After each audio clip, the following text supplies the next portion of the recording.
Morning, everybody. Nick Blazer here. Back with the RAC London Open, the main event going here. I got all dressed up, so I'm allowed to be recording video in the Royal Automobile Club like everybody else. But yeah, I don't know who our matchup is the first round today. It should be round four. And we should be getting going with that soon. But I just wanted to say hi, give you guys a shot of the playroom, show you that we're getting set up here, and we'll be going shortly. The planned start time is another 7 minutes from now. So yeah, things should be kicking off soon.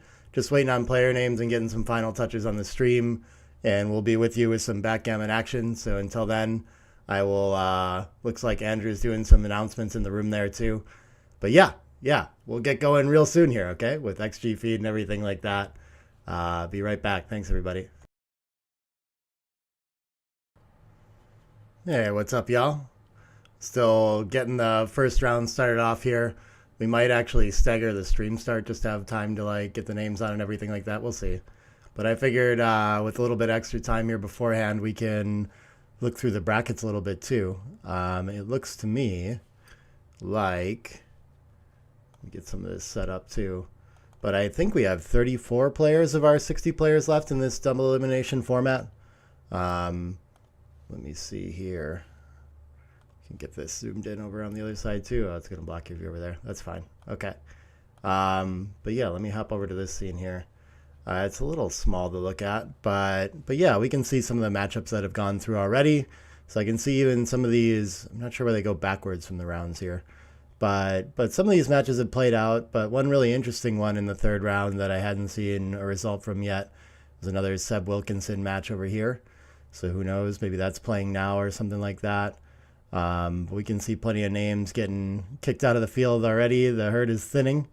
We have a lot of interesting matches, it looks like, coming up in the second chance bracket too. But if you want to go look through this, see all the players that were in the field, kind of what's taken place already and what matches are left to go. Martin and RF would be a really fun one to see too. Lots of good matches in here. But yeah, if you want to go browse through this too, the link to these brackets is in the description of the video. The link in this video, the link to the main event bracket is in there.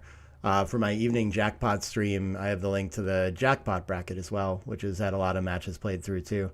So go check that out while you have some time and kind of catch up on the tournament and where we're at. Yeah, we're still figuring out exactly who's going to be on stream here, and we'll be getting started quite shortly. So I'll come back to here for you, not to here, for here to wave to you. Yeah. Oh, there we go. We have players coming up to the board, so I expect that I should get some names through and we should get set up soon. Yeah. So we'll be back soon after a short break. All right, we're about ready to go here.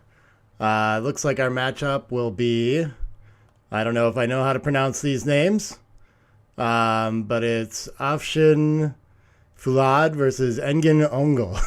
I'll switch over to that there. If we come over to the commentary scene, I have the names on there. And we should be getting going real shortly here in round 4 of the main. Yeah. Okay. Communicating back and forth.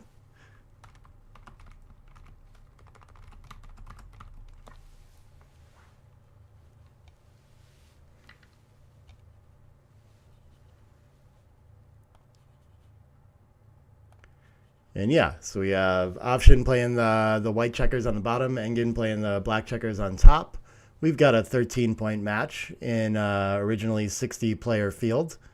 And so here we are, down to quite a few like out already. So from that 60, I think we go down to 32, 16, and it should be, this is like the round of 8 undefeated players right now, I do believe. So we should be figuring out who our undefeated finalists will be today. And playing towards the finals tomorrow. And then, of course, there's a lot more action in the fighter side of the bracket, too. You can follow all of that on the online brackets posted in the description of the video. Let's go ahead and check that out.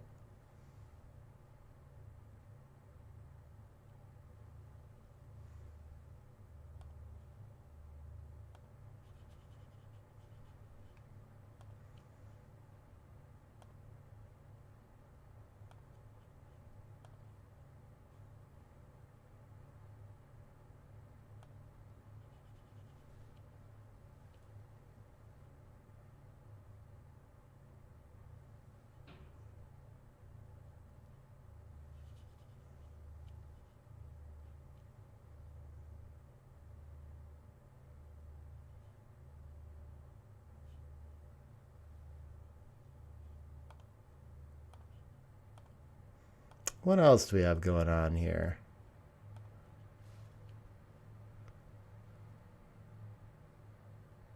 So we will have 3 matches that should be displayed on this stream here from the main event this morning. So maybe that could be the round of 8, the round of 4, and the undefeated finals for all I know. I don't know if we'll actually get to that or not. We'll see. But a possibility that we'll get over there this morning. Either way, 3 matches to watch. And then, okay, it looks like the players are getting ready to go here. And then we'll switch over to the Super Jackpot stream in the evening at the local time right now is 11 a.m., 11:15, and so at 7:30 p.m. is when the jackpot action starts happening. So I'll have a separate stream for that. 6-2 split to open. The 6-5 in response hits 2. Let's see. Yeah, the 9th checker in the zone tends to allow us to go for that attacking play on the ace.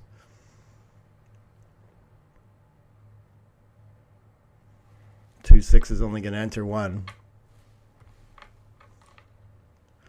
And so, like Endian with some initiative here. 4-1 is going to continue the blitzing idea. Hitting the number, or yeah, hitting the checker and covering the blot. This time, option gets to enter 2. So let's see how we get to follow up now. 3-1 is likely. Oh, he's going to go for the double hit. Interesting. I would have thought, yeah, this is best because of the blitzing plan. You know, of course, we always think making the 5 must be strong. But he's got the right idea and just trying to prevent an anchor at all costs now that he's made the ace point and has so many in the zone. And it works out for him for 1 roll anyway. The 6 is not the best follow-up here. Yeah, so at some point with blitzes, we need to balance our plan of getting the back checkers moving and winning the race, along with trying to just have the closeout. So here seems like the optimal time to do it.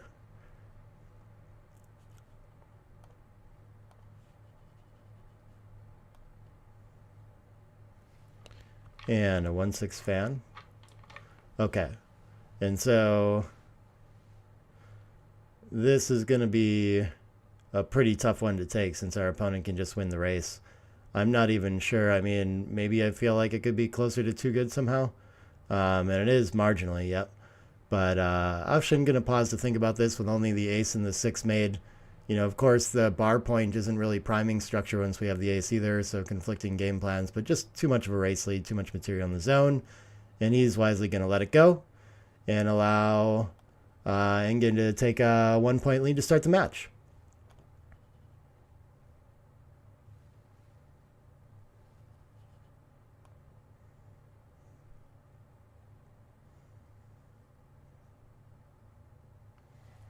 All right.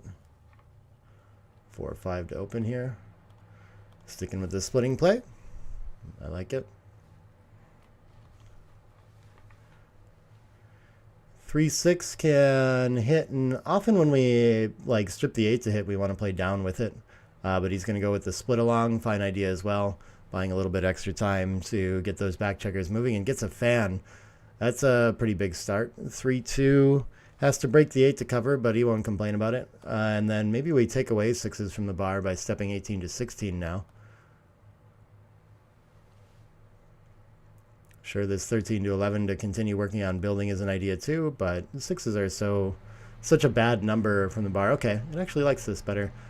On plus plus. Must be close ideas. 3-2 enters. It's a common opening theme that we want to just like leave our checkers somewhere where our opponent doesn't have a playable 6 or a good one, since they're just bad in general in the opening. Makes the anchor is pretty nice. This cleans up all blots for white, which is beautiful advancement as well. So clear advantage for option in this one, but with the 22-point made, I don't think there's any cubes coming anytime soon. 3s is a huge improvement to have some board ready should there be contact coming.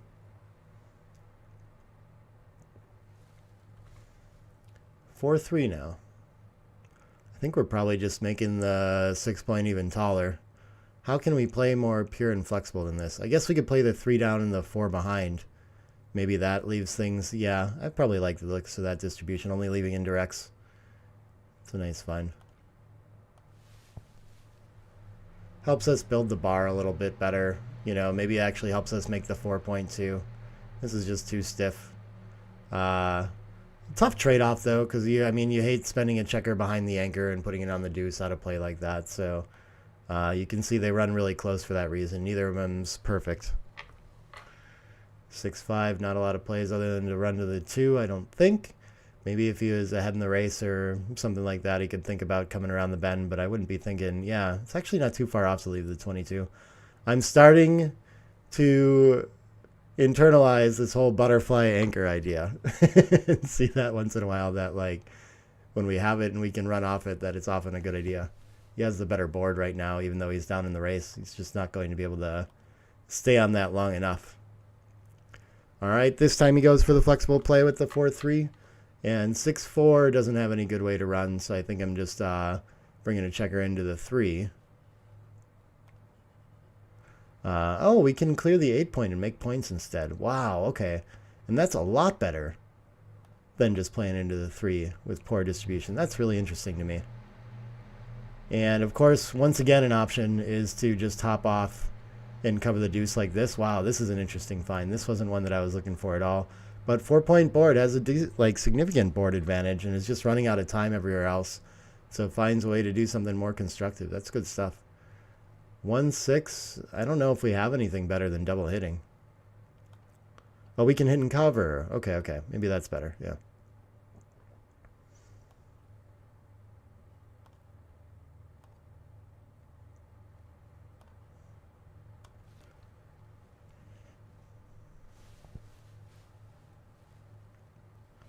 All right, double 4s, gets to hit one in the outfield for sure. And then makes the 5-point board too. Yeah, that looks pretty beautiful. And yeah, white's positioned under a ton of pressure here. I think this is mostly one for Engen. He's going to play on too good, I guess, is the idea. Yep. And massively so, very correct to do so. So ace sends another back, 5 comes down to work on preventing that ace-point anchor. And a 6-5 now. I think we're just bringing checkers around and material into the zone. Sure, seems like as good a way to do it as any. Only way to land on a reasonably high point. 6-4 fans again. 4s. Oh yeah, we can make the ace point now that we have that spare on the 5. Without the spare on the 5, I was thinking it might be an interesting place to switch 5 to 1 to try to get checkers closer to closing out. 5-1 is going to hop out and continue. Yeah, I think that makes a lot of sense. I guess aces crack, interestingly enough. I don't know if there's anything to do about that. So here, to prevent that, I guess we can play 13 to 11 and 16 to 15 or something like this.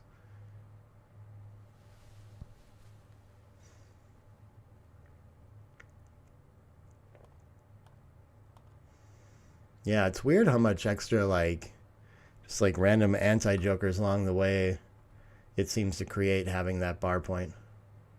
So he's going to play 6 in and 5 around to make sure double 6s play fine as well. Okay, avoiding any anti-joker sets. And he gets them. And distribution looking pretty good on those high points. If, presuming Shin doesn't enter both somehow, then 6-5 will leave a shot from Engen, but that's it. All the sets work great otherwise. Double aces should smooth out and remove any shot leaving numbers. I think I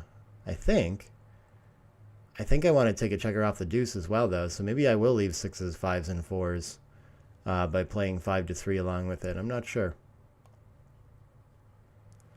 Bot completely safe though, because as long as we don't leave a shot, we're winning a gammon. No need to go crazy with this. So 5 to 4 3 times is a reasonable alternative too. High up there in the rankings. Gets a fan. Probably doesn't win as many backgammons. 5-4 gets to take 2 off. Okay.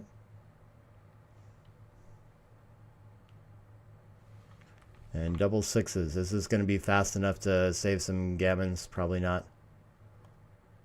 Still looks like a lot of crossovers to me. 10, 11, 12. Yeah.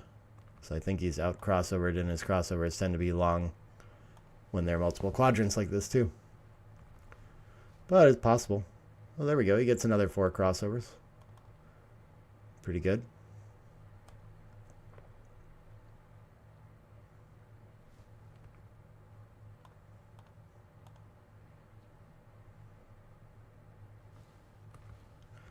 Five one not helping so much though.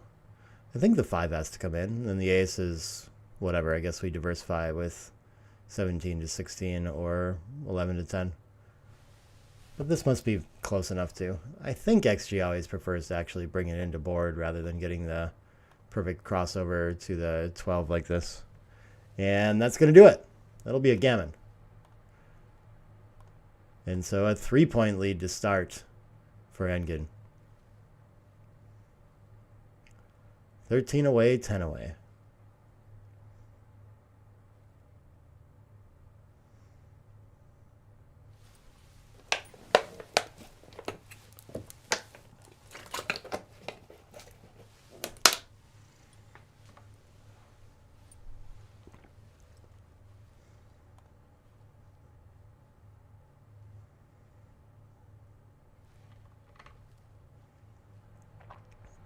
All right, with the trail in the match, we'll see if he starts slotting with the 5-1. Always a reasonable option. Gets more attractive once we have some score deficit or gammon go-ish type positions. 4-1 after the split, I think, tends to hit 2. Am I remembering that right? Yeah. But of course, we always have the split option. The only problem with the split is just that it leaves way more indirects than usual when it's 7s and 8s to hit. And there's an 8. So small early game lead for option. But no one making points yet. Still a lot of game to go. You know, on the 2 and hit with the 4 looks strong.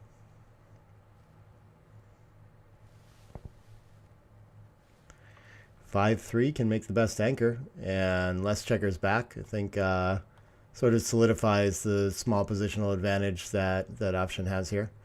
Looking to play a relatively quiet game to come home now, and take advantage of his small racing lead and less checkers back.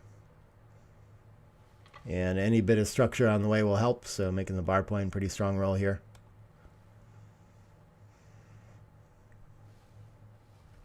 And another 3-1. Usually we're excited about that to make our 5-point, but our opponent owns the 5-point, the anchor. So, yeah, I think it's probably time to have an anchor of our own. I like this play.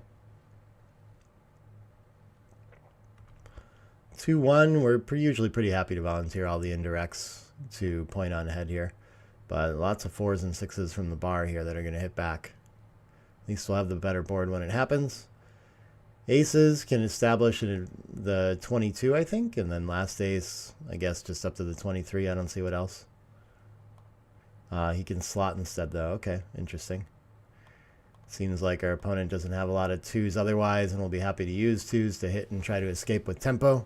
So it's a little bit scary to put there, but I like the idea. The general idea is that our opponent doesn't want to give up the anchor anyway. And so we might as well put checkers in front of it. 3-2, probably better to make the structure here, yeah, than to hit and go. I like that play. Like the 4th checker back isn't so different than the 3rd, and he's already got the racing lead. So what he needs is structure to bring this home. And missed a small cube the roll before with these threats around. I'm not sure we have the same level of threats this time. I wouldn't think so. But we have made the 4-point with the 3rd checker back there, so maybe actually. The position's looking pretty stripped. I'm not usually thinking about a cube in this spot. So kind of surprised to see this, but yeah, this is pretty strong normal score cube as well, it would seem, from these numbers. Usually when we have a mutual holding game or still have the 20-point anchor to escape, we don't really have anything yet. But I guess XG's seeing that, like, positionally against the anchor and the extra back and all the lack of timing for it, it's just a little bit stronger than our usual holding game here too, and he's going to find that cube. There's some extra gammons when you have that 3rd checker back as well, in general. And, wow, okay. I'm actually going to pass this. I wouldn't have been thinking about a cubing, so for sure I'm taking. But both of them see something scary in that. Maybe protecting his score lead a little bit there, too. It's probably a little bit early to be adjusting much to the score, to a 3-point deficit in the 13-point match. But he could have that in mind still.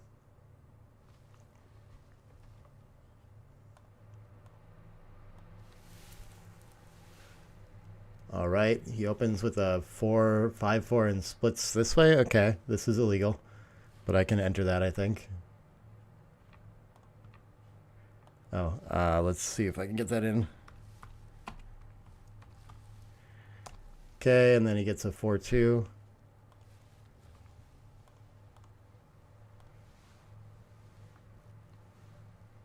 And then we have a 3-2 to play.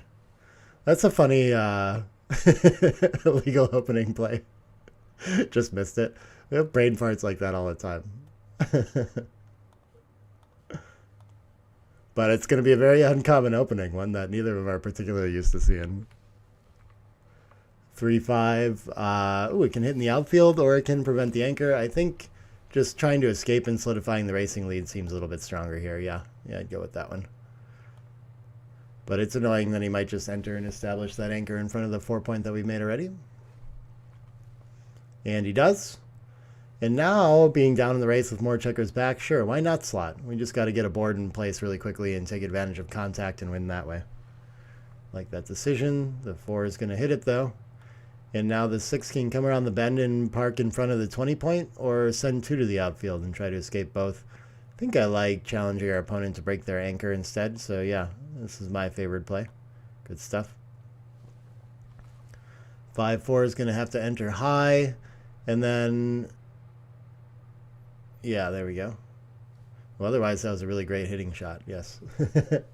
And then just to the outfield, sure. Yeah, I don't really have a strong preference about the 4 where. I wouldn't have been thinking to play it behind, though, but 13-9 seemed like a candidate. Okay. 6-3 going to roll on here. I don't think he has enough structural advantage to be thinking about cubing yet. 6-3 can't link up with the 10 from the back, so I think probably making the bar is the strongest thing we can do. Oh, he wants to think about making the 10 and hopping out, though, and trying to escape. It comes to a double shot, so it seems a little rich to me. I'd rather just cover the outfield and not get hit so often. But okay, I get the idea. 6-1 is going to miss. And I don't think we're under a lot of pressure to clean up the blot in the outfield, so sure, let's just make a piece of structure. I like this play. Oh, this is a bit too much too. Okay, interesting. We should come around and slot the 5. I thought we would want the extra contact, but I guess we're outboarded. We have enough like checkers back and everything. Maybe it just helps our opponent come home with something like a 3-2 when they get to hit instead of just parking in front of anchors and such. And missed a small cube on that one too. Okay. 3-4. 3 is going to enter, and 4 is going to go for the hit right away. Okay, this is a lot of blots around. And definitely it could be the kind of turnaround sequence. Against the 2-point board, we have to try it. But now he sees the volatility and wants to get the cube in. And easy takeover on the other side, apparently. Okay. Sure, when you're on the roof, you might just dance.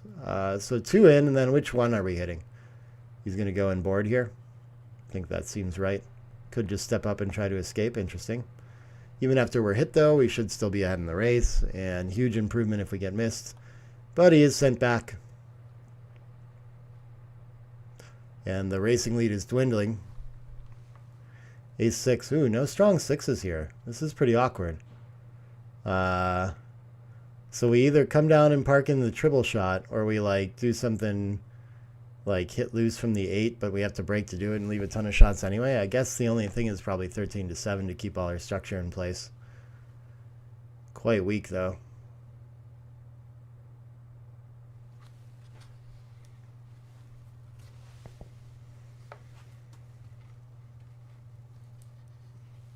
He's going to go for the hit, the tempo hit instead. Understandable.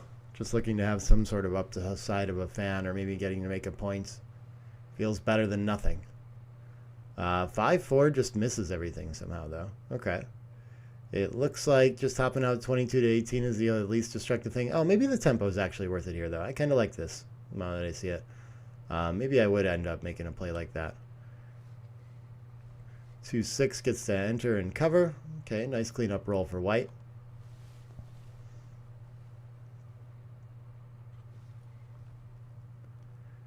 All right, the 3 enters, the 4 is not so good. Maybe now, I don't know if we want more checkers back. I guess we like to keep our 2 anchors, so it could be still nice to play 6-2. But if we're playing a double anchor game, we don't want to play deep. So this is my first instinct structurally, is that we just make the 16 have these kind of like random blocking points around. And we're not so afraid of our opponent making the 5-point, which he does on head. Ouch. Morning, Jeff. Good to see you in here. And he gets a fan. Okay, and the cube is working out now after a little bit of some challenge there along the way. Maybe we can cover the 10 and step up. We could just like step up to the edge all the way or make the 21. There's a lot of options here.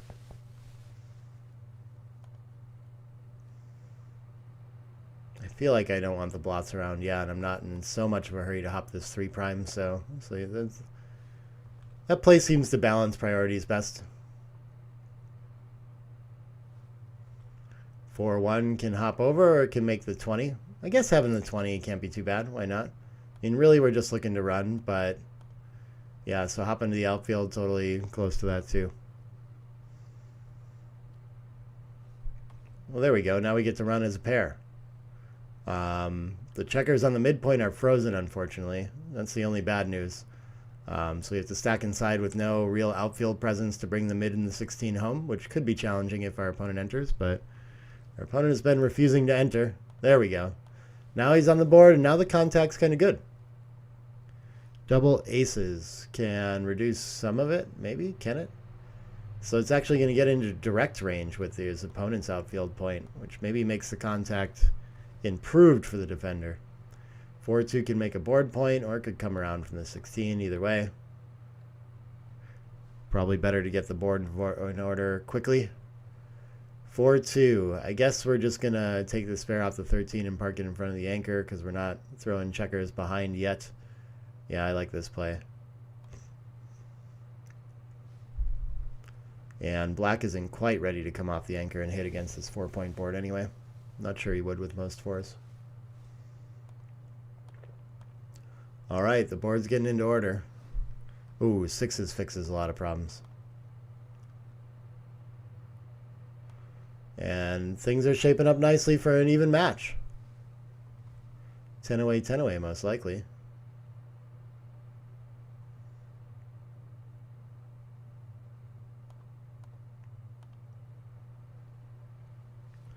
Oh, 6s is going to leave a shot, though.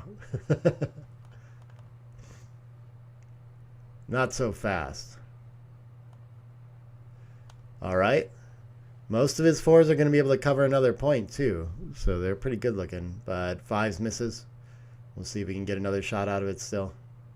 5 covers, 5 covers, 5 around, 5 in. Got it.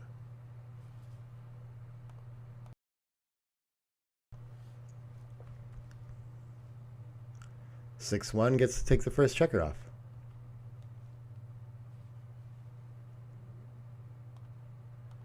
I guess he's looking at the distribution of 6 to 5 instead. Okay, that seems reasonable. Was that actually a play? Yeah. It is. You don't like all your... Michi says against the 22-point anchor, you're trying to clear the 6 as fast as possible. So having spares on it is not a good way to clear it quickly. 5-2 should help him a little bit here, though. I think they're both coming off the 6. The 5 for sure. And then the 2 could come off, but that leaves pretty awkward distribution. So I think we have to get ready to clear. Yeah. 2 odd on the outside.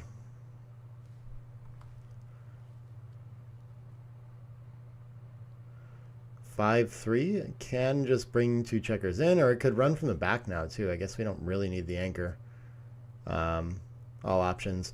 It's a little bit scary to spend this 6 to 3 though, because there's some potential for gammons, and we don't want to start wasting pips that would allow us to like cross in effectively. This is the best play though. Okay, nice find. I would have been scared to make something like that. Maybe I'm overestimating how many gammons there are. 18% is something. So, I don't know.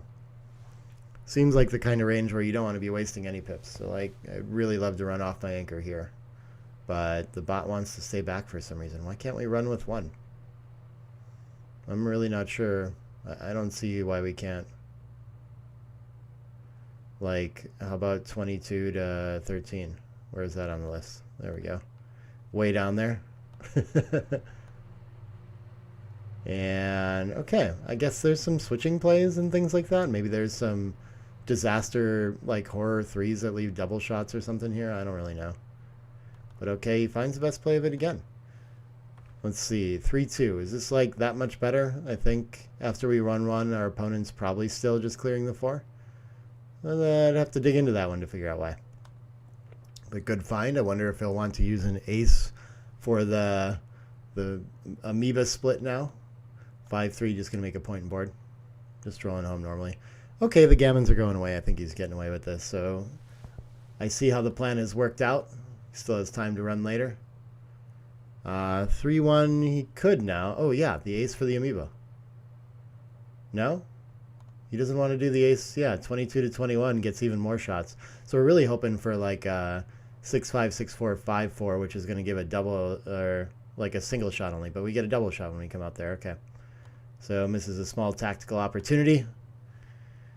3-2.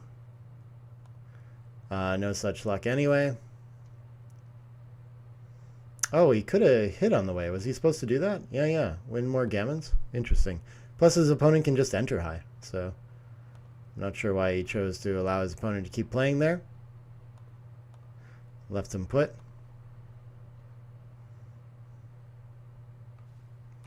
Six is going to make sure the gammon gets saved.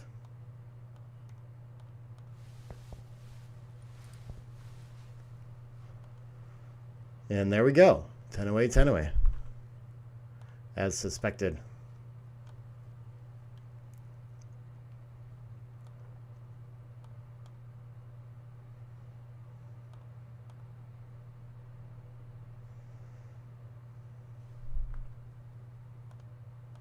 I think it's officially over now, but we're going to keep rolling. Oh, now he's wasted a double sixes, though, that he could have used, like, next game. So that's how dice work.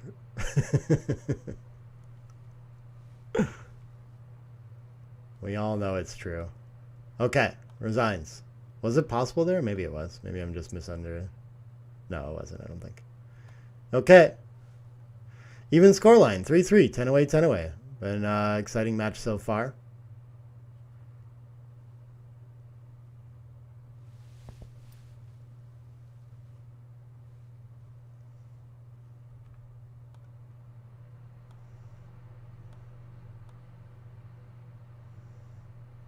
Yeah. So big start for Engen. Himself all the way up into the 60% like match winning chances range. And then Option has clawed his way back to even now. Oh, he plays the 5-4 this way this time. Okay. Instead of the 13 to 9. I love it. That's way easier for transcription, so I appreciate it. Double aces, enters, makes the 5, and probably splits with it. Why not? Yeah. Oh, interesting. 8 to 7. Oh, you can duplicate the 6. Okay, okay. Fun idea. The ace is going to cover for sure. I agree with that. And then, yeah, this is so many indirects that we want to find something else, but I don't think it's worth hitting deep. So stay pure here. This is a 2-6. Beautiful shot. Hops to the outfield, and now someone's got the clear race and checkers back advantage. And what will Option do from the bar? He'll at least hit. Okay, still 3 back to 2 back, and has the tempo gain on that, though.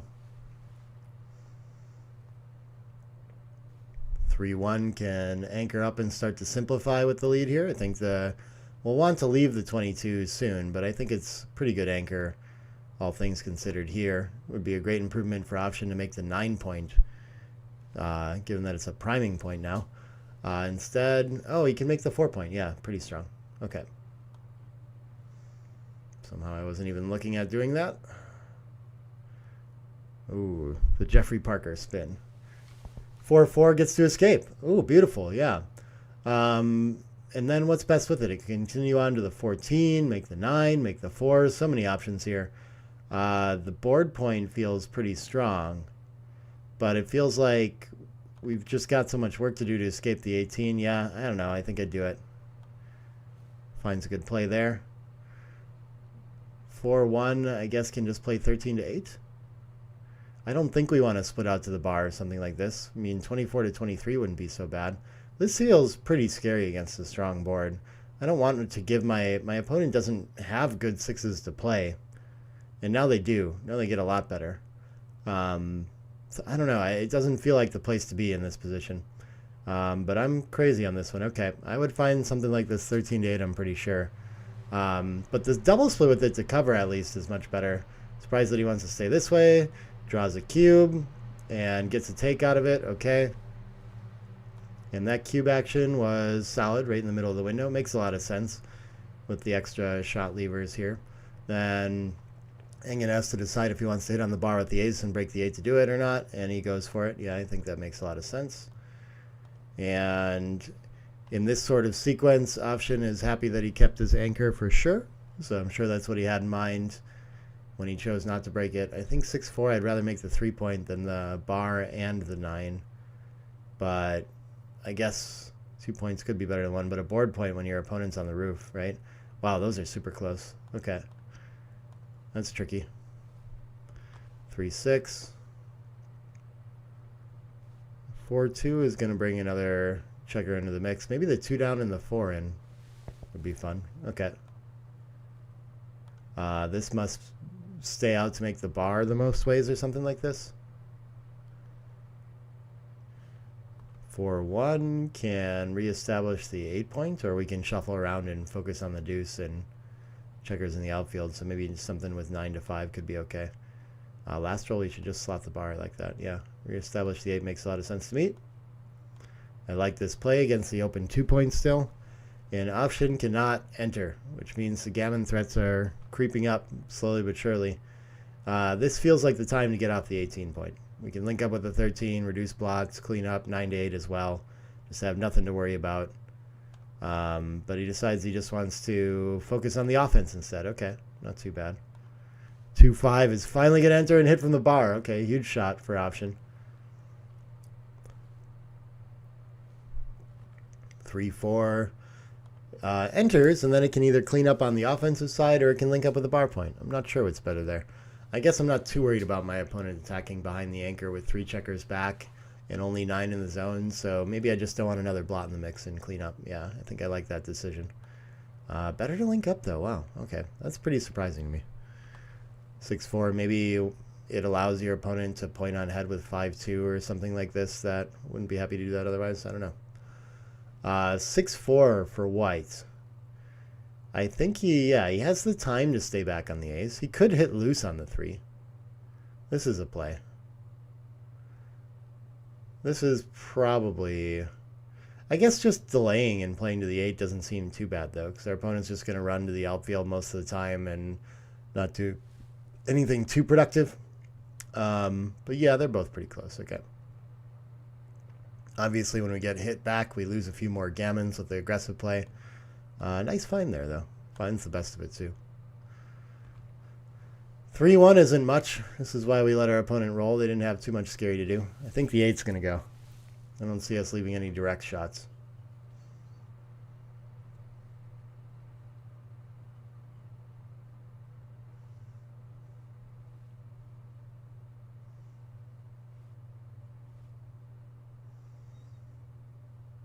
Then the distribution doesn't seem like too big of a deal. I wouldn't feel sure about it myself. But for some reason, 4-3 was the bot's favorite play by 0.001. Got it. 6-2. I don't think now's the time to run off the anchor. Yeah, in fact, just no rush to get off the 24 at all in this position, really. So I think we're just playing a checker into the 5. Why not? We'll just wait some more. More patience. If we hit, I guess our 6 would be out, and we'd be trying to take that opportunity, but I don't think we're ready for that. And I don't think we're really pressured to make a play like that yet either. But wow, it actually is pretty close, and it wins the most by a large margin. That's really impressive to me. Okay, because there's a blot around. Maybe the upside of pressuring on that ace when he fans or something is worth it right now. It's a tough play to find for me, for it to be like that close.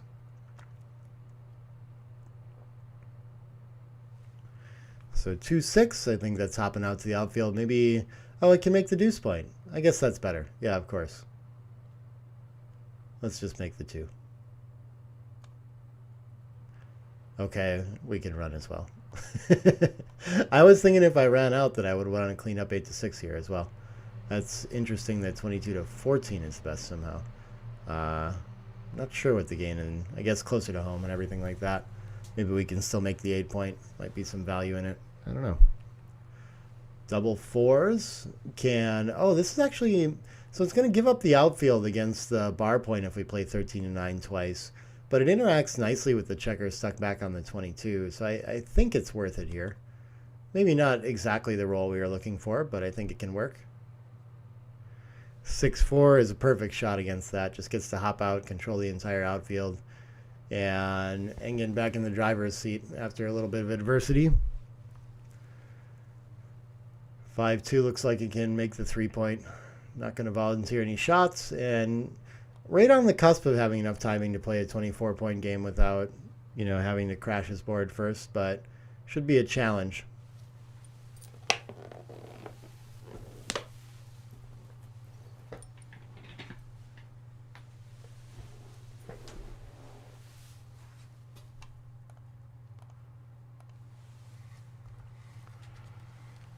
All right, so 4-6, he already feels some pressure to maybe think about coming off the anchor, I guess, but I don't think he's going to be doing that. Again, such good diversification. He has an opportunity to have the outfield, so I guess we can think about it, but yeah, okay. Just clear the 9, make the board. 4-3 is going to run out safely.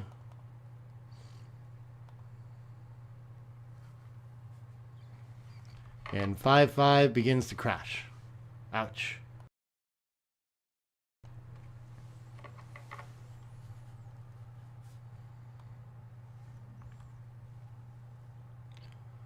Four two, I guess, is just gonna. How does it best cover the outfield?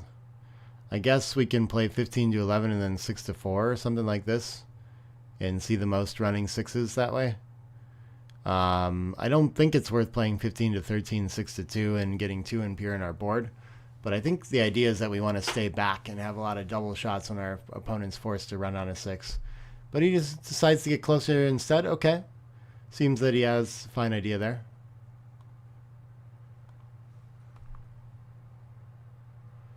Threes is going to crash a little further. More unfortunate stuff for option. 6-2 is going to bring one of these checkers home. Okay, so now he stays back for a little extra contacts. Cool. Yeah, 6-4 with it looks nice for distribution. This leaves a shot on 6-6, but okay. 3-2 can't make its way home, so now I think we'll get a 6-4 out of it, to avoid leaving the double or the direct shot on the bar. 5-3. Still can't hit the fly shot for option. Scary even to do it anyway, though. He might just end up getting closed out if he goes for that. 4 in and 2 off looks pretty nice here.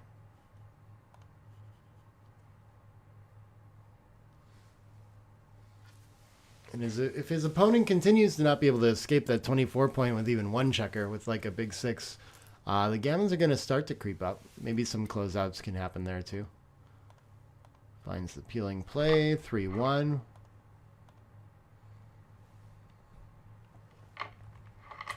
4-2 can clear the 6. So I think with this few gammons, I don't know if we gain enough with any peeling play. So yeah, I think I'm just releasing it and counting on my beautiful distribution to bear off quickly from there on. Oh, look at this though. Yeah, we should make some sort of aggressive play. Okay. I don't know what the idea of that is. Double 5s is zooming towards a gammon now. That's a huge roll. And 3-5 finally gets to run one. I think the best Engen can do is make that ace point. 2-1, he gets to do it. And looking for some fans to get back on the gammon there. But okay, 6-3 gonna save a lot of that threat. Should be a big favorite to save it now, but we'll see. Yeah, still in the teens of gammons though. Some sets could change things for sure.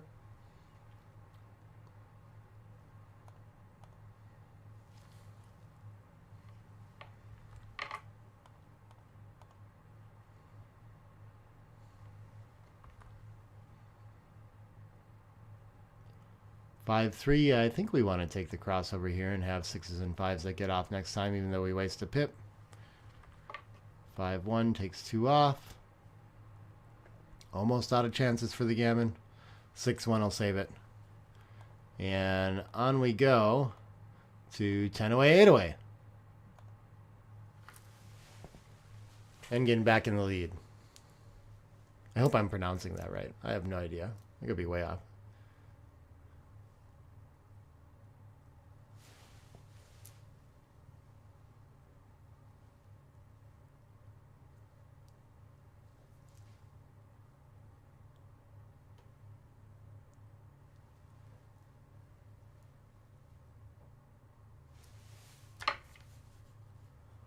All right, we have a 5-1 to open. And as we saw before, these minor match trails. Oh, he left the cube on his side. Hopefully that doesn't come up. Create problems eventually. They'll figure it out, I'm sure. And splits against it. What do you... Oh, yeah, you should run past the stacks after 5's down. Forgot about that idea. 6-3 can reach in the outfield now that we're split, so he gets to hit and send a third checker back. And 4-2 can't anchor, but it can return fire. Yeah, of course we go for the hit. I like it.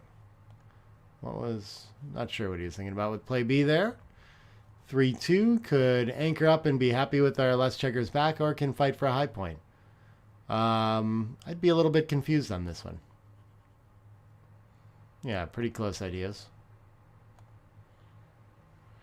Double 4s, gets to enter and hit, and usually it'll make a board point of some sort, but our blots are kind of not really linked up on 4s around the board. It's going to be a little bit awkward. We don't have the usual stack on the 13 that we would have or anything like that. So in these situations, I always lean heavily towards making the 2-point because it unstacks the 6, but it tends to be too deep with this many checkers back too. So I get that wrong quite a bit. So it could be some sort of situation where we just switch all 3 8 to 4 or something like this. Giving up the midpoint here just seems like too much. I don't know. Wow, he's got the best of it. Okay, okay. Yeah, either one of those switching with 3. There are lots of close options there. That's a tricky play though. So what's going to happen with this one on the 4 and the 6 hit. So now white has the whole outfield, right? So that can be a liability for the rest of the game. Engen gets a little bit more presence there, hitting on the bar and sitting in on the bar point there. So I think that option is going to want to fight back for that, but he could just make an advanced anchor or something like this too. Yeah, he really can't afford to let his opponent have their full roll, so he's got to hit somewhere. The question is just where. Maybe his opponent gets an anchor at least of the time if he hits loose on the 5 instead of the bar. I'm not sure. That's a common idea, but with the lack of the midpoint, I would be tempted to go back to hitting on the 7 here. But I feel like it's pretty important to hit somewhere because we see these builders on the 11, 9, 8, and 6 are so likely to improve. We just don't want to let our opponent use their whole roll to do that. Classic tempo scenario. So 4-2 has all kinds of options now. I guess it's making the bar point or the 16 point. Maybe not all kinds of options. But offense or defense kind of stuff. And being ahead in the race, I guess that makes sense to go for offense and not worry about needing a point back. I'm not sure. I guess escaping seems like more of a priority, and the distribution is not great after we make the bar point either. Gets a double hit out of it. 3-6 only enters 1. Oh, he missed the chance to hit on the 5 instead. That's interesting. Okay. 4-1. Gets to cover and hit. Okay. Attack is still on, and in some scenarios when white gets away with this, he can have a cube upcoming even with 4 back, I think. But okay. Black putting the pressure back on white's position with 5 back. 4-5. This looks like it's going to make another anchor at the edge. Yeah, why not have the 20, and then we hope to run off the 21. It's only 29 pips. He's got a lot of pressure to get those checkers moving. Can't really play a double anchor game yet. 6-3, I think. Run into the outfield somehow. I just don't know how. I really don't have a strong preference there. Not around the bend, I guess? Okay. So this makes sense to me. We're like linked up and we can try to make an outfield point when we're missed, things like that. Not sure why going all the way to the midpoint's a little bit better. Maybe we hope to make that more. Ace and then the 4 around. Yeah, sure, for lack of options. And now with the rack, he's got both 5s and both 4s. This must be a nice strong position, right?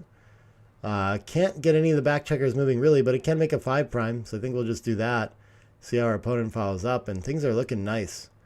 I'm still not sure if it's enough to cube with 5 checkers behind pretty good structure. But it's looking very strong. On the offensive side, he's got 2 traps behind a 5 prime. It's just the only question is, He might have to break that immediately if he's not lucky, you know? Anchoring up should keep the cube off. That looks like quite a big improvement for black's position. 2-1 at least doesn't break anything and gets up to the edge and ready to pounce, but needs a 5 or a 6 out quickly. 6-5. Should he just run out here? If he continues, then he's leaving 6s to be hit as well. But yeah, there's no attacking material in the zone. So stepping out seems pretty nice. I think I like this play quite a bit. Yeah, that's a nice find. I wasn't really thinking that way. The 5s are going to kind of punish it. Not really. I don't know. I guess we're going to point on head and then probably 2 out would be my idea. But, I mean, like, coming out's more important anyway, so we're not so worried about being attacked off the edge. This looks like a nice play, yeah. Nice balance of both options. Oh, and 2-6 can hop in and hop right out. And now 6s and 7s hit. That should be 17. 3, 4, 5, 2 is like 21. So favorite to hit with a super strong board. He's going to miss a small volatility cube there. Not sad about it, though, because he whiffs. The 5 out, and then I don't see any reason to leave direct shots. I guess with the blot behind, it couldn't be too bad. So, but 7-4 was my first instinct, too. 20-12 better, though. Yeah, just play pure and keep your 5 prime intact when your opponent's not ready to hit anyway. All right, gets off the direct 6, 7s to hit. And there's a 7. Not as much volatility on that one, so it doesn't miss a cube this time around, just an underdog. But I think he still might have stumbled on a market-losing sequence here. Looking pretty strong.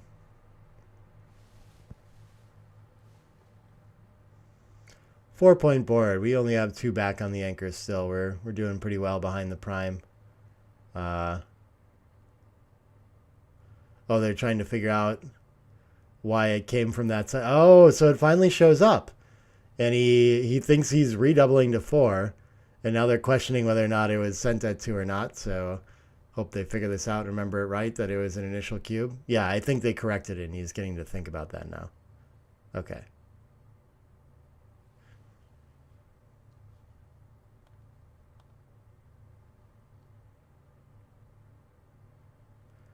And he passes 1 point. Good. They got that right. I was worried about that. Morning, John. And the other 26 of you that I haven't said hi to.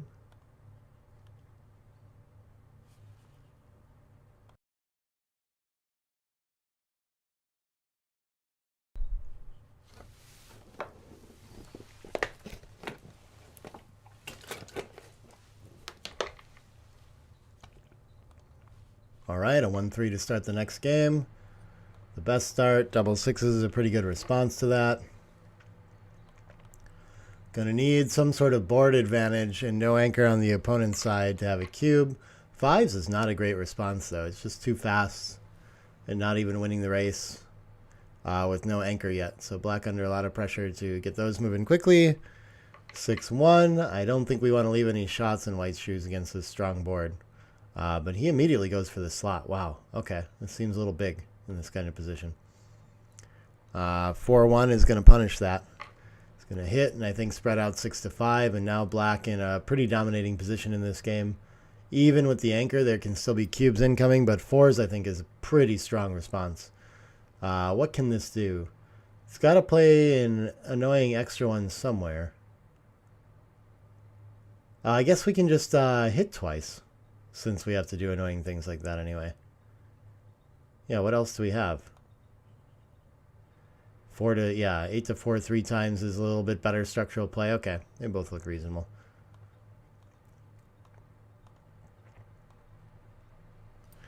Ace deuce sends another back. Yeah, this is looking very strong for black here. Better board, racing lead, many checkers back. Okay, anchor's up again, so I think this is enough life, but still, like, an uncomfortable position for option. Hello, Sky. Welcome.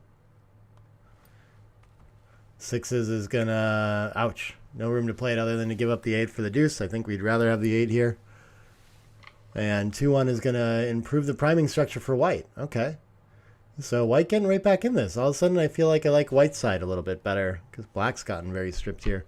2-1 gets anchor up at the edge. Yeah, could get all the way to the 21 to just prioritize leaving with a big racing lead here, but maybe better to avoid being attacked. 9 away, 8 away. He's going to pause to think about the cube.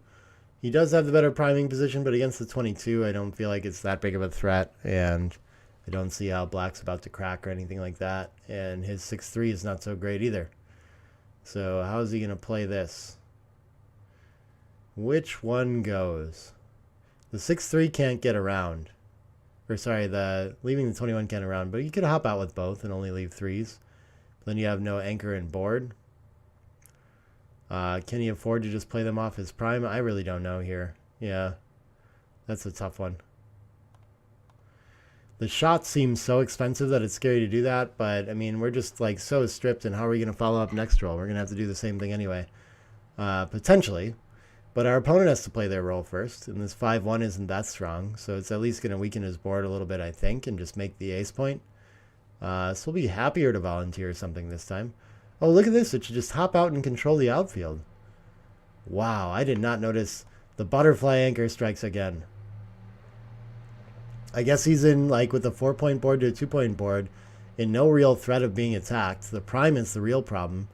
And correctly finds that he just needs to leave and get going for it. That's good stuff. So I think white should convert to an attack now, though, and probably hit on the 3 and continue to the ace, breaking the bar point. I think that's the game plan that's been opened up for us. I don't see too much value in staying pure and making the 3 or something like this instead.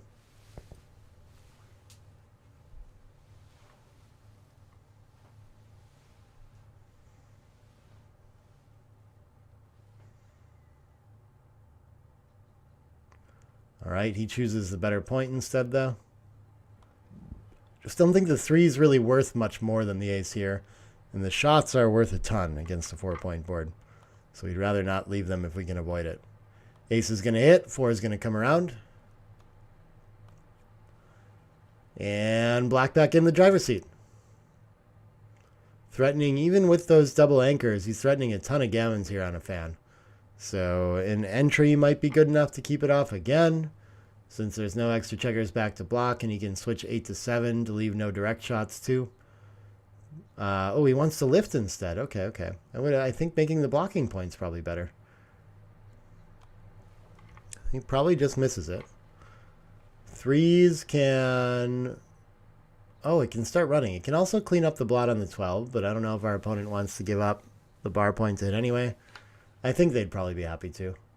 But yeah, maybe I just hop out to the 18 and clean up 12 to 6. What's wrong with this? Oh, we can link up with the 12. I didn't even notice that. Okay. Is that better? Do we want another point to clear, or would we rather just clean up the checker? He finds the best of it. Good play there. And what does white have here? 5s don't seem to hit.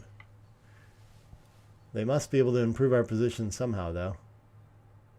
Do we really want to keep both these points right now? Maybe hopping out to the 18 or the 18 to 13 controls a little bit more of the board. But we can just maintain status quo entirely and play something like 21 around to 1. But I hate having like a high anchor and board and the 18 together. They just don't interact all that well. It's blocking the mid really well right now, so maybe it's worth having. I'm not sure. I'm confused. I don't really want to leave the 21 entirely either. Maybe that's our best, though, is just to come out from the 21 with 3. I feel like one of those points has to move. Yeah.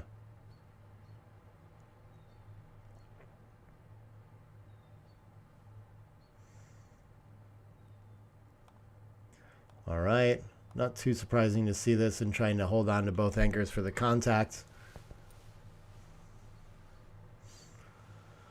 Yep, 4 hops out of direct range and into indirect range, and we can play 6 to 3 behind and get ready to make the ace points, should we need to. Oh, just coming around to the 11 is better. Interesting. I don't know why we'd want to leave the direct shot instead. I guess it gets home more often. Maybe we're more worried about that with the blot and board right now. Okay, this is a small opportunity there. 2-1. I think we can just clean up 14 to 13. Just play stiff for a little bit.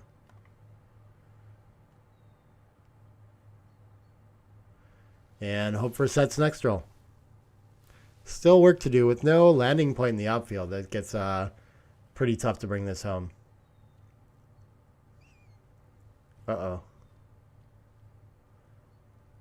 Have I lost my internets? Seems like maybe. Okay, so what did I miss here? So we have a 2 in and a 1. And then what does he play? He plays a 2 and a 6. Like this. And then what happened here? A 3-1 probably? Okay, I'm catching up with you. I had a small hiccup in the stream somehow. Alright, the 2 cleans up and the 6 gets buried. Got it. Black hasn't found the cube yet. Yeah, I don't see us with this 5 against this 5-point board giving up either of the anchors right now and volunteering shots. Seems like a little bit too much. So I think we're stuck burying. Unfortunate. And has like a very close take pass decision with the impurity of board now too. 21 pip lead. We'll see if the black checkers can find this one. And he does, and it's going to put very close decision for white on the take pass side. So no real mistakes available. But usually this causes us to grind our gears and think about it quite a bit. Tough one for sure. We have a lot to gain. We have a lot to make up in the race. It's not clear we can hold our structure. We can still lose some gammons when we have an awkward roll next time. So decides to just give it up with that open 4-point. I don't fault that at all. Close one. 7 away, 9 away. And it looks like they're going to take a short break here. Making sure that the clock is paused. Maybe they'll hit it until it resets. Okay. Well, yeah, it's been a fun match so far. I think while the players step up and kind of go take a short break here, I'll send you over to a little commercial break really quickly. But thanks for joining me early in the morning here. This is round 4 of the main. It looks like 6 rounds to find our undefeated finalists. So that could happen this morning still. We'll see. So stay tuned, and we'll be back with more. All right. Still waiting for the players to come back here. But I figured we could look at some stats from the match real quick. Currently a 9-0, 7-0 trailing score for Afshin, Engin leading. And it's been a fairly one-sided affair all matchup so far. So we can pull up that match progression. It's always fun to look at this for me, I think anyway. So we can see the story has mostly been like Engin getting off to a lead, Afshin kind of clawing his way back up to even again, getting to a lead, clawing back. And here we are at about a 60-40 kind of game here at this 9-0, 7-0 scoreline. So plenty of life left in this match for sure. No one like completely out of it yet. But a mostly one-sided affair. Still waiting for Afshin to have any sort of advantage in the match. I expect the players, looks like Engin is coming back to his chair there. Probably be back pretty quickly here. So yeah, I'll hop over to that commentary scene. And okay, other player available as well. Option 2, and it looks like we're going to get started back up here.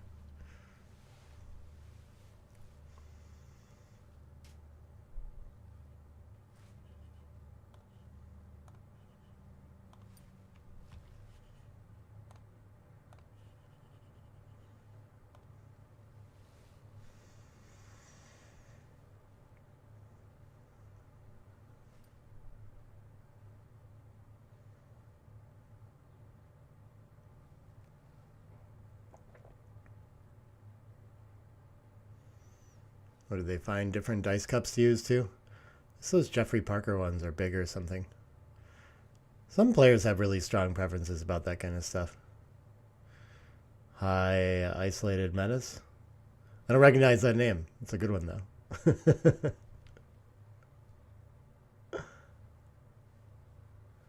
Yeah, welcome everybody that's tuning in with me bright and early in the morning if you're in the US time. Just like noon. Oh, he's going to open with the double 2s. Yeah. Okay. And you're not going to let that fly. He says he gets to be the only one that has creative openings. 2-1 is going to slot. Okay. Standard stuff in most scores. 3-1 tends to prefer to hit over making the point and letting our opponent just make it. After the slot. 4-3, I think, would rather try to hit again. We could make an anchor, but it's a weaker anchor, so we could fight for the better point They're quite close. Maybe this is some score influence here too. 4-6.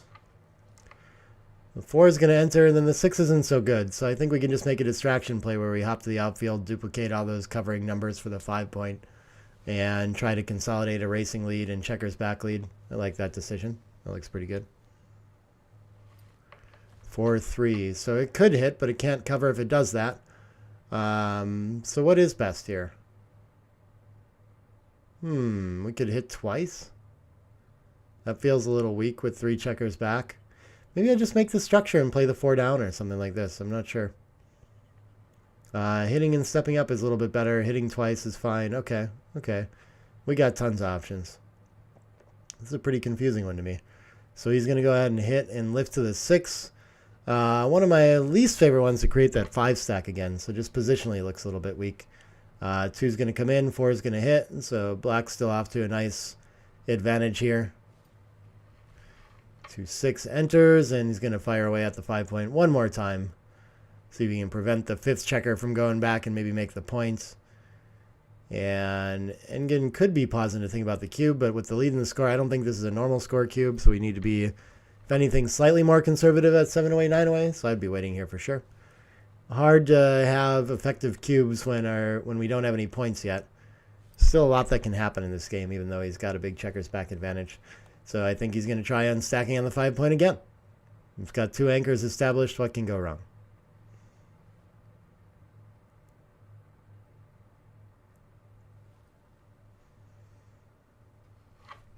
Three, 6. Okay. 3 is going to enter, and I think we just run from the front and try to escape, duplicate 3s again. Oh, he's going to go from the back, though. Keeps the checkers linked up. Could be the idea. Those tend to be close, countering kind of ideas. 5-5 does not look like it reaches any blots or anything like this. What can it do? It could make the bar points. I guess that's a nice improvement in this position now that we're only down 23 pips. And we could come around to the 11. That's a nice place to be if we're missed, because then we're going to cover the 5 point a lot. I think I like that idea. Bringing a builder down to the 8 seems fine as well. I think at least one of them's coming from that back checker. But yeah, I like this. Seems like a nice find. 6s is going to miss, but it must be a decent miss, right? How is it going to play? It can't safety up any of the blots, so actually it's not so good. Yeah, so I'm not sure what he's going to end up just like shuffling checkers to the outfield, maybe one in board, and leaving shots everywhere, but at least his opponent has a blot in the board while he does it. So yeah, might as well slot the best point here, I think. And yeah, I don't know why we wouldn't put it on the pure point instead of the 3. But yeah, not much else to do other than play these around. Do I know what the prize totals are? No, I'll try to get that information for y'all, though. I don't... The only thing I know is that there were 32 entrants in the super jackpot with the 250 entry, but I don't know what the entry was for the main here. I know that there are 60 players. I should be able to find that out. Ace is finally going to cover. Finally gets the 5 points. Now that no one's back there. Can't hit either checker. And can Engen consolidate his position? He would have to make the 4 twice to play completely safe here. I think maybe that's worth it. Maybe the distribution's a little too weak, though. So maybe we should just cover from the midpoint and tempt our opponent to leave their bar point. Yeah, I think I like this idea best. I think a little bit of purity is called for because somehow we have to still bring this position home. It just looks too stiff and like we're leaving a shot next time anyway. So why not leave the shot in front of our opponent's advanced anchor that they don't want to give up anyway? Yeah, I think this is a nice play. 6-5 is down 40 pips after the roll, so I think we still want to keep the 24 as well. Otherwise, we'd be maybe thinking about coming out to the bar point, something like that. I don't even mind volunteering the ace after I come down to, oh, he's played 2 6s. Okay. I got to enter another illegal play. And what was the follow-up? It looks like a 4-1 and a 2-1. Bear with me. Okay. These guys make it so much harder when they find illegal plays that I got to keep up with that. It just happens, though. Over the board, it's easy to make oversights like that. Okay, 4s brings 4 down, breaks contact to the midpoint. Lots of cubes coming. It looks like he actually missed one in the roll before. But yeah, it remains the Engen show. Okay, 2 covers, 5, get some mobility, that looks nice. Here was the cube last time, right squarely in the middle. And this is common with these bar point holding games plus a little bit extra, is that we win a lot more gammons so we can send them earlier with the threat of like a closeout and attack. But now that he's gotten here, I think, yeah, we're actually on the 2 good margin. So I wonder if he's aware of that and pausing to think about whether he should actually just take a roll if there's anything bad here. There must be some problem rolls, like a 6-1 or something that would convince you to send the cube, but it should be a fairly easy pass to find.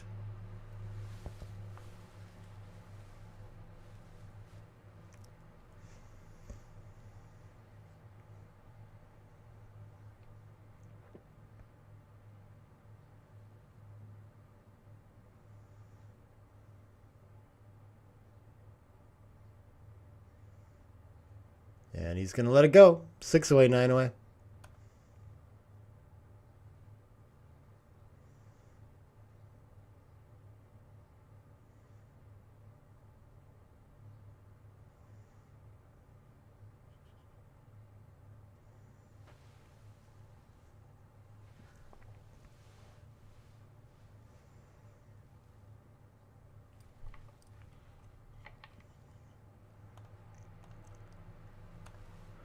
All right, so we open with a 6-2 split for the leader. 4-3 is going to find some duplication principle. After the 6-2 split, that tends to be 9 and 21. I don't think there's any other score-based things going on. 2s everywhere for this week split.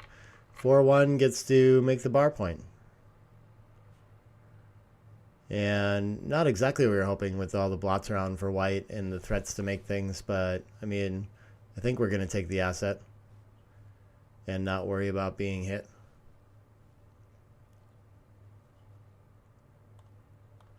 It's so interesting how kind of weak of an asset the bar point is in the very early game. So it leaves this distribution here where we still have the stack of 5. You know, we're trying to prime, but we're going to have a hard time developing that naturally with stacks. So it almost feels like more of a attacking position a lot of the times until we can unstack. Double hit looks very nice. 5-4 enters 2. And 9 away, 6 away, I don't think we're adjusting our cube action too much. So he's going to need a little bit more of an advantage to get something early in here. 4-3, I think it would be better to make a pure point on head than it is to hit and continue to the ace. But I'm not certain about that since we have to give up the 8 to do it either way. So we could have the 8 and the ace or a nicer board point. Not really clear there. Yeah, making the 5 is best here, though. Oh, we can just not hit at all, too. That's really interesting. I would never find that. Goes for the 5 point. I like that play. Ace 6, okay, is going to respond by hitting 2. So punished for finding the best of it. But he has a small board advantage. Can just enter and anchor in here. Ace 6, not great. Enter on the most primed point and can't enter the other checkers, so all the initiative to endgame here again. 6-5 can't pick up the other blot though. Can't do a whole lot of much in general. I think probably just playing around from the 18 to bring the builder to the 7 is pretty good. 2 down seems fine too. I don't really want to play 21 to 10 is the only thing I'm looking away from because I don't want to leave 6s from the bar, I guess, if I can avoid it. But, oh, we could do it like that too, okay. And what do we have? Double 5s. How are these going to play? They're going to enter and make the 8. And then we must need to get some checkers moving from the back somehow. So the 21 can just go to the 11 out of direct range. Yeah, this seems like it contains well too. I like this play. I think you found them all effectively in order. Making the 3 point is better though. Okay, okay. Yeah, we can prepare for contact. I wasn't in a rush to trade the 8 for the 3 there. 3s gets the point on head and make another one. Okay, back in the driver's seat for Engen. A lot of pressure on this roll. Ace in. And do we need to immediately take that off to the 21? Probably. We could consider cleaning up 11 to 8 too, to not be loose on both sides. And with the lead in the match, not too surprising to miss this cube, but he misses a strong cube opportunity. 6-4 can just come around. Ruling for illegal plays, I don't know specifically at this tournament, but yes, I mean, in general, if neither player notices, then then that's just is the position, you know? I mean, whatever the rule is, that's going to be practically the case, you know? So, yeah, I don't know. It comes up. They try to make rules about how to, like, having fair play around that, but not always possible. Okay. So now the cube comes in, and yeah, this does not look very good. We have the 24 point. We might be able to make the ace point. We're down 43. So even if we advance the anchor, we're in big trouble. So it's mostly gotten there. But okay, with the match trail, he's just tired of passing cubes and getting ground down, and thinks he has to try to find these 25% wins and get in some recube at some point, which is a fine idea. But yeah, a little, I guess, better here to just let it go and play a new game. So 5-3. I guess he's going to advance and make the better anchor. Has really good contact with the 10 now. So an improvement, but I mean, we can see too, like after making this better anchor, he's still in a ton of trouble here. What is best to clear here? There's no way to attack on the ace, so I guess we just bring them all down from the mid. Why not? And then last one into the 10, but we also could make a stack of 6 on the 7. Distribution just looks a lot weaker there.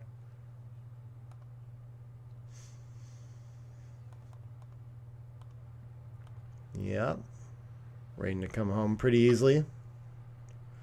So the 4 can cover, or the ace can cover. We could bring the 4 down instead. Yeah, maybe I like that better, but this seems fine.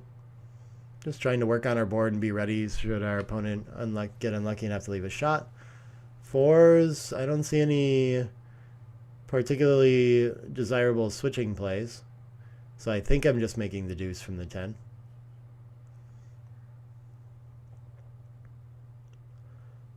Five to ace is interesting, though. It certainly reduces contact somehow. We could just bring all 6. Wow. Making a stack of 7 on the 6 point seems pretty tough for me to find as well. But okay, I guess this is the racing play. Oddly, it's not. It wins the most gammons because it bears off sooner, I guess. That's very strange. That's a strange looking play to me. But it's right in there, so he's right to think about it. Finds the absolute best of it by making the 2 point instead, though. Nice find. 3s, I'm not sure the contact back on the 24 is really helping us anymore. I think it just might be getting us attacked and gammoned a little too much, so maybe it's time to step up, then figure out how to play the rest of it, but he's going to go all in on the offense, I guess. All right. Makes the better board point. Seems like it's probably close. 6, not so good. I think it's forced to play 7-1, so we can start there and figure out our best 3 with it. Which maybe it's the time to break the 10 while he's on the bar as well. Leave 2 blots in play. Everything else, the only other play is 6-3, which, yeah, I don't want to bury a checker like that. Oh, better than leaving the 2 blots, so okay, interesting. I would have trouble doing that. I guess, of course, we must lose more gammons when it goes wrong or something like this. I don't really know. Does it generate more covers that we want to use somehow? I'm not sure I understand the logic of this one. It feels like the right time to try to get rid of that point of contact on the 10. Yeah, this is what I would find as well. Obviously less blots when we play behind, so that must be the idea, but this doesn't seem like a priority. 13-10 around, okay. So Engen survives that melee and is 1 step closer to just winning a simple holding game race. 2-6 gets to safety up behind the anchor. 6-1 can hop the structure and get working around with that extra checker back on the 21. I think he wants to spend the pips from the back and make sure that he doesn't get stuck back there. That's the only way that you can really get gammoned. It's that 3rd checker back, so I like his decision to come out after all. 4s gets to clear the 7 safely. But there are some shot levers here for sure. A little bit awkward distribution on between the 6 and the 5 that he's ended up with. We'll need some help on this next roll cleaning that up. 5 around, 1 in, okay. And 6-5 is not the help he was looking for. 6 off for sure, and then I guess it probably cleans up best to go from the back, yeah. So the extra checker off here doesn't matter too much if we are getting into the range where If we take our opponent out of cube territory after hitting, maybe we'd care more, but the second checker just not worth enough to volunteer extra shots long run. 3s misses. 6-4 is going to leave a shot one more time. And this is the last chance. In this game, anyway. 6-3 is going to miss. And so he's ready to run with one now. Yeah, okay. I think we want to spend all those pips to make sure we don't get gammon and all that. Maybe we can get back in the race with some crazy luck, too. Splitting hairs. 6-2 takes 2 off. Okay. And there's all the contact, and it looks like we're going to go to 4 away, 9 away. 2 crossovers, pretty good for a low pip roll.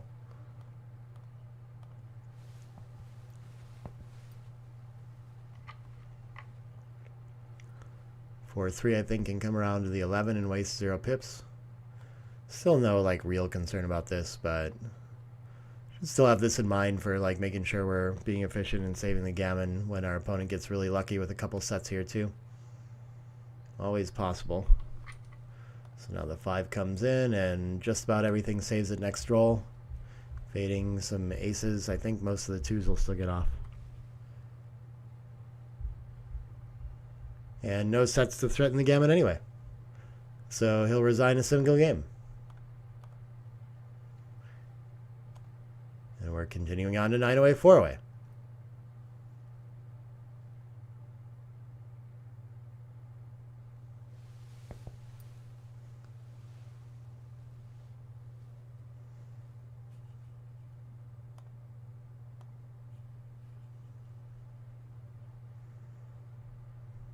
It's always nice when the away scores like mirror the actual score like this. 4-9 is 9 away, 4 away. I don't know why. Okay. Maybe it's just me that's fascinated with that. 2-1 is going to start with the slot with the trailing score for sure now. Okay. And 2-1 in response. I forget what this does. Does it just split to the 21 or just do a normal split? I don't think... Oh, he's going to find this opposite split or this opposite slot. This is kind of fun. You don't see this too often. The splot. 6-1 is going to cover and probably split with it. Yeah. What else can we do? We could split past the checker. Yeah, that would create too many hidden covers. I think I like this one. Oh, the tempo hit is very good too. Or just stack up. Okay. So 2-6 gets to cover. And the 6 now, yeah, why not just hop out? I guess we could... Oh, he wants to go for the tempo instead. Okay. Okay. Yeah, not too far off.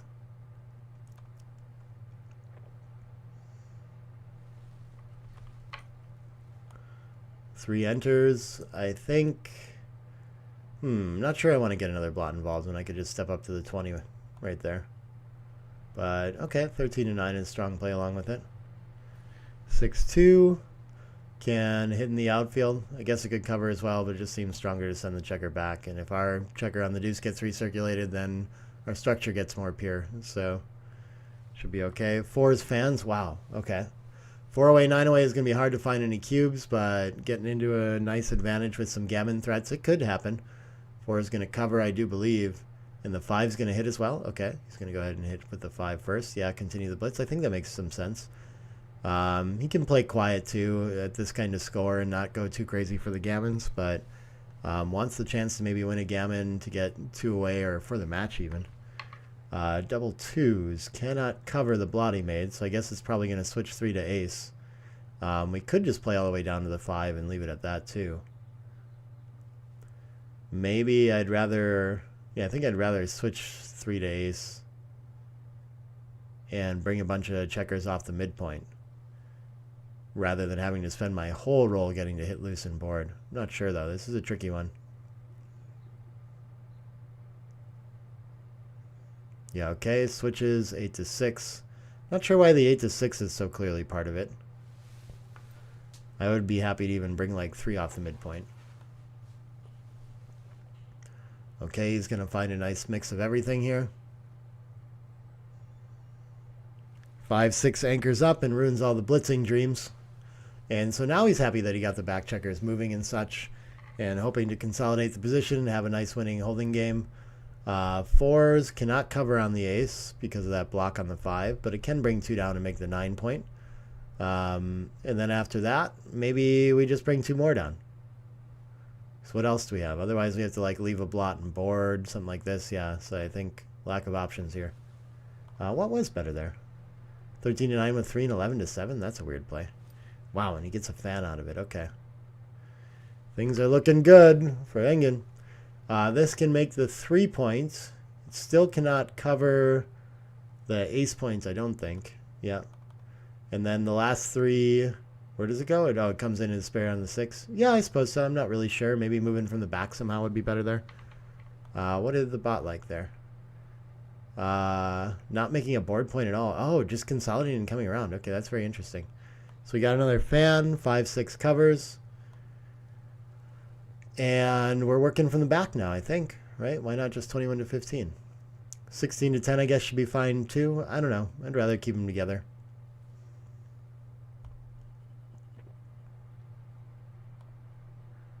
This just seems like a pattern thing, but I think we just hate getting kind of disconnected from our checkers. So when we play that 16 to 10, we risk, having just this one with no link in the outfield that has a very difficult time running around. So he covers and plays around instead, though, and no punishment there. I'm interested. We're just too good already? Okay. So he's already in play on mode. So we can bring the 5 out and the 10 to 6 here, be a whole step closer. Okay, he's gonna play the illegal way again. 21 to 16 and 11 to 6. And does he get another fan? Yep. These 5s and 4s are tripping him up all over the place, y'all.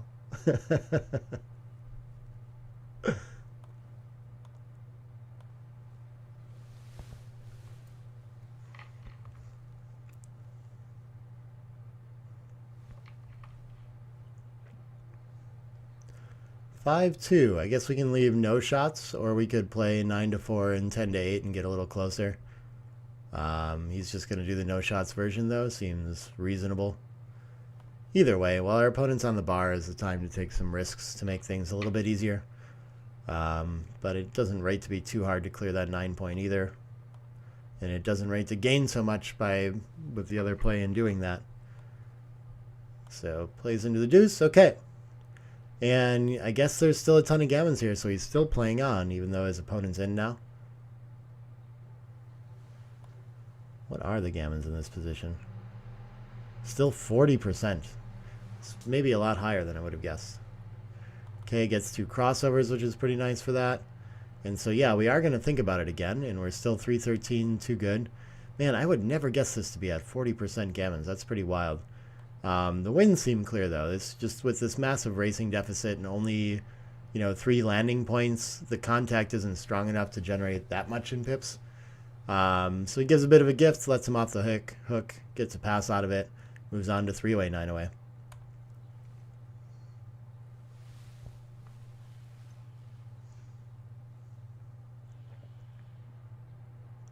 Three-way, 9-away is no longer symmetric with 10-4. Too bad.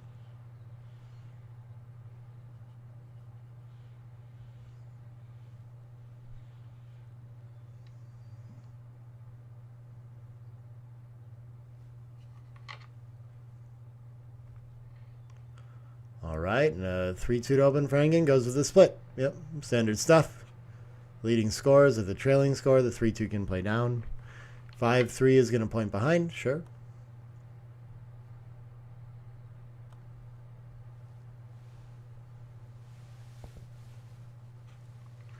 And 4-2 makes a board point, okay. Looking strong.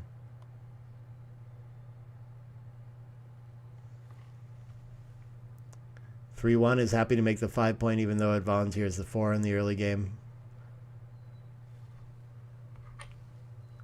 And 6-3 gets to make the bar point now. Okay, huge. I mean, making anchors with this leading score is beautiful. Even though we could make the 5 point as well, I think we're under more pressure back there, and we get into the simple game we want where no gammons are available with this big leading score.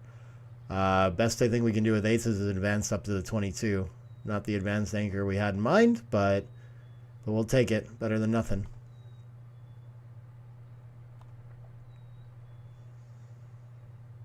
And 2-1. Is it worth giving up our anchor to hit already? I'm not sure. I guess we kind of have to leave shots either way. We can make the 11 along with it. Oh, we can just clean up to the 8. Okay. That seems okay. They're quite close. Double threes cannot do anything about the anchor still, so sure can unstack the 10, clean up the 8, one more down. Okay, looks good. He's all ready to build his board next roll now, and it's a lot scarier to leave that anchor with how many returns there's going to be from the bar. 6-2, can either play really impure or could slot the 5. He's going to go with the real impure variety, and I guess he's not even ahead in the race anymore. That's a hard play to make. Oh, this 13-11 is an idea too. Okay. So he's only played the 6 and is thinking about actually making this play along with it. Okay. Yeah.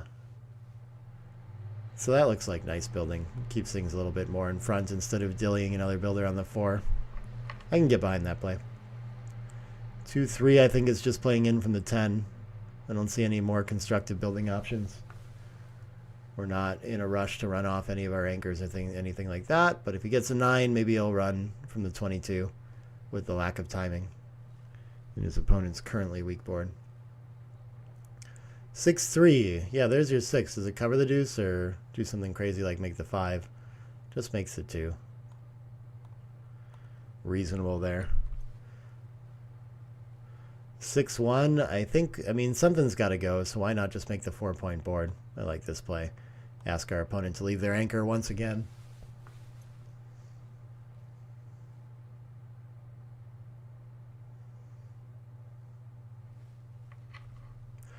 And a 5-2.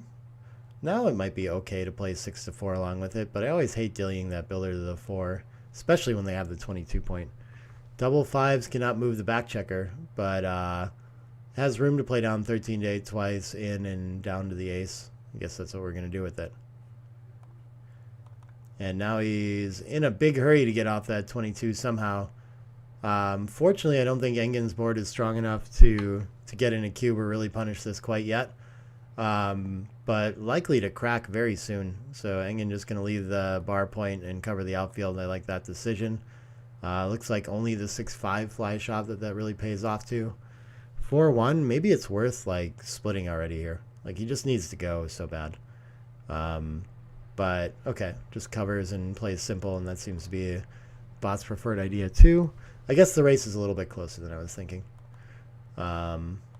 Curious where that shows up though, that last play. Okay, a little bit too big to think about leaving the anchor quite yet. But okay, what do we do with our last 2 6s? We could make the ace, but keeping the blocking structure seems a little bit better. Okay, plays into the deuce. Sure, keeps the maximum contact outside too. 3 is going to slot, and then I think we don't really want the 7 with the mate ace, so just 7-6 for maximum covers looks pretty good. Like that play. And still plenty of awkwardness for Engen to navigate to bring this leading race home. Has good distribution to maybe fill in the 5, though. That might be enough to be able to send a cube. This is not the kind of score where he really needs to adjust to the match score all that much either.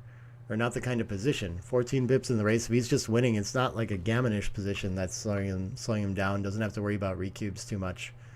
So I think it's reasonable to think about it there. But I guess with the open 5-point, his opponent still has too easy of a take. Maybe he would rather get to a passable position before he sends it. And this might be that, but I thought he was getting close last roll already. So yeah, he's right up on the cusp of it. 6-3, so we have to crack if we don't run. But running looks like a disaster too. I think we just pass whatever we do. So maybe we don't care too much. Yeah, this seems fine. It looks like we win more and lose less gammons when we stay back. But should be irrelevant either way. But I mean, that all depends on Engen finding a good 3-way cube. So he does have to spend the time to find what he thinks is the best of it. And there's just too good diversification to attack on the 22 point there, I think, when we leave. So he finds this, and Engen is going to find the cube. And I think we're probably passing to 2-away now. That's tough, though. It can get frustrating in these spots. And we already saw Option take a little bit deeper with the the match deficit, probably thinking that he just needs to go for it. But yeah, this one he knows he just has to let go. Just no chances here. And we're going to continue on to 2-away, 9-away.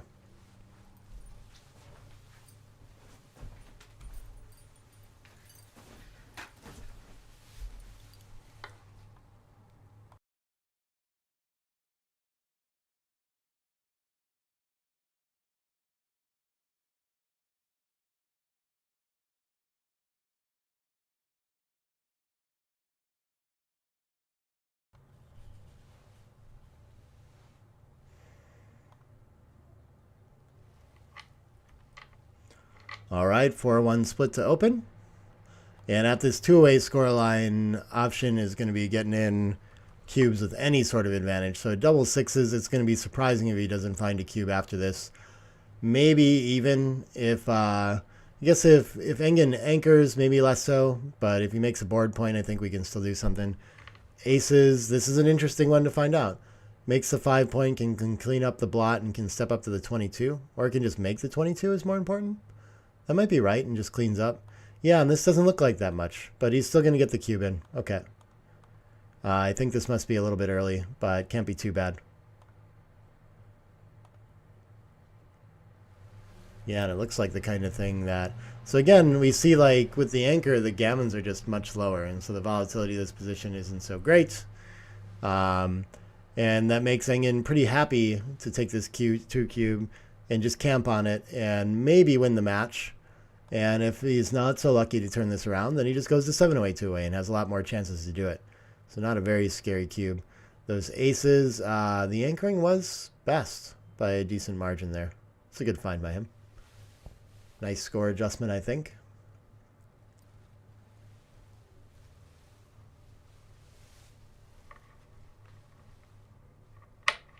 So what is play B with this 3-2? I think 13-8 looks pretty nice, but I guess you could consider just trying to make the 5 point or a board point or something, volunteering in front. Yeah, okay. Yeah, that is a little bit better. I like that idea, especially at the score. 2-1 doesn't reach it anyway, but I think it just starts 2 points. Engen likely to just sit on his anchor and try to get his board ready first. 6-5, we're covering the bar point for sure, and then the 5... Is it time to just run off? Yeah, okay. Why not? Our opponent can hit and cover, but there'll be another blot and board, and when we get away with it, we're a ton ahead in the race. So those factors point to volunteering now. Yeah, I think we're just covering from the midpoint. And okay, looking to be a simple 22-point holding game most of the time. 4-2 can't quite get to safety, though. I don't think this is going to be worth making the 4 point in front at this point. Yeah, so 4 is just going to try to get closer to home. 2 down. That looks nice. 8s, 2s, 3-1 is going to cover twice. Well, it can cover the 5 and play 8-7. Maybe is better distribution for building.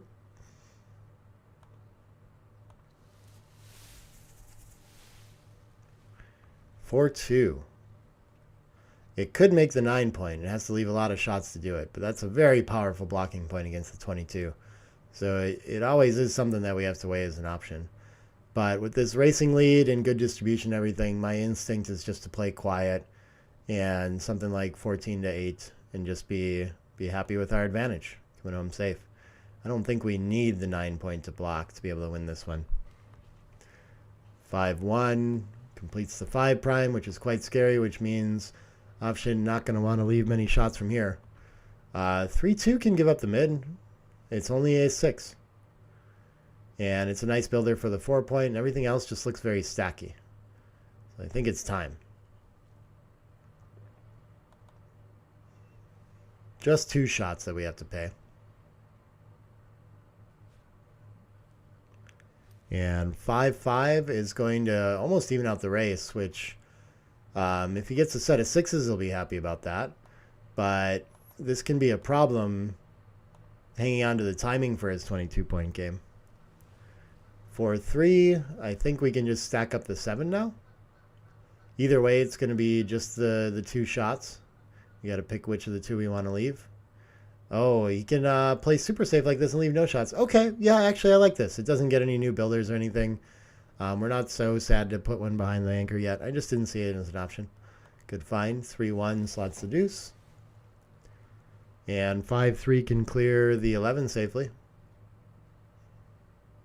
Oh, he wants to keep that point out there for some reason. That's interesting. I think we should just play simple here. But okay, not too far off.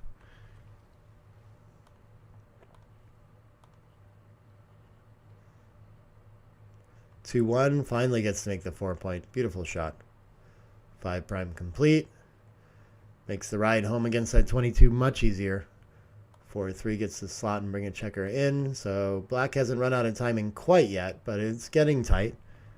5-1 for that reason. Maybe it's not worth leaving the fly shot and we could just make the deuce, but I don't know if that, or make the ace, sorry. Oh, he wants to clear the 7-point instead and get rid of a landing point for the 11. That's interesting. Not sure why we would do that.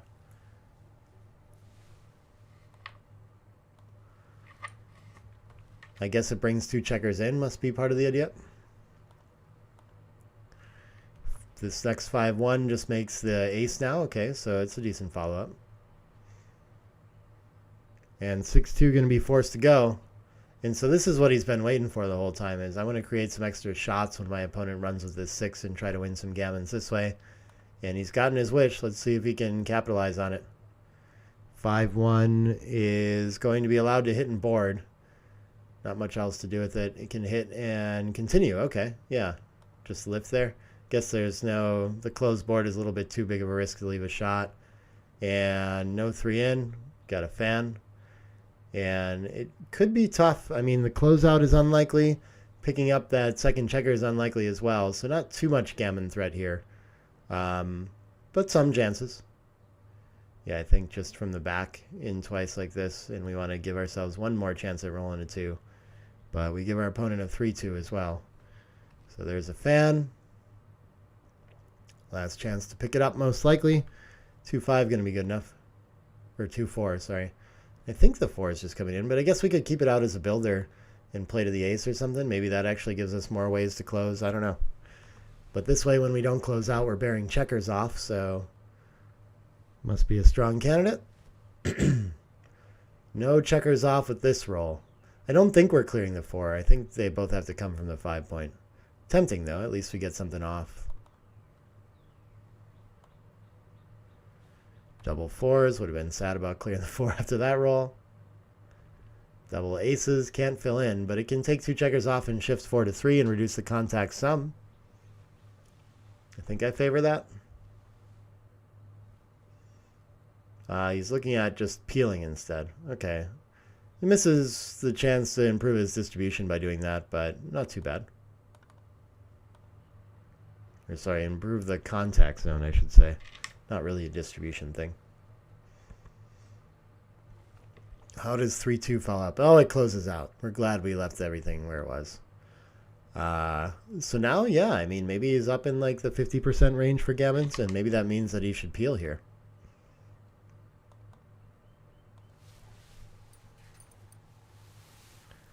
Gets another fan out of his opponent. All right. Option could be getting well back into the match to 5-away, 2-away if this gammon works out. 6-5 is a pretty huge gammon saving roll, though. It's going to be a lot harder work now.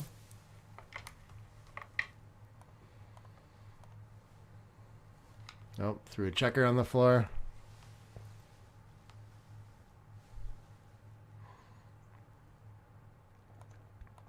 Hope they realize that by next game.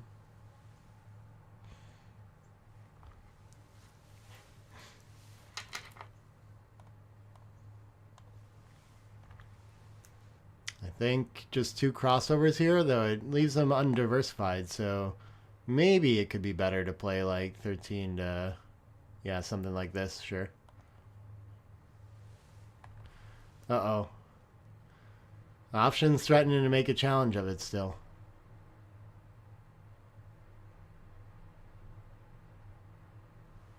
And 2-1, only going to get 1 crossover. Ouch. Hard to imagine that we can do better than 9-6.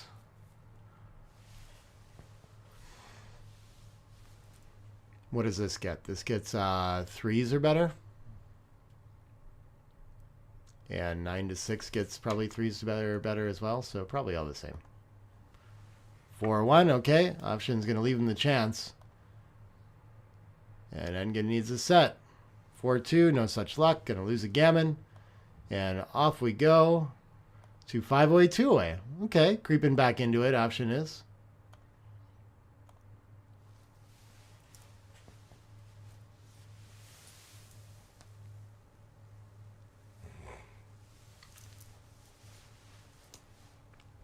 Okay. Saw one of the players standing up. I wasn't sure if he was taking a break or just trying to find the checker on the floor. Looks like he was finding the checker. Oh, maybe they are taking a small break.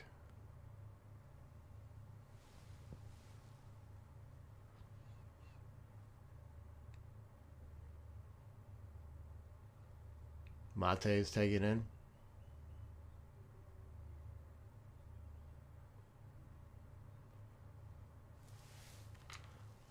Let's look at the... We can look at the fun match progression real quick. So this has been the match so far. All been on Engen's side and just like kind of falling off a cliff the last couple games here. But claws back into it and gets back up to, what is this, almost 25% match equity now? After a trough of about 10%. So he's getting back into it. Got some chances, but dice have never been on his side yet. And they might not be till the very end of the match, if they ever are. So hard to get into, like, maybe he could get to Crawford or something like that. I don't know. But okay, that's been the journey so far.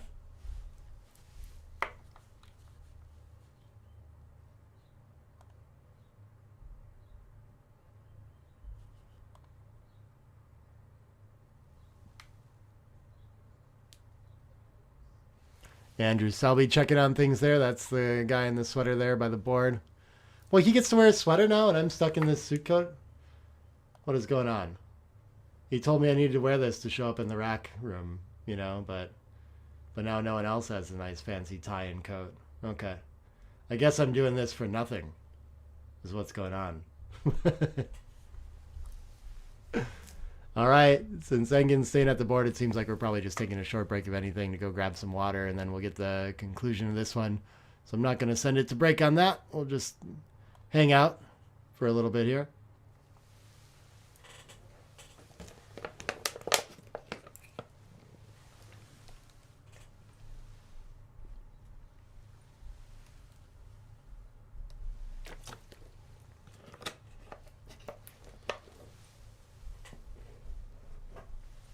You guys caught me sitting for a little bit too. Every now and then I do that.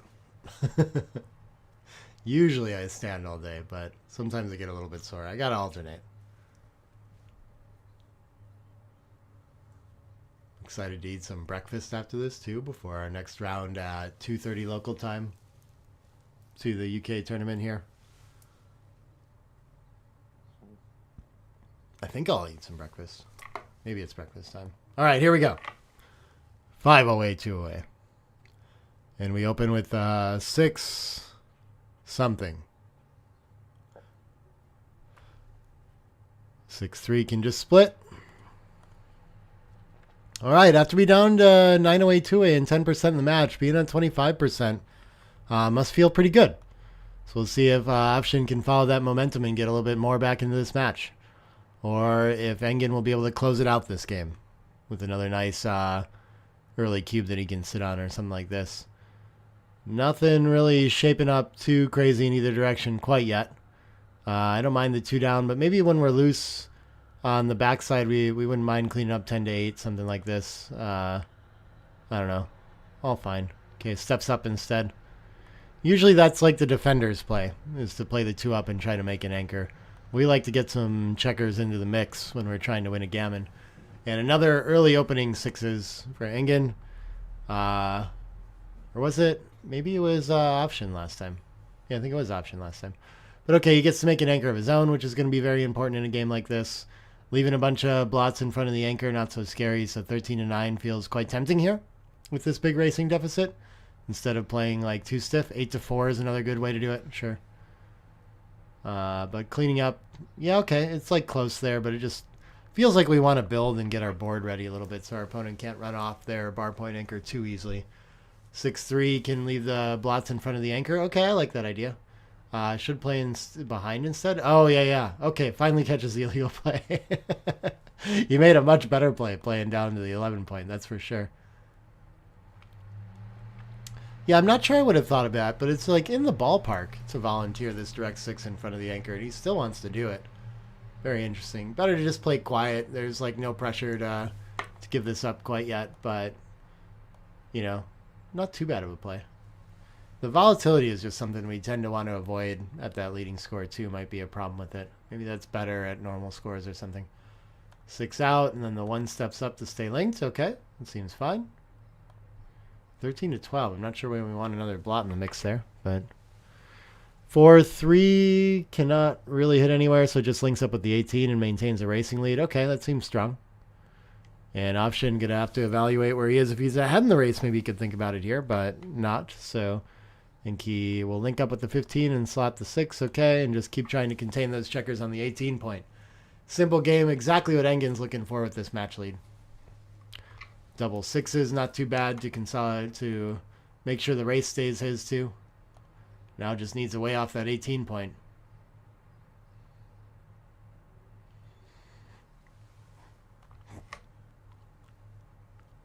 And not a lot that Option can do to make that scary yet. Gets to slot another point in board, but still hasn't been able to make anything yet. So 5-2 for that reason, while the board's very weak, I think is a great time to play 18 to 11. 18 to 13, 6 to 4 is better though. Interesting. I don't know why that would be. Maybe he's trying to land on the 13 somewhere and just like that, unafraid of being hit. Interesting play though. Interesting find too. I don't really know the idea there. I think we're stuck slotting the next point in order now here too. I guess we could play 15 to 5 to cover. Oh, he's just going to make the 2 point instead. He's just tired of slotting new points and wants to make something. Okay, that's a little bit better, I guess. 15 to 5 is quite close there. That's interesting. 5-4. So, okay, if we're going to leave the checker on the 13, I thought the idea was going to be to leave with both and establish the 13 now. But instead he just plays into the board, makes a point, misses a tactical opportunity there. Okay. Lacks the courage when it comes down to it.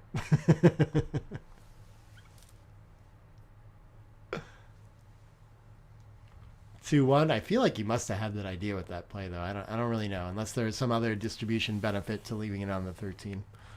5-4, I think, is just going to clear the 8 now. When we're down in the race, we're not so worried about having that outfield landing point to bring this home safely. I feel like the board's more important. The fly shot could actually cost us here, too. So we really don't like leaving this 8. 6-4 is not an 8. I think, yeah, it doesn't look like a great time to be running off the bar point. So I think just cracking further. And it's going to be hard to find that time now. So as the board starts to deteriorate, Option wants to think about the cube here. Okay. This seems like a nice one to be able to sit on as black and just hope we win the race somehow. So I wouldn't be thinking about sending it. 3-6 is just going to stack up that 6 even taller. Okay. Still can't make the 4 point. 2-1. Well, it doesn't make anything crack, at least. We haven't found our safe path off the anchor yet.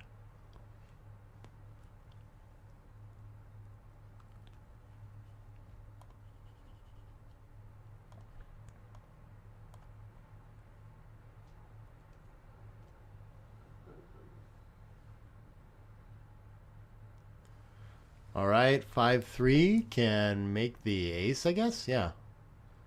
Why not? Just get another board point in order. And keep all of our outfield contacts. Let's see what Efshin comes up with. That's going to be forced to leave the double shot against the 4 point board. Cube incoming, maybe, I guess. Yeah, I don't know about this. This is like a pretty even game.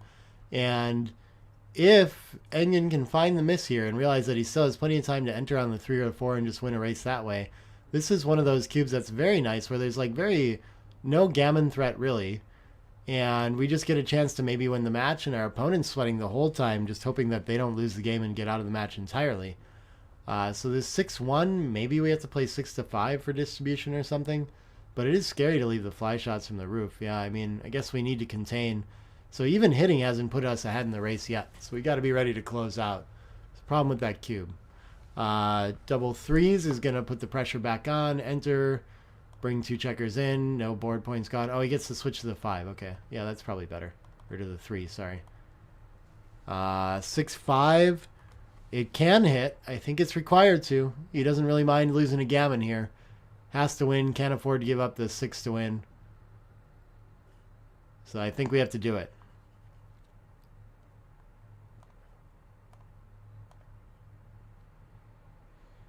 And a lot riding on a 3 right here.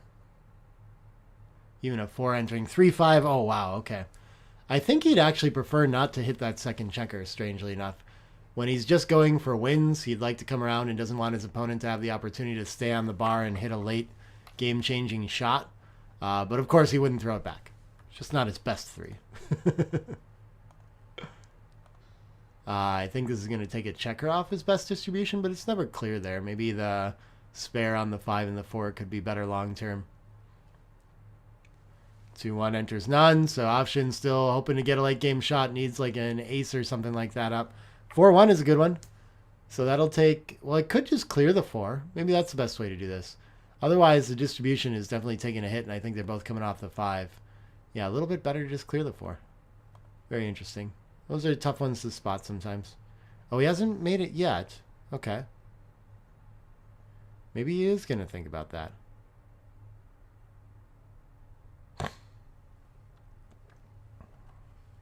So let's take that back and see what he comes up with. He notices that the distribution doesn't look good and that this is just going to leave 0 shots for a while. So good find. Okay. Nice job pausing and thinking that one through. 4 enters. So Afshin gets to sit in the spot that he can sit for contact at least, which is very nice. 5 is coming off.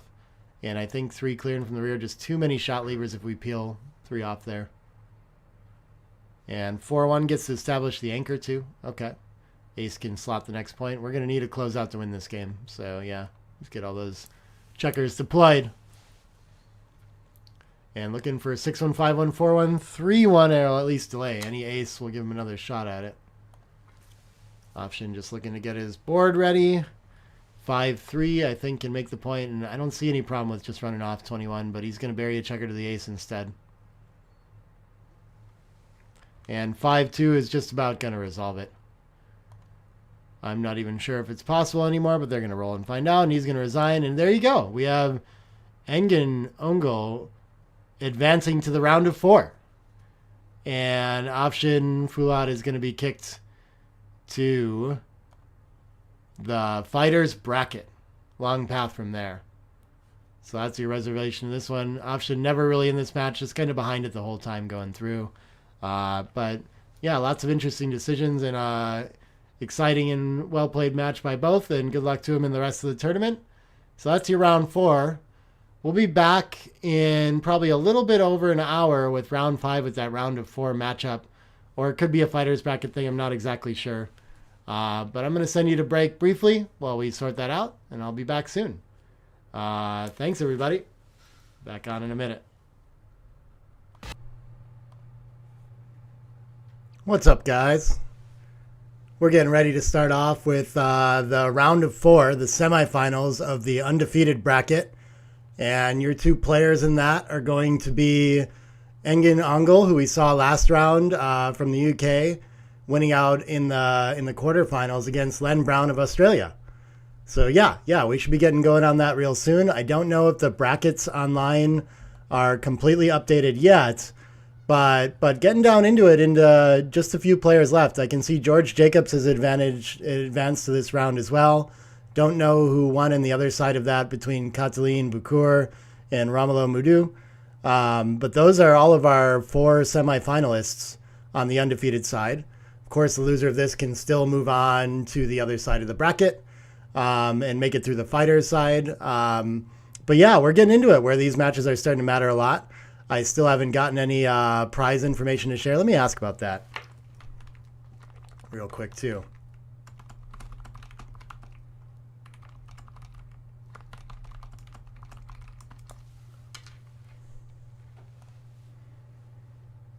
Yeah, okay. But yeah, so these players, I think the plan is to start in about like just a minute or 2 here.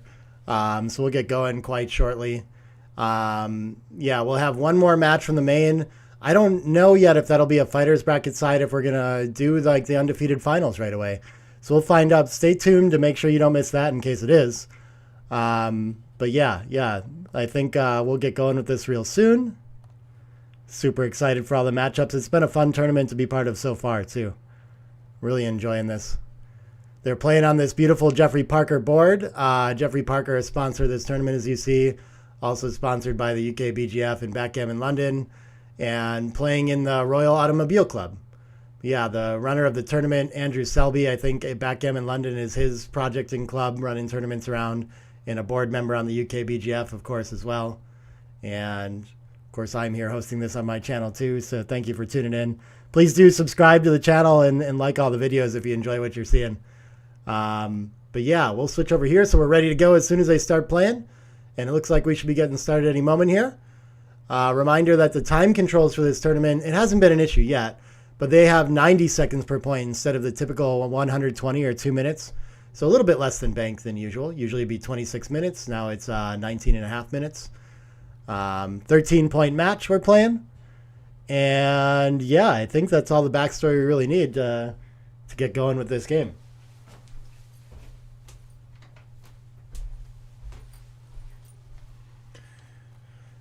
The RAC London has this very specific dress code, so I'm in here with my jacket and tie today. You're welcome. Doing my best to fit in. We have some ties and collared shirts, at least, and nice pants. Oh, you can't see my pants. That's a good thing. Definitely not wearing like suit pants or anything like this. Oh, he's trying to take some points to start. Okay. But here we are. We're at 8:20. That's our scheduled start time, so we should get going any moment here.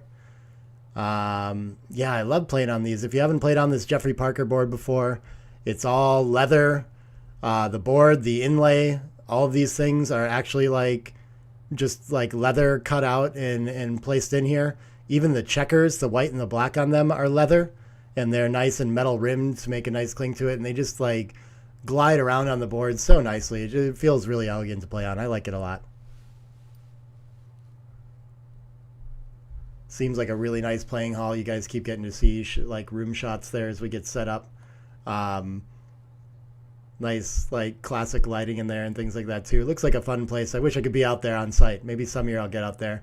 I think the plan is still to get out there in August. I have travel booked to do some tournament in London. I don't know where that one's going to be held though. I don't think at the Royal Automobile Club. So yeah, I'll be out there to say hi to everyone on site, catch up with all the London folks. But it's been super cool tournament so far. If you didn't catch up all the matches yesterday, I think we had Chris Bray playing Christopher O'Connor first round. Fortunately, I don't think Chris Bray scored a single point in that one. So that was a tough match for him. We had a really exciting and competitive match between Sebastian Wilkinson and Oliver Squire second in there with some crazy score recube kind of situations and things like that. That one was pretty wild. Definitely check that out. Then the final of the main was actually a fighters bracket match. I think Steven Nelson and, oh, I'm forgetting who the opponent was. I think I knew the opponent better, but I'm blanking on who that was now. So my bad. I don't know. And then in the jackpot after that, we have a couple matches from the evening too. I can see, okay, my memory clearly is declining as the day goes on because I don't remember who the jackpot matches were like at all. Well, we only had one jackpot match at night. That's right. I remember that part now. Julian Federline helped me out with that first match with Chris Bray and the jackpot match in the evening. He'll be back on as my co-commentator this evening for the jackpot matches, expecting that we'll be getting into finals territory of those side events. So definitely tune in tonight at 7:30 p.m. UK GMT time, and that'll be 1:30 my local time, US Central Time here in the States.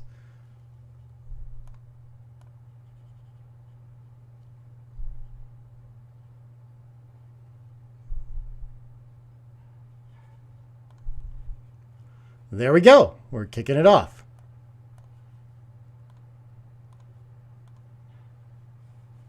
Let's get to the commentary scene so you can see that. And 6-2 split to open up. 6-3. Okay. Hard to see those dice sometimes. And what is this? 4-4? Beautiful shot in the opening too, just going to make both anchors. And small advantage for Engen to start. 2-5. There we go. Had trouble getting that one in. So what can we do? We could just clean everything up and hope to race a little bit. I guess that seems fine. I don't see anything better, unfortunately, but it's not fun to have a single checker back and technically be 4 pips down in the race. So definitely Engen with the better side of this so far. If he can make a couple board points, gain a few pips in the race, he'll have a command of this position pretty well. And Len just needing to escape to close down that attacking and priming game plan the same way that his opponent has by having made an advanced anchor. So really the race, the only game plan available to white right now, where black can still prime and attack, and as long as that single checker is back there. 5 point is a huge improvement. 7 pips ahead in the race too. 4-3, okay. It's starting to get into dangerous territory for sure. I don't think I see anything much better than just 13-6 there. I like that play. 4-1.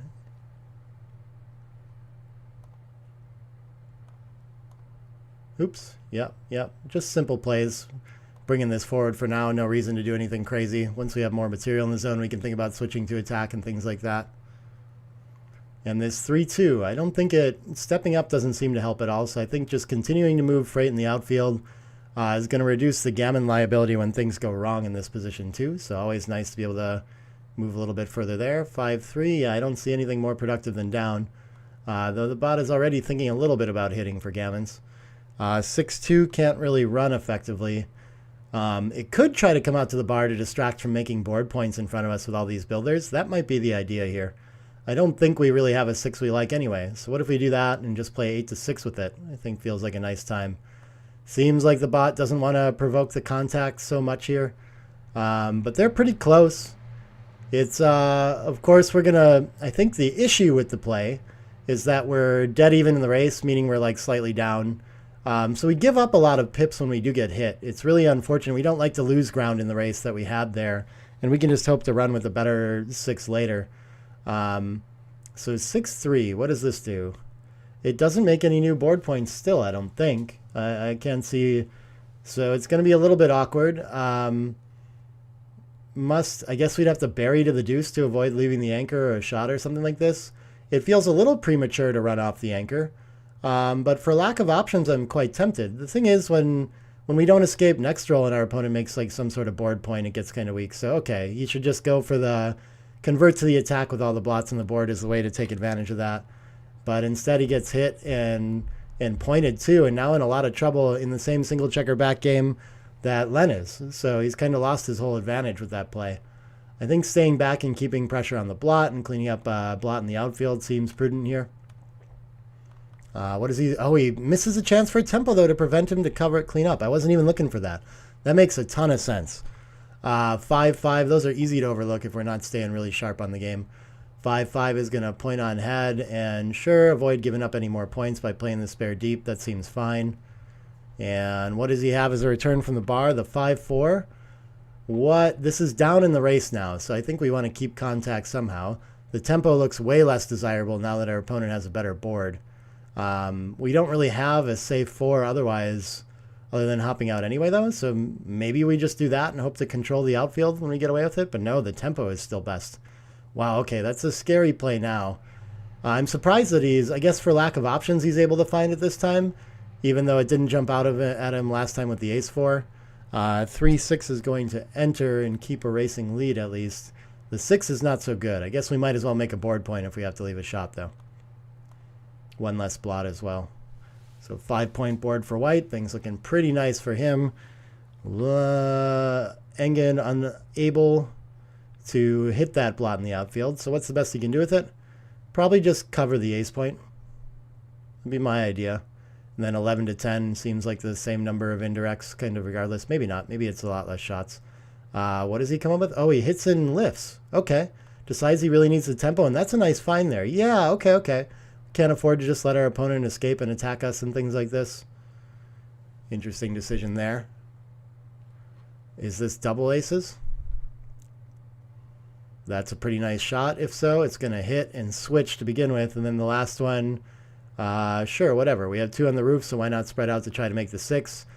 And suddenly white's going to be like probably too good in this position with 2 on the roof. He's really cruised right by his market, I think, by quite a bit, yeah. 6-5 can at least hop out to the bar and keep pressure on that back checker.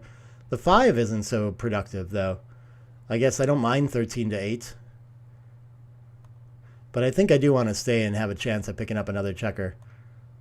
And, you know, we're well poised for when our opponent enters with 1 on the 6 to still hit and lift quite often. 6-4, so we'll be going for that.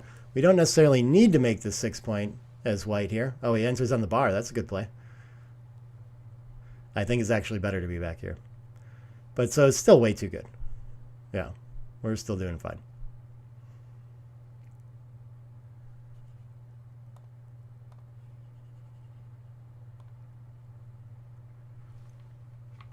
All right. 4-1 can't take the checker off the 6 to prevent it from anchoring, but it can lift another blot so that we're not fading a bunch of indirects from the bar, which allows us to also play 8-7 with it and maximize ways to attack next roll should he not roll a 6. I like that play. I'm not sure. Oh, I guess he wants to get off of double 6s is what the bot's doing here now. Is more important, the turnarounds. Interesting. I don't think I would have found that, though. Ace-4, I think just to hit and lift is fine. Like I said, I think clearing the 6 in advance is kind of an idea that comes up in these games anyway. And so that's what we have. We have a pre-cleared 6 point. We don't really necessarily even want to make it here. Double 2s, I guess we will make it with that roll. That's fine. But so I shouldn't say we don't want to make it. We don't need to make it. But if we get the opportunity, okay. 6-5 is going to have to play a little bit deep, but distribution's still looking good. And with 3 up and all these things, if he can just not leave a shot, he's winning a gammon for sure. So quite all right. Still no checkers off. I don't think it's worth peeling here by any means. Got to be careful not to get hit. That's all you need to do. 6-2 enters 1.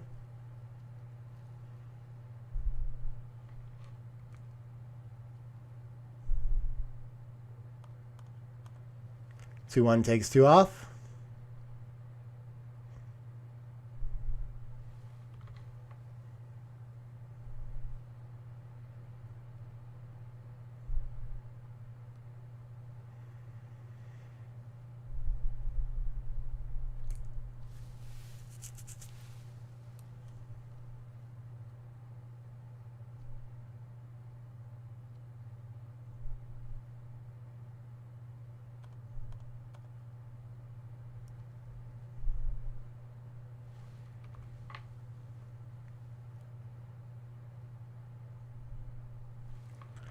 All right, things still progressing nicely for white.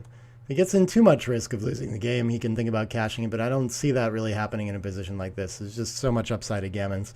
Engen enters and ends that sort of thought process. And now seeing if he can race off it, pretty unlikely that that'll happen, though. That's a lot of crossovers left for Engen here to get off the gammon. Can save the backgammon at least.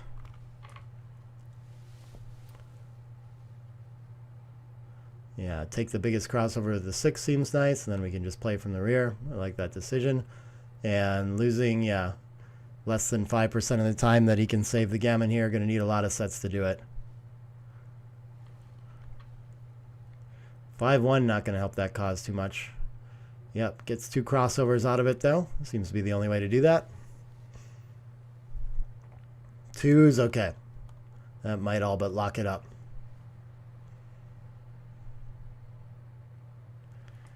5-2, and he's going to resign the gammon. All right. And so at least it wasn't a doubled variety, just a 2-point lead, 13 away, 11 away.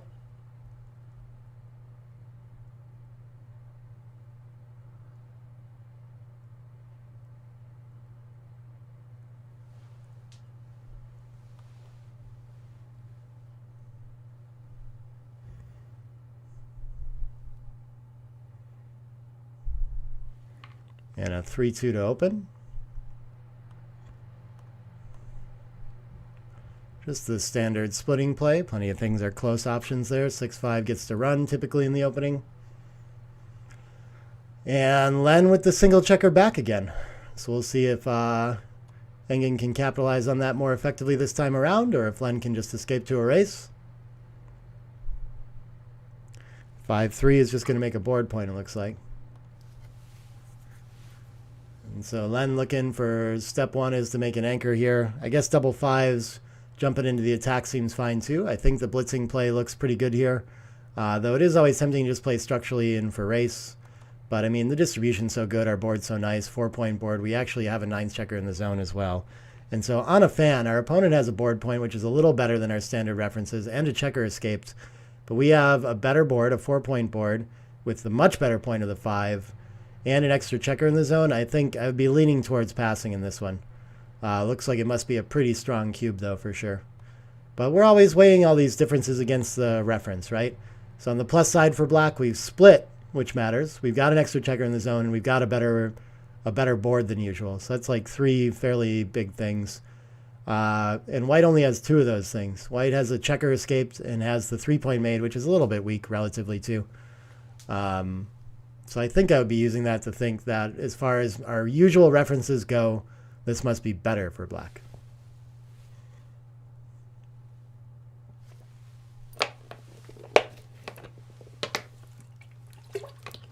It does not appear to be a score influence causing this either.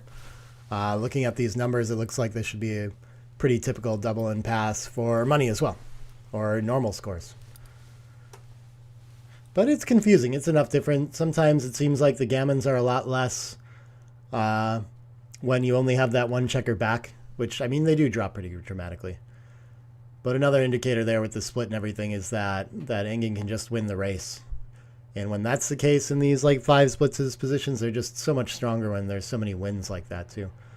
All right, opens with the best 3-1. Aces is not a bad follow-up.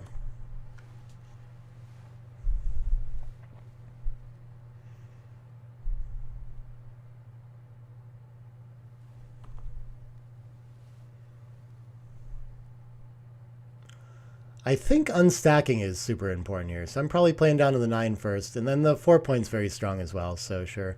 But wow, okay, he's got the right idea making the 4 first. And once we do that, making the 2 is a little bit stronger. This is hard positionally to find for me. I would have ended up, I think, with Len's play there. 5-3. I guess having the 4-point board, though, is pretty strong, and we deploy these builders here that are going to be difficult to use otherwise. I'm not sure exactly. It's a strange one to me. Maybe the follow-up. So this is like 4 down, probably in 2 splits. Yeah. Engen has very nice priming structure. So Len with the racing lead as well has pressure to get those back checkers moving. And the best game plan would be to prime. So he's not too worried about being split and attacked. 3s, I think, might change up the game plan a little bit. Because we can make the 4-point now, which seems like a pretty nice asset. I don't know I guess we can make the 4 hit loose and then make the 10. I'm not sure really what else to do with that. Kind of seems like we have like 1 extra 3 however we play this.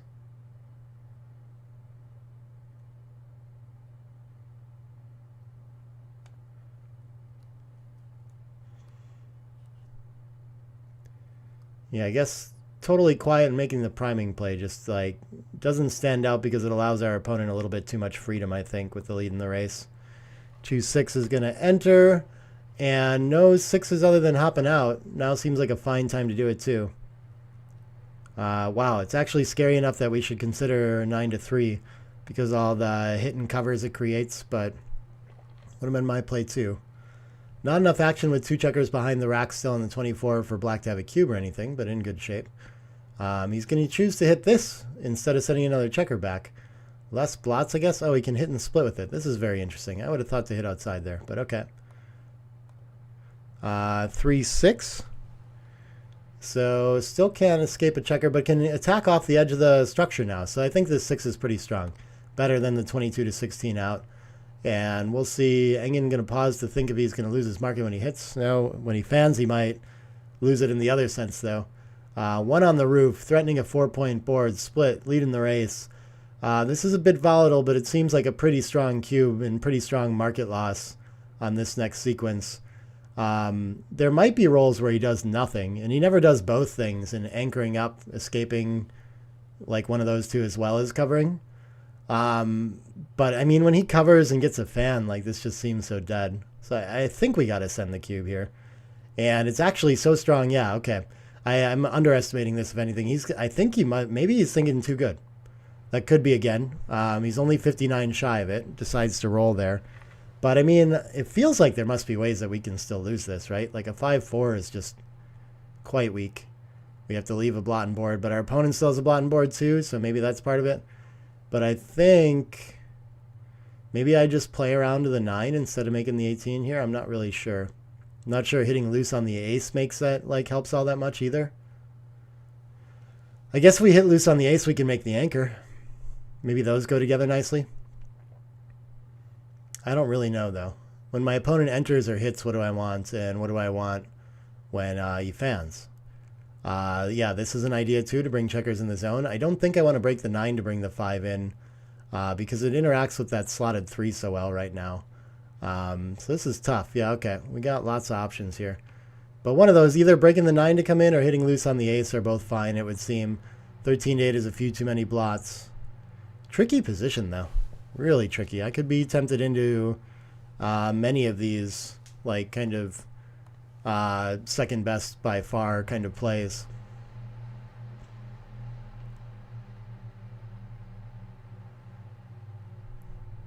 I wonder how that rates among his, like, rolls. It just seems like, I don't know, for it to be such a strong cube, this must be one of his worst. Yeah, 5-4 is actually the worst roll. I'm going to pull it up in dice distribution here.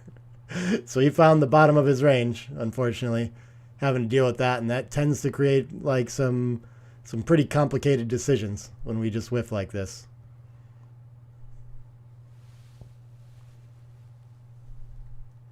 Nothing fits the plan.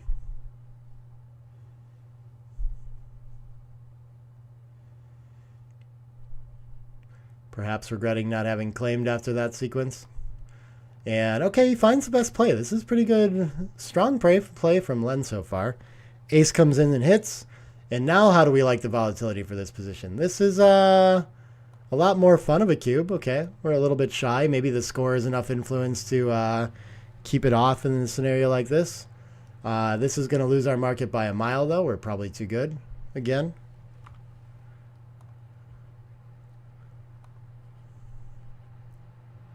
Not again. Last time we played on too good, but we weren't quite. But given that, I expect that if that was his idea that he was rolling on in the last position and not just that it wasn't good enough, then I expect him to take a roll here as well. 6-1 can hop out to the 16 or it can bring ammunition in, but I'm a little bit worried about my back checkers and getting them moving. But he focuses on the offensive side. Okay, okay. Wants to make sure he achieves that closeout as quickly as possible. 3-6 cannot make another point, but it can hit loose on the ace and make sure that our opponent doesn't anchor there. Okay. And brings the 8 into range of covering. I like this play given everything that he's got set up on that side. And now he just has to be careful with those 3 checkers back 4 now. So yeah, this can get to be a problem. Okay, he's going to pause and think about it now. Reasonable. Like, he can probably still claim this from the roof here. Not quite though. Wow. This is a complex, I mean, not a big mistake available for Engen, but this is a hard take to find even when we send this. So, I mean, I think for money, it's probably a pass as well. So small score influence here, I would say, it would seem. The numbers seem to bear it out, but maybe it's just the number of gammons and the increased recube vig that's going that way. That's, man, that's an aggressive take and just kind of finds it quickly too. So we're going to bring the 6 into the action. All right. Still not worried about getting stuck back with all these checkers, apparently more focused on the closeout. 2s, I think we can afford some impurity in switching to avoid the anchor for a roll, and we can advance 18 to 16 with it or something. Or even 18 to 14 with 3 in the air. Oh yeah, we can step up to the 22 and do it. But yeah, buying the time of the switch just seems very valuable here. And now he's going to look for his best 2, just like the bot did here, and found out 24 to 22 actually gets me a little more mobility. So I'll do that instead of making the 16. Not worried about being hit on this roll. Double 3s would be a bummer, but we can survive that. 2-1 enters 1, looking to attack with 5s, 4s, 3s. So I think the 5's going to hit loose, and then the 6 probably from the back now he stepped up 2. Maybe 16 to 10 could get it more in the mix, but making the 16 looks pretty strong here, hopping past some structure. I like that. 3-1 enters 1. Aces that hit and cover are nice here. 5-5. What does this do? This doesn't quite cover the deuce. It looks like, can it hit on the 3 though? I think it can. Maybe that's the best we can do with it. And then around 16 to 11. I just don't want to let my opponent make an anchor. Yeah, and he sees this idea too. Plays it all the way from the back instead of 16 to 11 with it. Okay, that seems fine. Thematic blitzing type of play. Very close. 2-6 comes in and hits. Okay, pressure back on Len for this closeout. 2-6. Not going to do a lot. Kind of forced here. Oh, did he roll something else? Okay. He must have fanned, I guess. And then his opponent fanned, and then he got a 1-2. Okay.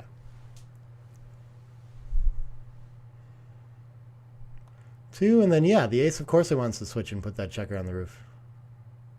Oh, he could again enter on the ace and cover. Maybe that is better. Maybe the 5-point board buys plenty of time. Yeah, I think, yeah. So he's going to miss that and focus on the blitz instead. But okay, pause to think about it. Had the right idea. Just couldn't pull the trigger on it. I've noticed that like the 3 to 4 point board doesn't really seem to swing things quite as much. But when we get to the 5-point board, making that point is quite valuable in blitzing positions. I've been working on this with a student lately. 5-6, we want to get something in the mix. Maybe from the 18 would be fine. 18 to 7 kind of seems like it sees everything nicely, but sure, 16 to 10, 16 to 11 can't be too bad. Something like this as well. Oh, look at this. Somehow this is like much worse to not reestablish the 18 afterward. Okay. That's not really the play that I had in mind. I was thinking aggressive. 3-5 anchors up. Whole bunch of work to do now. Really needs to cover to start, and then hopes his opponent fans at least once for him while he tries to escape. 18 to 16, I think, to try to get to home.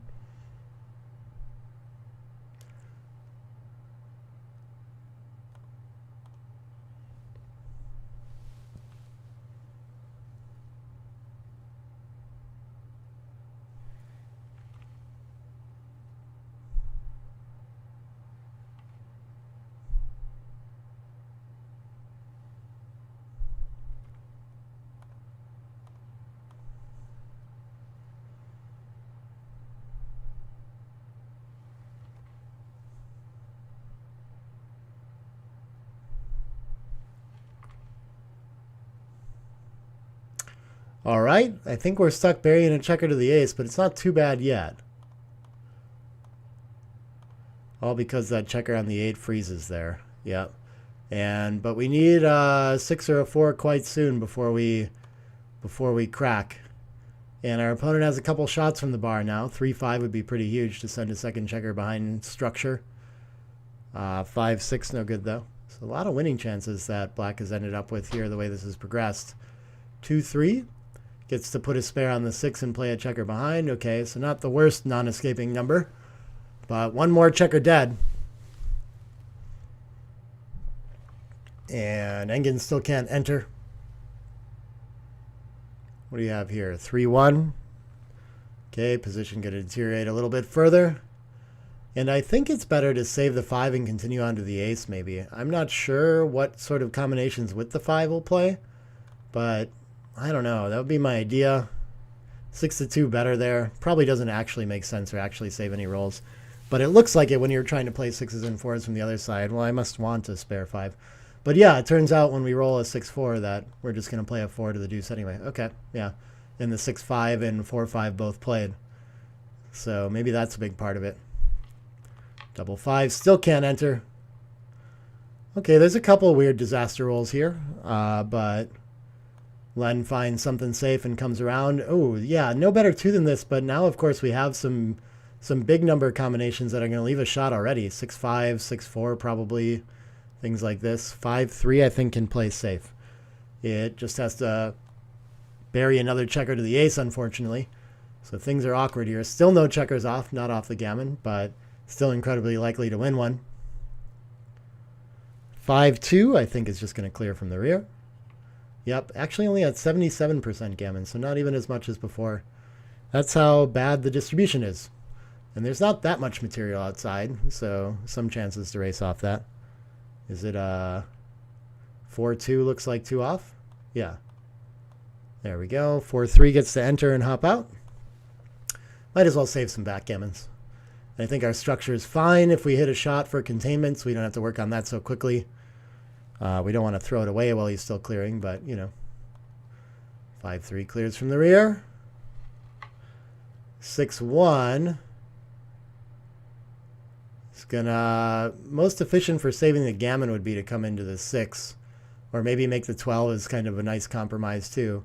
But we wouldn't mind making the 7 if we're relying on contact to save the G. So I think I like his play here, what he found. Okay, so there's some other middling thing that XG likes in this spot. All should be pretty similar. And now that there's no contact, it's all easy. We're just spending all our pips efficiently, as efficiently as possible. So I think 4 out and 2 in. I mean, he needs to make sure he saves the backgammon. So I like this quite a bit. 5-2, and there are still 2 rolls away, so he doesn't have to touch the back checker yet. Can save some PR points and efficient crossovers. So like you can play the 10-6 here, and still like I guess just 13-6 is 2 crossovers. Looks more efficient for the pips here.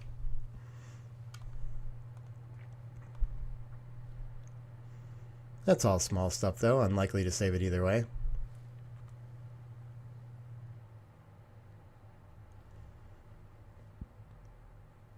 And 6s. This, so I think he does need to come off the 22 to make sure there's no backgammon risk now and can play 2 in. But would love to spend that last one efficiently, 12-6 as well. But this is pretty good anyway. He's gonna, oh, look at that. He should just do it and not worry about the backgammon. That's so interesting. Okay. 6-1 takes 2 off. 5-4. 5 comes around, 4 in. Okay. So he should have some sets, some chances to save it if his opponent doesn't roll his set himself. 3-2. Looks like we can just play 12-9 and 8 in and have 5s or 6s. I don't see how we can do any better.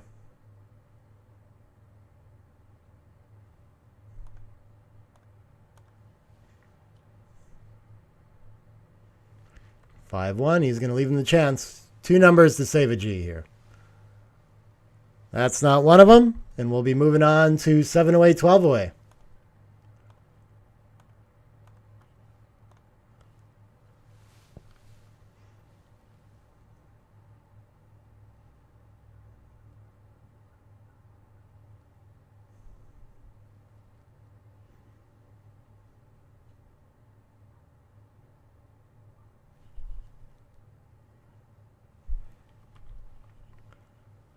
All right, so there will be some score adjustment to cubes at this one. I think we got to be a little bit more patient as the leader and a little more aggressive as the trailer because the recube effect is starting to get quite large. We really don't want to have to deal an aggressive recube on the one side, and we're not really scared of our opponent sending it to 4 at 7 away. So yeah, all the cube leverage kind of goes to Engen in a game like this. Got a score like this. And looking strong to start. Opponent has to hop out to the bar after making the 5 point. Okay, he hits back. That's going to keep plenty of life in this position for Len. But could have been creeping up on a cube already there. Double 5s. Gets to point on head. And then what else? Maybe do we want to bring the checker down off the mid or come out in the outfield? I think I like this. Feels more involved in the attack and closeout. And on fans, maybe a cube coming. Maybe this isn't much bigger, though. Ace-5 gets to clean up, but now he's in a single checker back game and outboarded. Opponent has 3 backs, so I guess it's not much. But, I mean, I'm tempted at this score still to send it. We're really close to it, too. Yeah, very gammonish when things improve. Is this double 3s?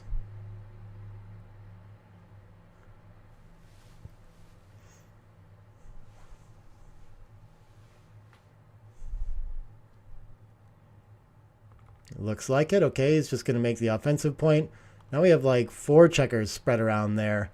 Yeah, maybe we got to find some way to make it advanced anchor or something. We're just a bit overrun in this position with 3 back and no midpoint now. But the teeth of the position is much greater. So, I mean, again, it feels like maybe we're even closer to a cube now. Still not quite enough. 5-1 gets to make a piece of structure. And, oh, he flattens out instead of splitting. He's just focused on closeout. Very interesting. It's getting closer now. What is this? This is a 5-4? Yeah, okay. Dice are a bit hard to see. And threatening to close out now. I think, I mean, with 3 checkers back, this should still be an easy take. But finds a nice double for sure. Timed that really well. He managed to avoid sending it when it was marginally early in both situations, and now he's got in like right on the borderline. Not an efficient cube, because it's still like massive take and not that close to a difficult decision, I guess, you know. But yeah, I think this is the moment. We're going to be too overrun if we don't switch to a blitz, so he's got to go for the attack now. And he's going to have a little bit of a hard time with the closeout with those 3 checkers back. Well, this could help, though. Len has to get another blot in the mix with this 6, which is really unfortunate. I think probably reducing shots and playing behind makes the most sense. I like that. But, of course, for purity's sake, we'd rather be on the bar point. 6-1. I think he gets to hit twice. Beautiful roll. And the blitz is on here for sure. A 2, pretty huge. Entering with a 4, not so bad. He could make an anchor out of this. But getting that checker in the zone out of the mix would have been very nice. That's for sure. 3s gets to cover, and then we're out of space. Ouch. So we can step up 23 to 20, but after that we got to bury a checker. We don't seem to have very good aces, so I guess tactics point 6 to 3, and really strategically we'd rather clear from the rear in general too. So I assume that's what we're doing.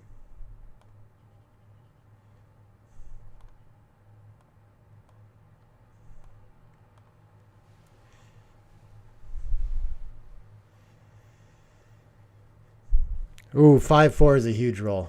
Anchor's up, and now he's got a bunch of winning chances, too.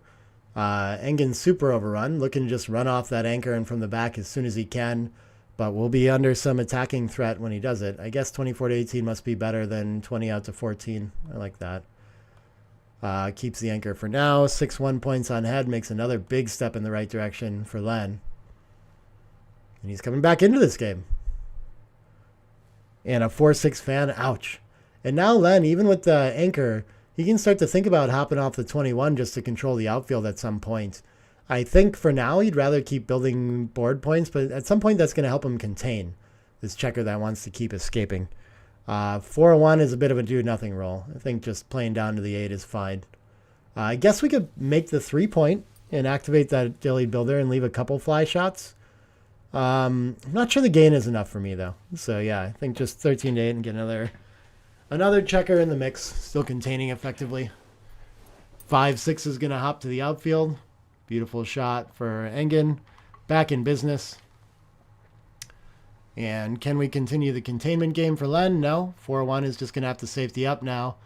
And now Engen, the one looking to hop over this structure and just get 2 to the outfield. Is this double 4s? Ooh, beautiful roll. I think that also safeties the checker on the 14. But we could come around to the 12 he's seeing. I'm not sure I see the upside or the risk of staying back on the 16, so I would just think to safety the blot. But look at this. All the way to the 12 is a little bit better. I guess the idea of that play is that it links up the anchor with the 6 points, so we should be like 1 roll away from coming in a lot more often. We only leave a 6-4 and 5-5 fly shot, but just long term, I guess, is going to be easier to clear when we make the 12. Maybe we have some awkward rolls. How does a 6-3 play after we come in, for example? Yeah, we have some really bad 6s if we don't continue the 12. Okay, so this looks like a pretty tactical thing, where we might be forced to come into direct range and have to leave a shot. And so given a couple rolls are like a huge swing like that, you know, it's surprising that actually it wouldn't be even more dramatically correct to play the way he did. Okay, we're going to make the board point for sure, but then what's our next best, like, well, are we going to make it for sure? We can hit. Can we hit? No, it doesn't get there. Okay, it's 10 away. Right. We can come out to the 18 point and have more direct contact with that 13, though, which seems pretty valuable here, even though we're way down in the race.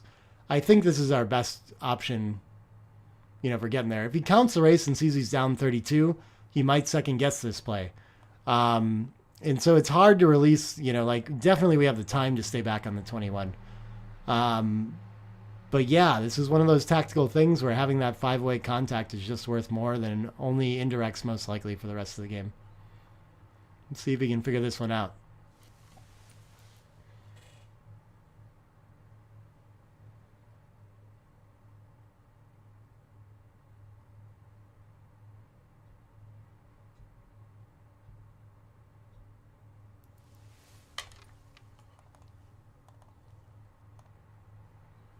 And he does. Finds the best play there. 6-5 it looks like, or 6-4. Which one is it? Either way, it just runs past, gets in.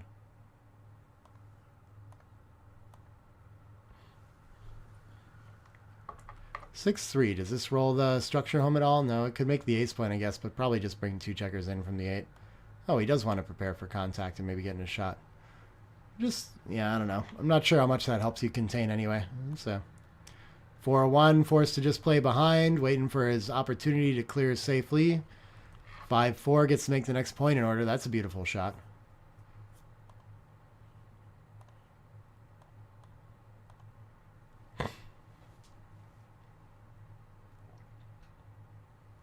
Oh, 6 is going to solve all the problems. Okay. So it looks like Engin's going to survive this melee of a game and catch up a little bit to 10 away, 7 away. I don't see too many gammons happening here. But it looks like a bit too much to catch up in the race to really worry about too. Hi, Tim. Welcome. 3-3.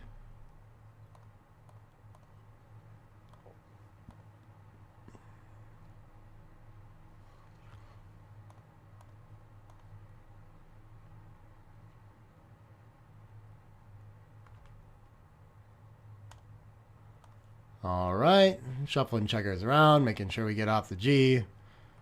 10 away, 7 away. That's still what's coming.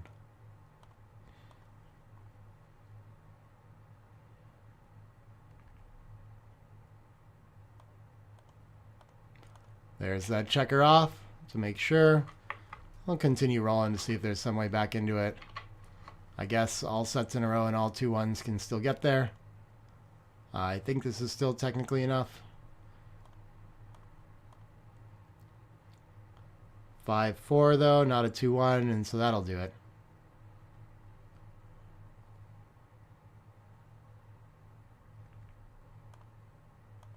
He resigns a single. There we go.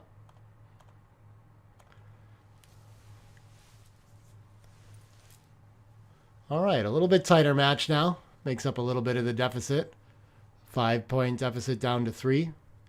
10 away, 7 away is going to be less score adjustment as well. Still the same sort of fear of like dealing with a 4 cube is unpleasant for the 7 away score and exciting for the 10 away. But the effect is like minimized some now that the margin's a little bit closer. 4-5 to open, standard splitting stuff. Maybe Endgame would choose to play down there with the trail in the score, I'm not sure. 5-2, it can just split in response.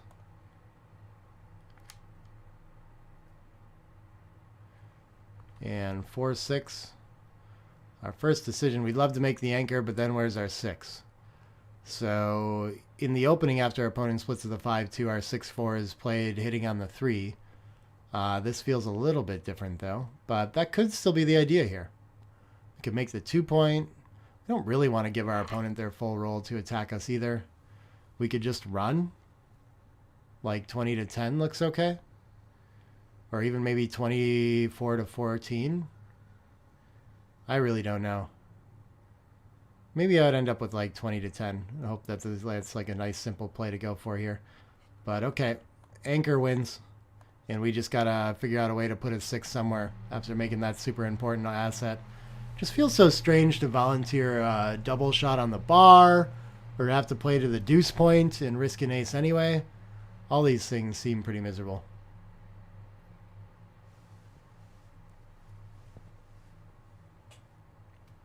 I would have a hard time making that play, that's for sure. So not too surprising to see the 20-10 come out. It's still quite a few shots, I guess, is the thing, right? So we don't get the asset, and we're not so far ahead in the race when we get away with it. And we leave 7s and 9s, which is like a lot of numbers. A lot of numbers anyway. 5s can't safety or escape, can't make the 3-point. This is a really annoying roll. I guess we're going to make the ace and bring a checker down, and then my instinct would be to slot as well to keep it pure. See if our opponent wants to break the anchor against all this material in the zone. I just can't stand to put a 6 checker down on the 8. So I think it's just too much better positionally. And that's what he's going to find as well.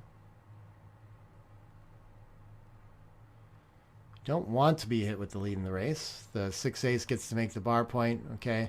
Doesn't get to hit, but makes a piece of structure. Not so bad. 3-1 gets to cover, and then any ace you like. I don't see many good ones. Maybe 6-5 is a little bit better. 24-23 just tends to be not where we want the checker. So I think it's better to front load your position than to step up there.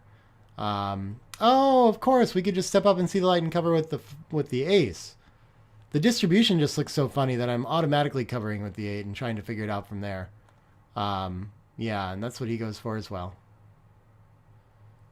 But the 24-23 with it might have been a little bit better. That's interesting. Okay, that's a tough one to figure out. 3-2. Doesn't seem to make any like major progress here. Our opponent doesn't have good 6s, so I really don't want to think about switching to the 5 point. I think 2 down seems like fine for building and everything. I like this play. And aces gets make the bar point. It's a nice improvement. And then we get to step up to the 22 to see the light. So really, almost perfect roll. Doesn't get much better anyway.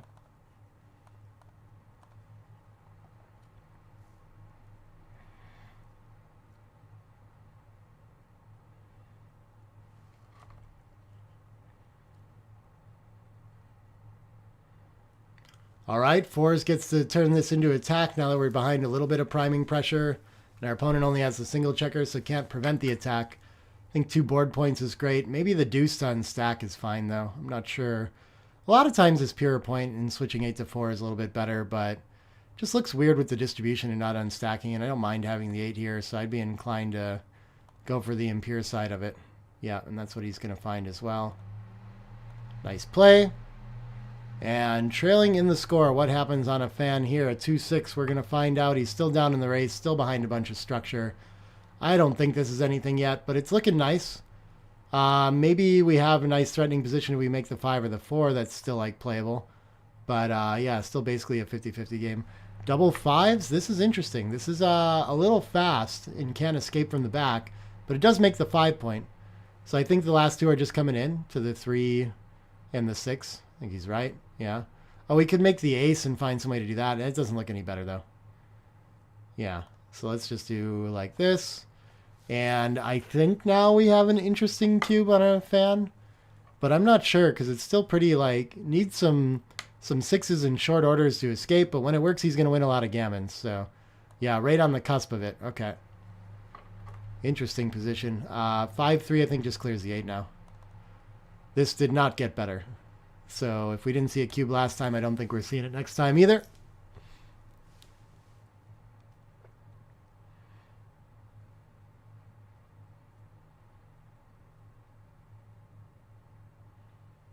Double 5s is another fan. A 6 out is just like a dramatic market loss. 6 out and fan. But then there's 5-3s in the deck. We have to slot and... Maybe, do we even want the ace there? Oh, wow, he's going to cube from the roof on this now. I don't know if he's gotten that much better. I don't think so, yeah. And especially, so this is nothing for money and at a leading score even bigger. So this is a big gamble to send him. Easy take over there. Hits with the ace. And the problem with the hit is that his opponent still has a 22-point anchor that can play just fine here in a very strong board. So it's not like he's out of it after this play or anything like that. In fact, he can't even afford to volunteer the shot there and should play 5-1 afterward. That's fascinating. 2-1, I think, is just going to clean up for sure. I don't think we want to leave the back slotted. But yeah, ambitious cube that he found there for sure.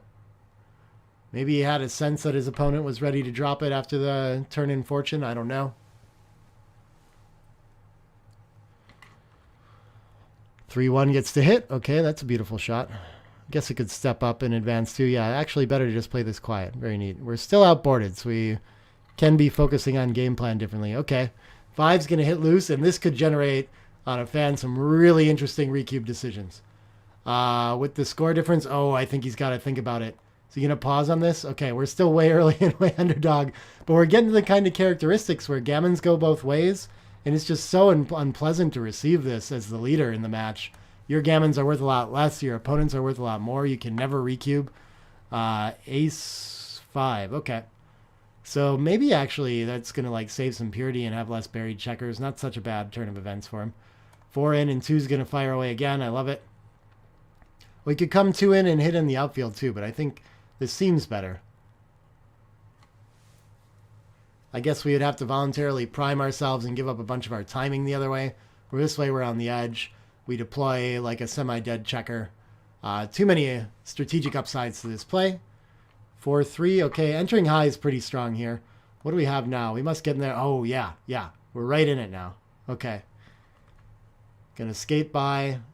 Can't cover or hit. Pretty unfortunate, but the 5 can come out at least, and I guess it's just going to continue and duplicate 4s and aces. I don't think we can afford the timing risk of just playing from the 16 around to the 8.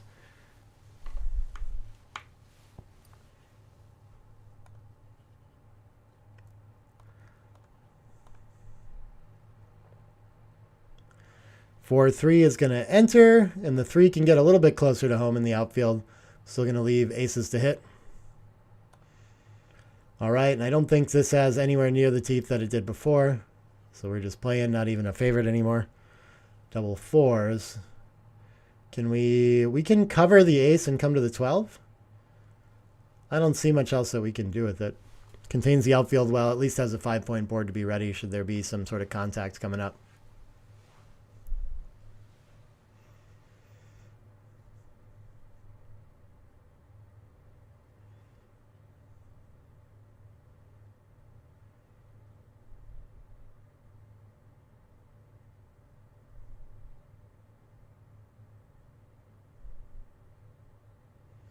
We found an illegal play here. Is he going to correct it?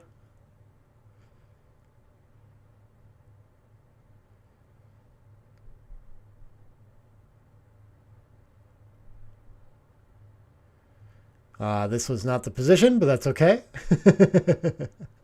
They'll figure it out. Yeah, he was up there.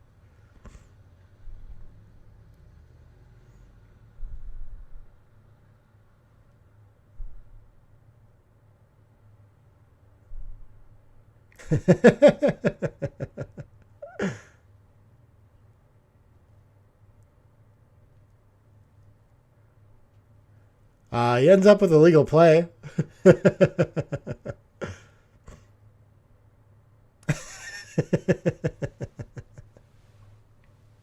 Okay, I think they're going to ask for a ruling and try to figure out what the starting position was. I don't know if they'll be able to like rewind on the video footage or go check that out, but they're going to ask for some help. Always nice when we have the recording so we can check things like that. So they should have the option to double check the starting position on this before having to make a decision about what's legal and what's not. It gets hard to remember for everyone, though. You can see that, like, of course, both players are uncertain about the starting position. You know, I think it seems like Len probably thinks he remembers where the checkers were for, like, having stepped out of the way of that shot. But tough to be certain. Tough to feel certain. If he can remember that he played a 4 in and a 3 down, then he knows that the checker wasn't on the 12 before like it is right now. Like, this can't be the position, if that makes enough sense.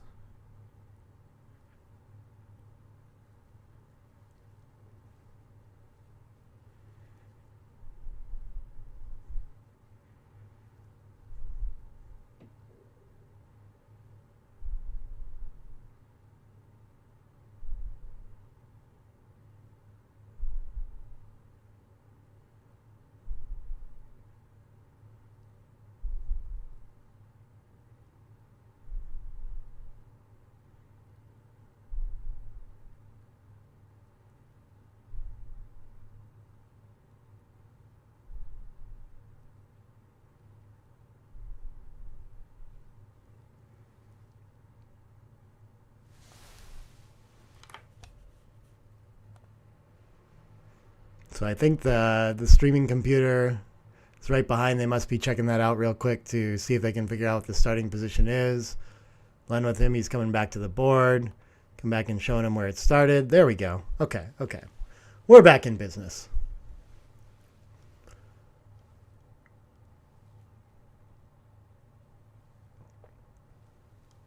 I think we're back in business. All right. This is actually round 5 right here.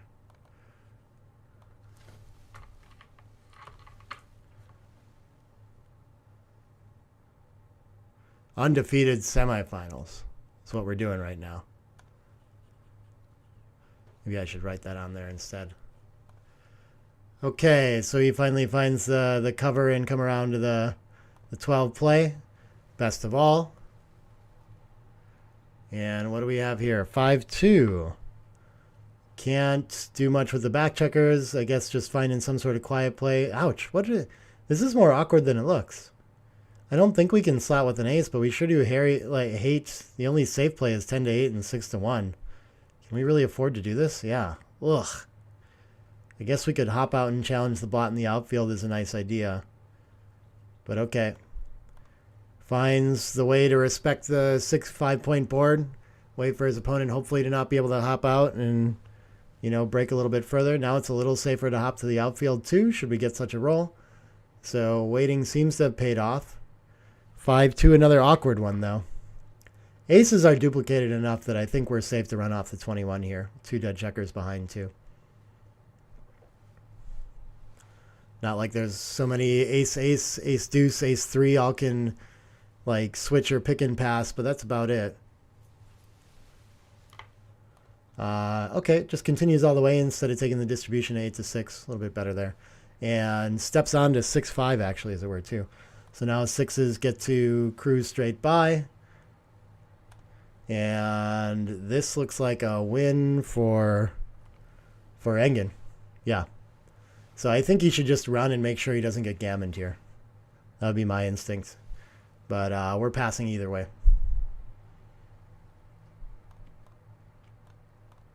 So it's not actually so many gammons. So if you own the cube, then he should play 14-4 and still try to take advantage of some of the contact. There's going to be some bad rolls from that 10-point while it tries to clear. And he finds the best of it, and we'll see if Engen can find. I mean, with the trailing score, it should be a fairly easy claim to find. Unless he thinks he's too good. Not a lot of gammons in this spot, so he sends it. And I think should be a pretty easy pass.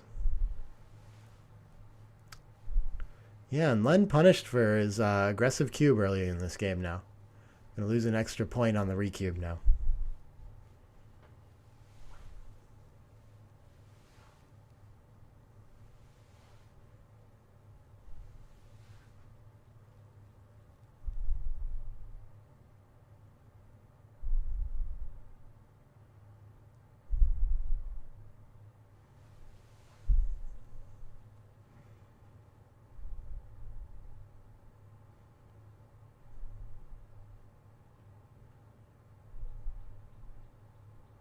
He's really thinking about it, though. He wants to catch up on the race, try to figure out how many numbers are going to leave shots on the next roll. I mean, I guess I can see things like 5-2, 5-3 can break the 6 points. There's a lot of awkward things. Of course, 6-3, 6-3 doesn't have to leave a shot. 6-4 and 6-5 leave a direct, though. 6-6 does not.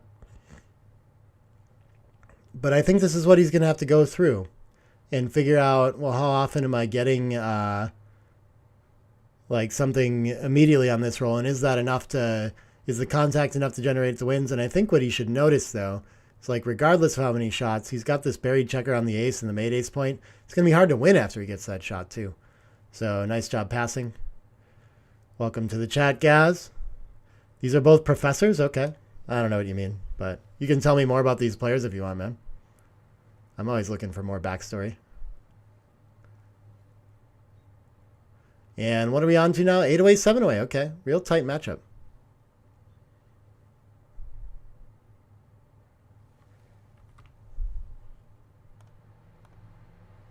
All right. And leading, sure, this should still be fine. Maybe we can consider running or splitting or something like this.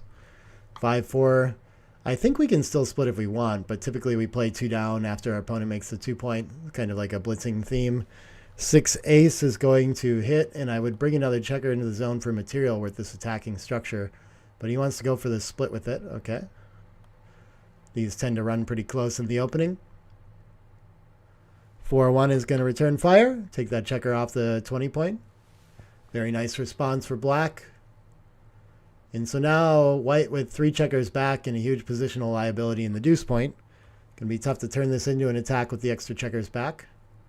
5-1 is going to enter and try again, though. Last spare on the 6. It's not as desirable as usual to hit there, so we should actually just bring material into the zone. But 5 hits, and we don't really need an anchor against only 6 in the zone, but what better 4 do we have? So we'll just lock it up for now and look for an opportunity to leave it soon. Making the high point for Len looks very nice. And now Engen with this racing lead needs to find ways to make structure and build bridges home.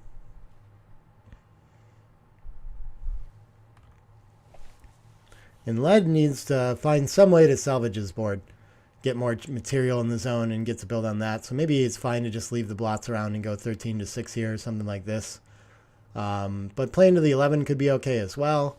I guess we don't really like to park checker in front of the anchor 6 away because it allows him to escape and come around the bend with tempo a lot of times.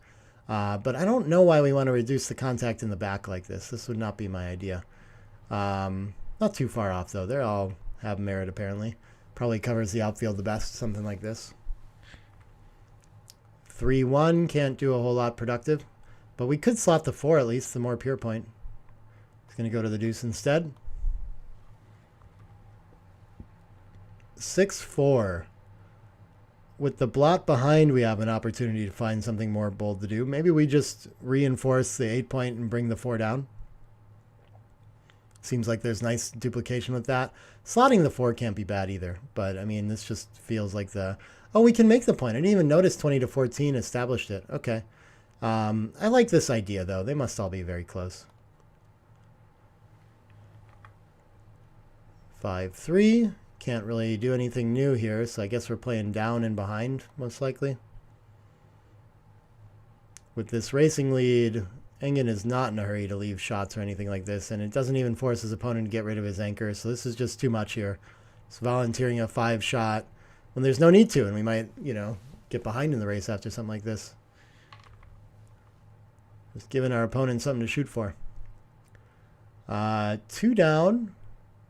9-6 seems nice, but then we'd have to play behind to the 3, which I think is fine. That's my preferred play, but we could just make the 7 instead.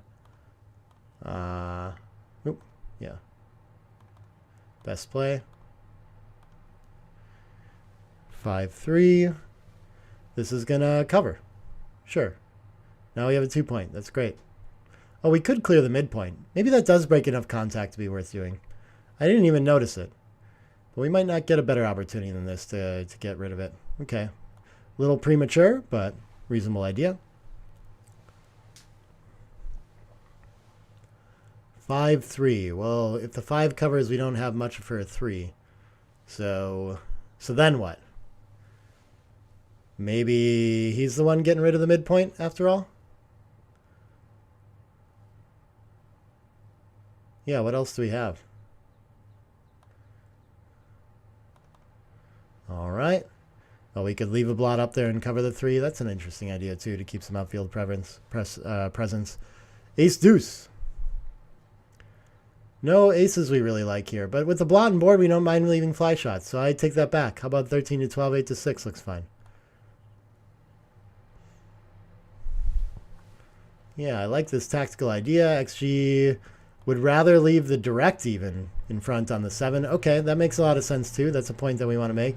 So XG finds something even bolder. 5-2 is going to be able to hit and go for it, you know. But, of course, a lot of risk in gammons and things like that. 3s and aces hitting from the roof, sending even more checkers back. 5-6, no such luck, though. I think the 6 can come down to challenge the anchor now. Better than leaving the outfield double shot, I think, but I'm not sure. We could run into mobility issues if we don't come out. Yeah, okay, so we need to cover the outfield and have presence out there. I guess is the idea that they're saying here. More important than this idea of leaving the shot where we want it. Double 5s. All right, Len in the racing lead now. So he's got the simple game plan at this point. I think we just come out 20-15 and 13-3 and wait for our race to solidify.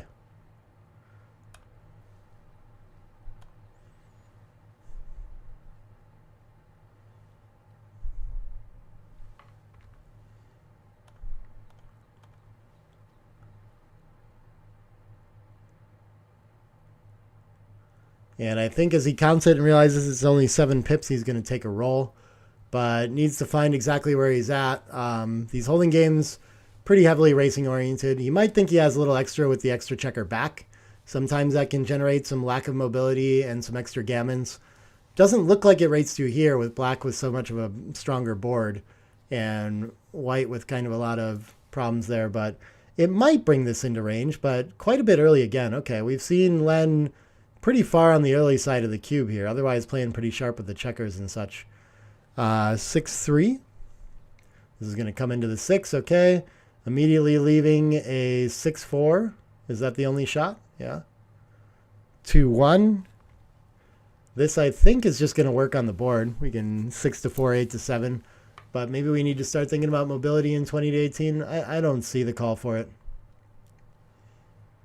It's a close idea, though.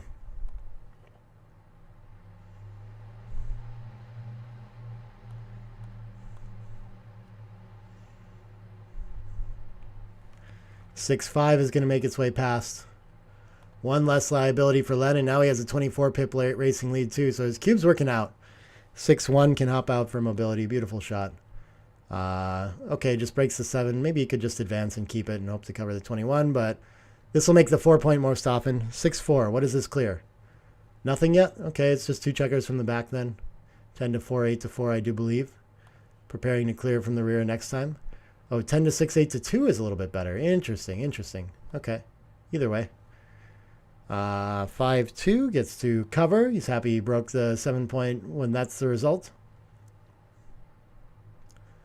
6-3 cannot clear safely yet, so we'll play 8 to deuce and probably 4-1 to keep the spare on the 6.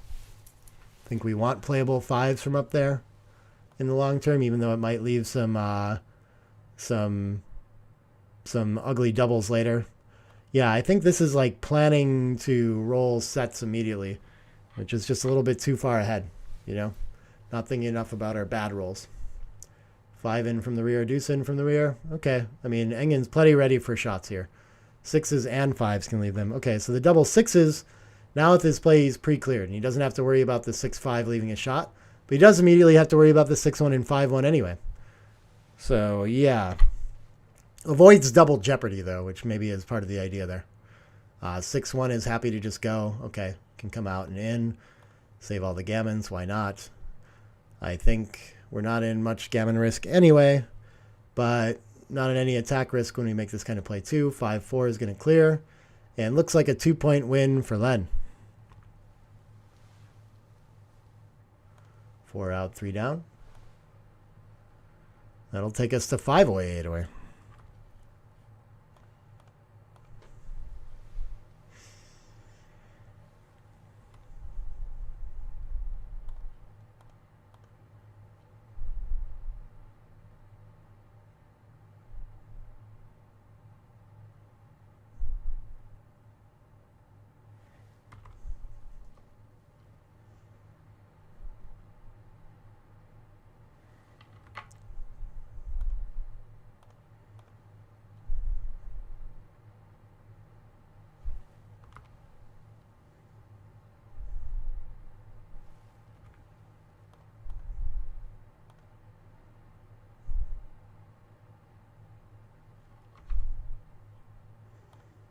All right. Does he let it go? Looks like he's accepted defeat in this one. Okay. We'll go ahead and resign that single game. 8 away, 5 away is anticipated, so I don't remember what the match equity is from here, but still in reach. We had Engen off to a small lead in the very beginning of the match. Since then, it's been kind of downhill, creeping back in. Downhill for him again. Len maintaining the lead.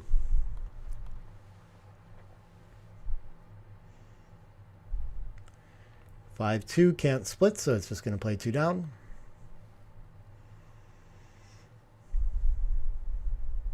And 6-4 gets it in the outfield. Beautiful shot. 5 away, 8 away is going to be a tough score to find cubes at, though. Even if he gets off to an advantage like this. We'll see if he can find some gammonish threat like Julian talked about to get himself to 4 away.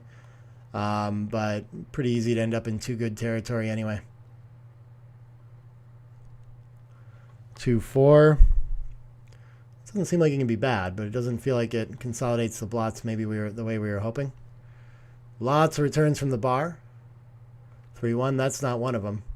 So ace gets to anchor up, and probably don't want to strip the mid here. So maybe we just play 23 to 20 and make a bid for the better anchor. I don't want to come off the 24 here when we're so under everything. I wouldn't think, but yeah, I was wondering if slotting plays could even be it. Okay, it's not too far off to make something like this. But why not get a blot in the mix offensively when your opponent has so much to do offensively anyway? Feels like a nice distracting kind of play.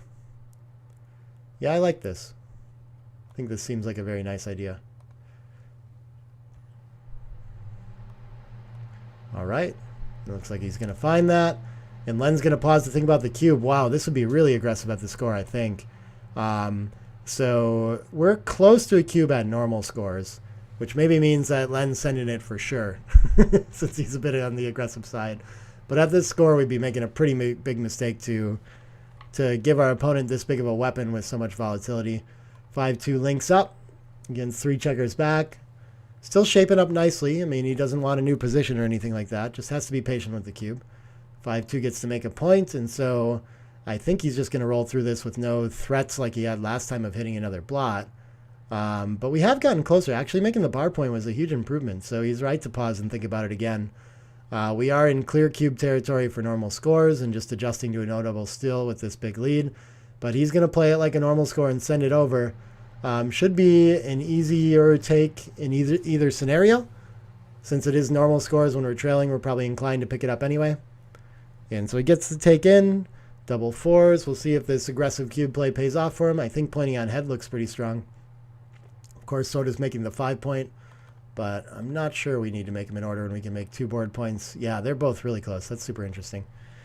Gets a fan out of it. It might be difficult to make the 5 point going for it. Oh, never mind.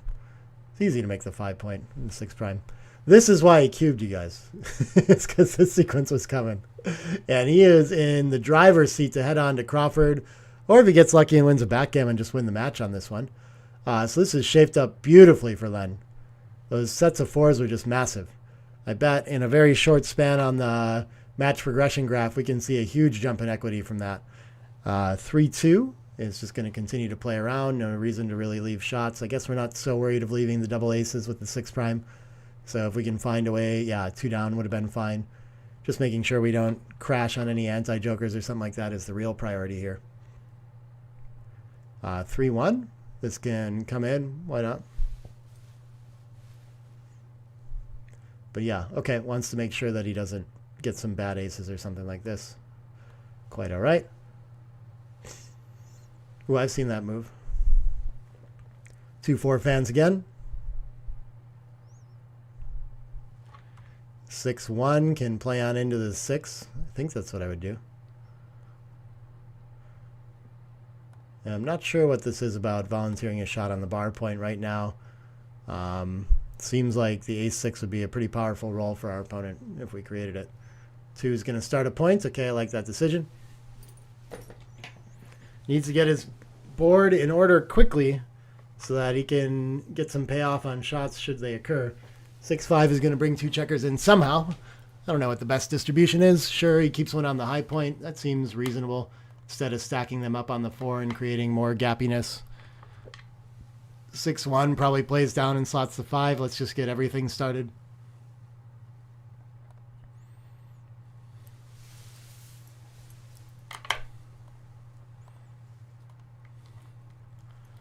And 5-4. Clears safely, but we have that little bit of a liability of the gap on the 4. So we're looking for a deuce to fill that in. 5-3. Gets to cover from the midpoint. Okay. So the board's in enough order to deal with the shot right away if we got it. 4-2 is not exactly the deuce we were looking for, because after we play the 2, then I guess the 4 just comes off. Interesting to think about clearing the 4 or something like that there, but I guess this is best. Yeah, okay. 6-1 is going to hop one of those checkers out, save some backgammons. Pretty big improvement for Engen to get that checker moving. And what is this another 4-2 or is it 4-3? 4-3. Okay, clears the 6 point. Very nice. Plenty of shot levers, but that's a big liability to get rid of, so I think he'll be happy with that shake. 2-1 gets to cover the 4 point and advance 8-7. make a nice solid 5 prime for the shot that's about to show up. You might be concerned about wasting pips inside a little bit, but I think he's going to need a hit to save the gammon most of the time anyway. So this seems like the way to send it. Oh, he's going to bring it inside instead. Okay. It's going to be hard to prime his opponent without that solid 5 prime in place. 3-1. Yeah, that's not so bad. He can advance and take a checker off or stack him up on the deuce. I think I like the 5-4 a little bit better. Putting 6 checkers on a point is rarely the idea, especially the one right in front of the anchor. Then when you leave the shot, you know, you're just, instead of having checkers off, you're going to have a pile in front there. And so your opponent's going to have way better winning chances with less checkers off the board.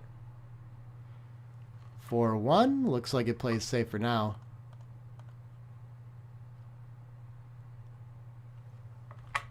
And 6-4, I think, can just keep moving from the back.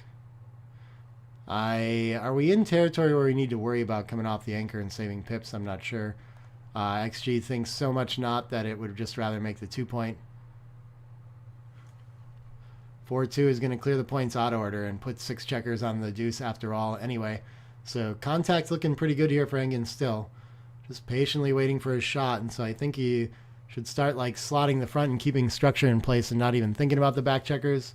Doesn't have any other option. Maybe breaking the 8 is even premature, but okay. Can't be too bad as long as we play 6-5 with it for distribution or something like that.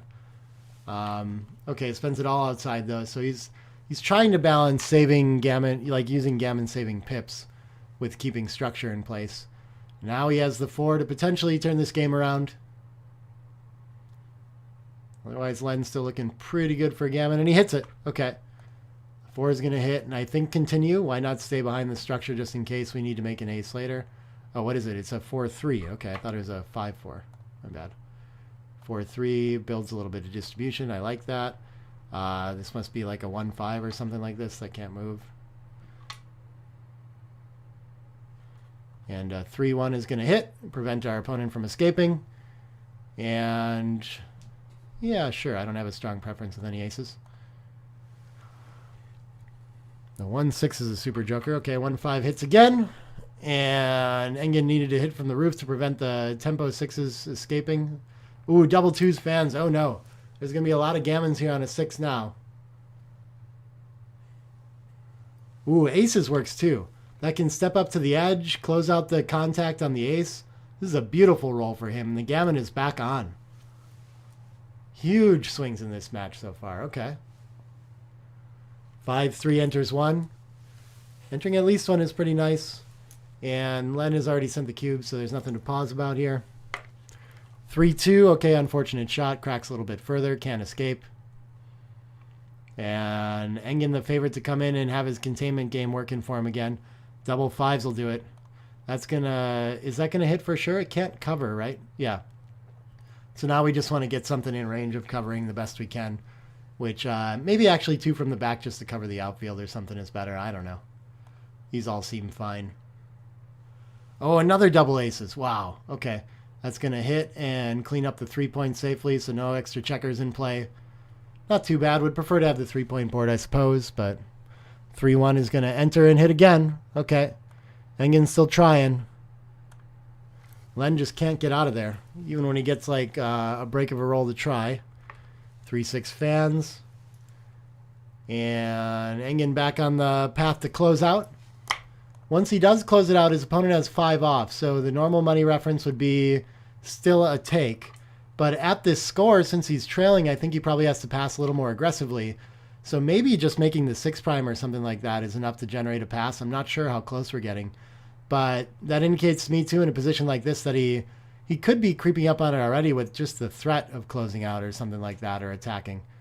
We'll have to look at that. I haven't seen any show up yet. But, okay, this is a huge step in the right direction. We'll see on a miss if he wants to cube it. Nope, no such luck. Where are we at here, though? We're only 61%. We're just shy of a double with that 61%. Did he fan? Oh, no. Okay. And 3-2 is going to do nothing, so it's going to let him have another chance at entering. But yeah, these score cubes, quite potent. So 4 in, can't use the deuce to hit, so I guess we'll just get somewhere to contain the outfield. Don't know where the best place to do that is, but my instinct would just be from the front, 19 to 17. See the most of the board. Oh, he can block double sixes. That's much stronger for a roll. Okay. Yeah. Oh, no, and then he rolls them. Oh, brutal. He could have made that freeze and had the shot, but misses the little tactical opportunity, enters here, and now almost certain to lose a gammon and go to the Crawford game. Wow, huge swing on that one.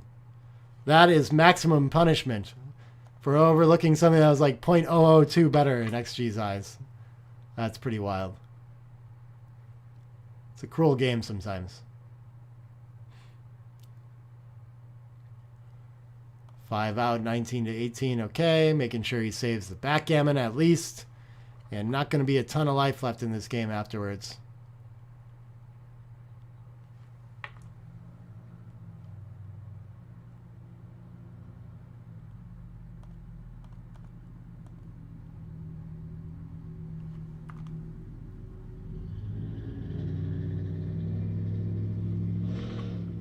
All right. That's going to be enough to resign the gammon. 8 away, 1 away, Crawford. And are they jumping right into it? Kind of looks like it. All right, and an even away Crawford score. The gammons are going to count for Engen, so he can play a little more aggressively on his side. Tough spot to be in. Chatting it up with some spectator there.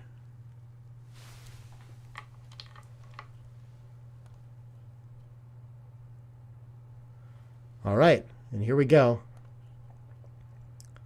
2-5, so yeah, for sure splitting. Len going to really want to try to establish an anchor in this game. 6-4. So this is like a great spot to hit on the 3, of course, even though it's like the typical play. Could make the 2-point as well, I guess. Okay, both fine ideas. Goes for that instead. And what does Len come up with? 6-3 can escape. Sure. That should reduce our gammons. Simplify the game a little bit. 5-3 makes another deep point. So the blitzing structure coming together for Engen needs to get some material in the zone. Double 4s cannot escape safely, so I think we're going to make 2 points somewhere. Probably the 9 and the 4? Or the 5 would be fine too, but I mean, I really want to understack the 13.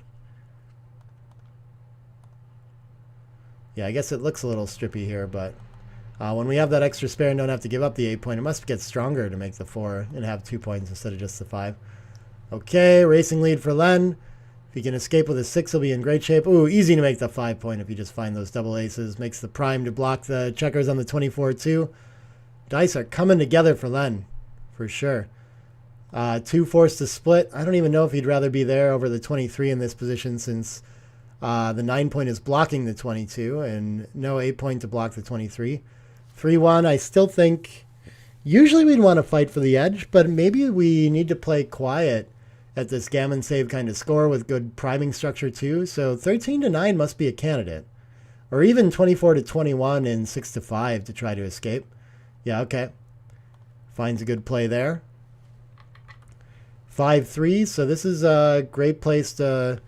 The 22 can actually make some progress forward. Maybe we want to come out with that, even though we're down in the race, and go challenge the stripped midpoint. The 3 I would like to play down. The 5 I'm not so sure about, but okay. Finds a good containment play here, I guess. Idea's running close again. Double 6s. Ouch. That is going to threaten to knock this game out for Len. 2 in the air against a 5 point board is going to be really tough to come back from. Needs some 2s pretty urgently to make an anchor for contact. Gets the 2-6. Okay. So with the 4 point board, it's going to be a little bit hard for Len to hit loose. I think he'll probably still try it with, well, this 6-5, he can just win a simple game by running. So I think he doesn't need to. I think he can just give up the anchor. Where usually we'd want all the extra gammons and hitting loose, and we don't give up that many games, but it's just the trade-off's not there here when we're at like more of a DMP score for ourselves. Aces, okay. And 6-1. So once again, we have that option to hit loose, but I think just playing quietly makes more sense here. I'm not sure. Now that we're escaped, maybe we can afford it. They're almost exactly even now. Okay, okay. 2-6 is going to hit back. Okay, and I think the thing about this with no checkers back, well, now he can still enter high on the 21 and things like that. It was a little more risky when he would have a second checker back hitting. But this one should have a lot of ways to just hop in and out. 4-6 is a forced play. You're going to leave a little bit of opportunities for deuces from the bar for Engen. Let's see if he can hit one. Deuce 6. Yeah, I think he's going to go for it. I mean, doesn't care if he loses a gammon instead here. And a fan from Len would be massive. Wow, okay, okay. So that swings it right back to Engen being favored in this game, I think. And looking good to win a gammon potentially here, too. 6-3 gets to close the pure points. I think that's better than the bar point, yeah. But I'd be closing the board point with one up. And yeah, he's going to win a ton of gammons here in this game. Looking strong. Up to 30% already. Any ace in is going to be huge for Len. And he's thinking hard about this 6-3. What did he... Was this legal? Oh yeah, I'm just goofy. I thought he had to cover from the mid. Okay. Gets a fan. 5-3. Oh, 3-3. Okay. 5-3 should have hit, of course. But another fan.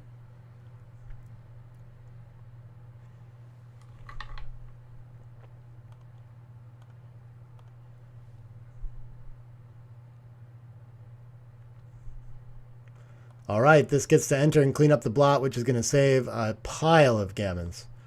Now there's only 14 pips outside on a closeout. I think Engen still will be happy to hit with 6s and 4s, especially that 4, right?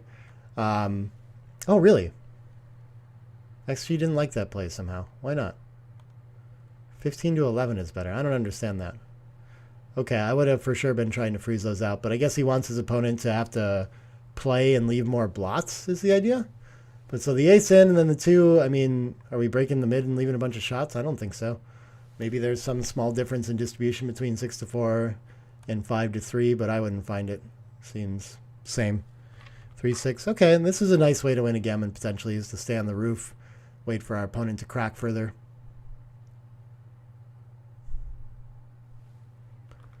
5-3. Doesn't really help much to pick up another checker, so I think we just bring 13-5 home. Unless we're really that worried about the 2-3 from the bar. Interesting, yeah, we really do need to hit. Okay. I'm not sure. That must save gammons. No, we get gammon left, but... Oh, we win more, of course. So when we send that extra one back, maybe our opponent rolls a couple deuces and has to crack because they can't get over our structure, I guess is the idea. And this is just all the timing that he has right now on that 10. So, I don't know. That's a tricky one, though, I think. I wouldn't be surprised to see him leave it behind. Finds the hit. The fan is just fine for Engen. Double 2's probably cracked immediately. 6-1. What can he do? Yeah, just playing quietly and trying to let his opponent come in. He definitely doesn't want to attack on the deuce point here, if he can avoid it. Needs his opponent to come in and crack somehow. 2-4 is the right idea next time. 6-4 looks like it's going to start... oh, no 6. Okay, that's not bad. Having 6s killed is a pretty nice feature of this position for Len now. Needs to find a lot of them to preserve his position.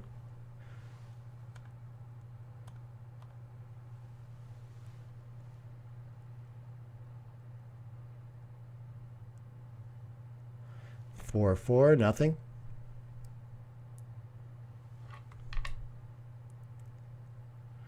All right, 6-1, no 6s, so we get to just keep our position in order for one more roll. Still patiently waiting for that deuce from Engen, can't get it. 5-5, at least clears safely, doesn't leave any more blots for gammons here.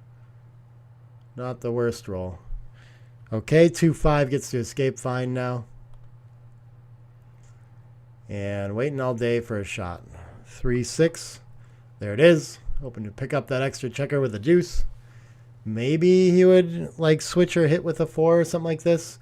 Maybe it's worth it to buy time to pick up that checker on the deuce. I don't know. But you can lose the game now. So if your opponent just enters high quickly enough, so I don't think we can afford that. I think we got to keep our 6 prime in order. Annoying though. Yeah, I would probably come off the 23 like this as well, but I guess we give our opponent a couple cleanup rolls that we wouldn't have to otherwise. Double 6s stays put. Looking for a deuce. There it is. All right. Really would like to be able to hit to prevent the anchor along with it, but he's got time to trap if his opponent does establish the ace anyway. So should be finding a closeout in many iterations of this game. 5-1 gets to hit loose. And, okay, going to go for maximum covers already. Interesting. Maybe I would be tempted to keep the 6 prime just in case there. But this definitely gets the closeout fastest. More covers. 5-2, he's glad he did it.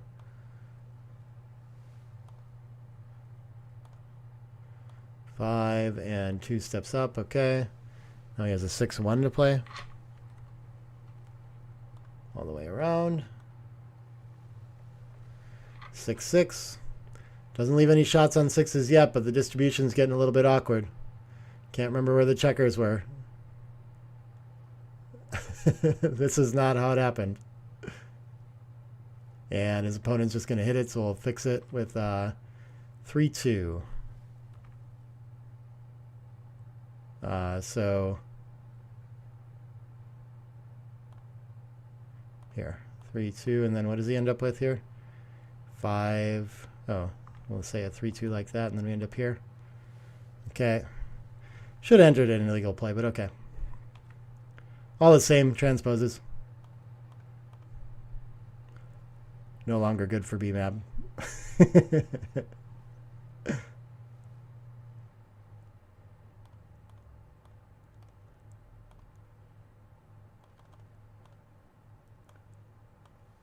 Maybe he could have closed the gap there, but I guess he wants to take checkers off and try to find his best chances for winning a gammon. So I think he's on the right idea there. Ouch, but punished and leaves a shot. I think 6-5 still cleans up nicest otherwise, but I mean, it doesn't reduce shots. So we can think of other options for aces there. Ace-3 fans. And 3-1. I think, yeah, just 5-2 and 4-3 to even out the back. What else do we have? We can't volunteer shots just to try to take a checker off somehow. That would be the only way to do it. After we play 5-2, I'm not sure why 2 to ace would be any better either.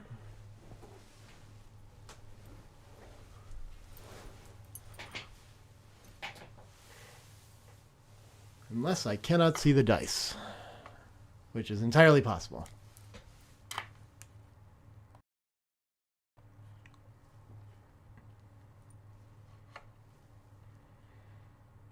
All right. Finds the best play after all.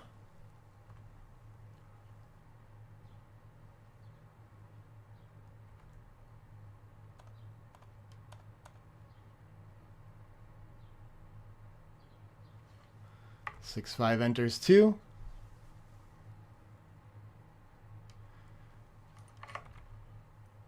Oh, we got a request to 3-1 off. Use black dice so that you can see the pips. Probably Mate says it's a players tournament or something. So probably you get nothing. I don't know, man. But if you notice on the board, I have the dice rolls that I'm seeing and kind of showing up there. So you have another place to look to try to catch that. If you can see them up there, that might help out. Usually I'm catching the dice on the feed here.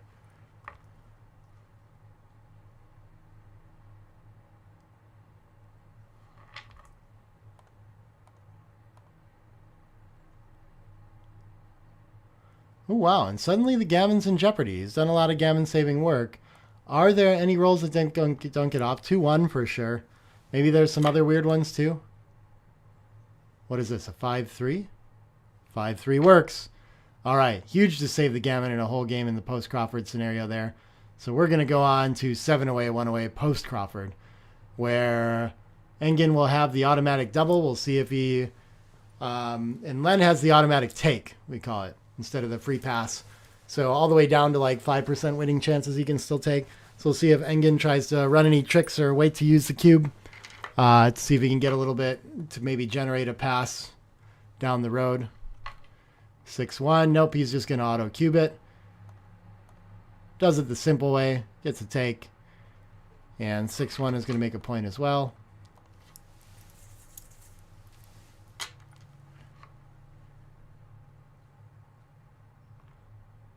Four, 3. This is often as a second roll the right play against the 6-1. I guess after two 6-1s, why not?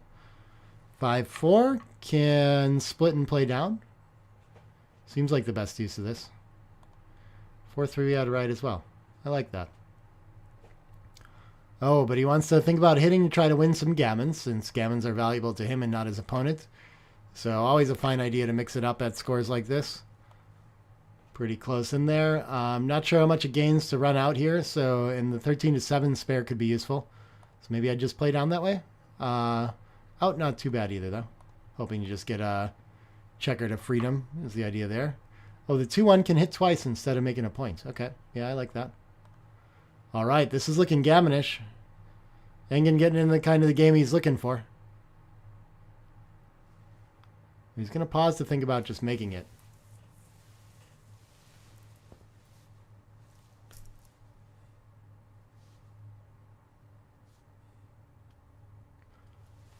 Point. Oh, he just goes with the passive pointing and splitting instead. Okay, it allows his opponent to find freedom there. Had the right idea there originally, but missed opportunity. Len just going to consolidate and make another blocking point. Huge improvement for him. 4-1. I think this just wants to step up and make bids for anchors now. I'm not sure. I guess we don't really want to be pointed on. I don't know why we want to let our opponent escape with tempo on a 6, though. So I kind of just want to leave all those checkers back there where they are. I don't see a call for a tempo hit. I'm just playing it from the back, I think. Wow, he's got the right idea to slot everything, though. Okay, that's amazing. Breaks a point to hit instead. This is an idea as well with the better board. 5-4 gets to hop right out. And Len one step closer to a simple game and maybe cashing in on this match. Double aces, gets to make the board. And where does he want his anchor to be? On the 21? So he'll put a checker there. And we'll see if Len can prevent it or not. Not a big deal if he can't. Still has a lead in the race. 5-3 seems like it'd be leaving a few too many shots to point on ahead here. So I think we're just going to find some bring the checker around kind of play. Yeah, I like that. 6-3 makes the best anchor available. Reduces contact a little bit, but I think it's still with the close race worth getting up there and making sure that our opponent can't turn this into an attack when they want. But that was actually a very close decision. Fine to stay split. Another DMP score kind of idea. What is this, a 4-3? Why not the 4 down and the 3 behind? What are we worried about? I guess if he's close in the race, he feels like he needs to make some board or something like that. I don't think we're ever slotting the 10 point here. So yeah, I don't see what else. Plays to the 6 instead, though. Okay. Keeps them all in front, at least. Very close idea. 4 covers and 3 can come in. 8-5.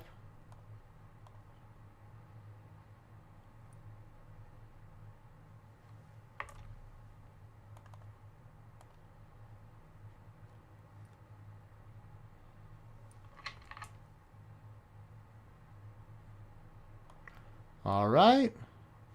Engen making distribution on his side.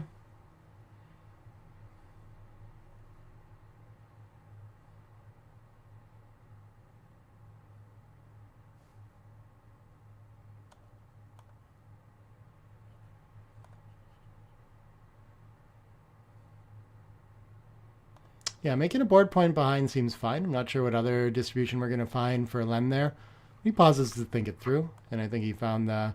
Look at that, 6-3, 6-1, and keep all the distribution for making the 5 points a little bit better. Okay, I could buy that. You slot, and why not make the deuce as well? Super ready for contact, or the bar. Yeah, either way, we're extending our prime. Both seem pretty strong. 3-2, so the other way we would have been making the 5 point. Misses that opportunity. Very interesting. I would not have thought of that. 3 behind and 2 up seems good. Just trying to clear for the race. 10 pips ahead. This is turning to an error. Maybe you really needed to play 6 days now. to work on distribution. Yeah, getting more important.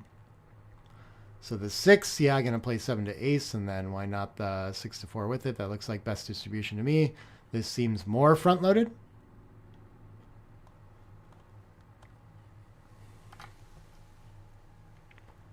And 6-3 to clear the 9 points safely. Okay. Still not like a gin race when he gets away with this, so plenty of life in this position for Engen. 6 going to cover. 1 can just shift 4 to 3 or whatever. Rather than making a stack, will be a little bit front-loaded there. 6-4 cannot clear the next point, so it'll throw 2 checkers behind somehow. Decides to bring 2 in and get closer to clearing with his sets. I think it seems like a fine idea.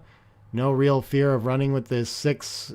So if he runs all the way, he's only down 3 pips in the race, which should put him like probably under 40%. So does he gain enough on the contact here? And are there enough swing rolls that would like really lose the race? He's got to figure that out and see if he gains any like shot levers immediately. I don't think there's anything that's going to leave a shot right away. So, but yeah, okay. Still winning a little bit more on contact to be up all the way at 40% and stay. 6-5. He's going to force his opponent to play a little more awkward and board and not fill in the gaps the way that they want to. So, yeah, okay. That should be our default, I think. 6-5 is going to be down 3 in the race again, but now he has to break his board to stay. So, is it worth doing that? We have to play a checker to the ace and ruin our ace too? Probably we just run now.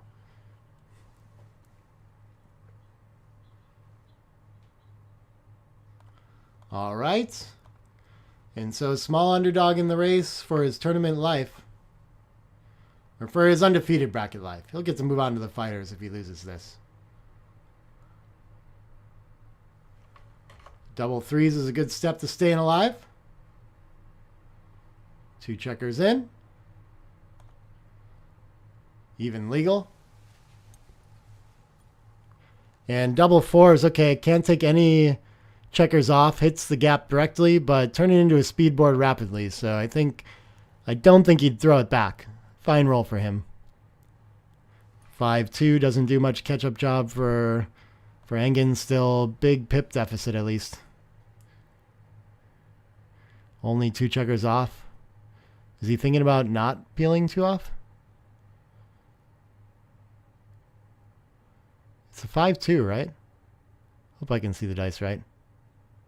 This would be strange to find a distribution for something like that. I don't know. Maybe... yeah. Ends up making the natural play. And 6-4 takes 2 off for Len. Pretty strong too. So tied on lead roll, and somehow Engen has to not miss with the deuce for the whole game here. And there's the first one. Going to need a set to get back in it now. To get back on lead roll, I think. Actually, am I wrong about that? No, he's still got the same number of rolls left. So another miss will take him off lead roll. 12 checkers to 11 now, but okay, a set is going to do a lot of work. Doesn't catch him up a roll.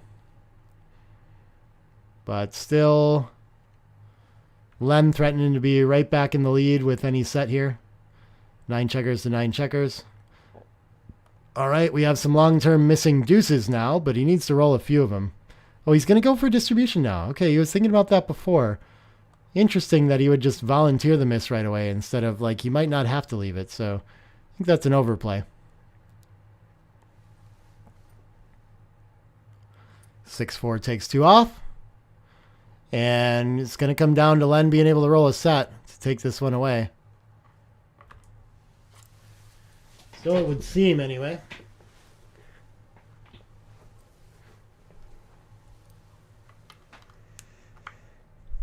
Double aces, not the right set. Still going to be 2s or better however you play it.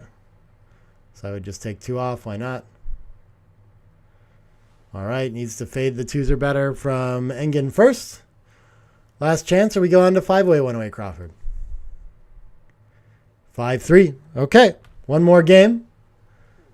Getting a little closer here. I forget exactly what the match equity is, but it might be all the way up to 20 now. So he's crawling back in.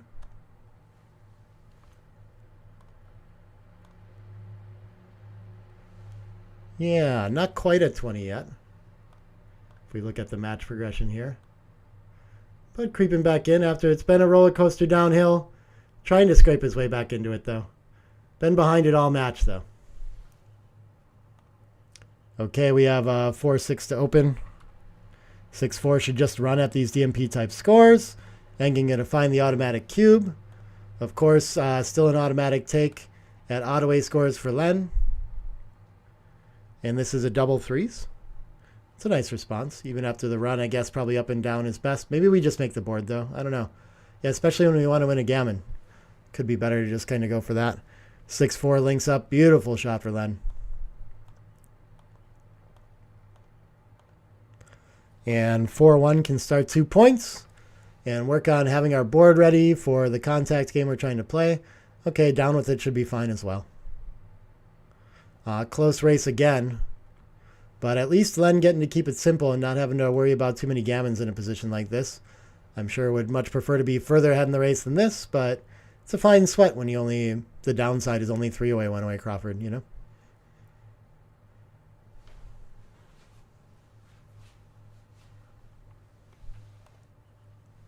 All right. Yeah, making the 5 twice seems fine. We don't really want to give up any of our structure. All of it's fine. I mean, we don't want to play 6-3 and make points out of order or anything like this. So as long as we're keeping them on high points, I think we're doing okay. Not even that far off to play 6-3 either. All ideas basically tied. Oh, he just clears a point. Okay. Maybe having the bar point for coming home is worth a little bit more there, but okay. Having 1 less point to clear is nice as well. Yeah, so a little bit premature with that 6-1, but fine idea. 4-1 can slot the front, but he's going to make the bar point first. Okay, sure. This must be good for the race as well to have another checker on the 5. But checkers on the 4 are good for that too. Ooh, huge step in the right direction for Len. Gets to unstack both 2 of the 5 points, or 2 of the 5 stacks that he had. 5-3 makes a point out of order, but he'll take it. He's got plenty of time to fill in that 4. And only a 10-pip lead still, though, so plenty of work to do for Len. 2-4 could just clear a point of contact, but decides this time that it's a little bit premature. Wants to keep it there as a landing spot, I guess, for the midpoint. A little bit better that time. That one has more long-term liability, and he already has some bridges home. And the 10, not that effective of a landing point for clearing the midpoint. 4-3 can just come into the... Oh, it can spare up to 10, I guess. But my instinct was to the 6, but that does look pretty stiff, so maybe anything else is fine. Just 2 off the 6 point is a fine play, too. Okay. 5-4. Is it... It doesn't have to be time for the midpoint to go, but it could be. Okay, both off the 7.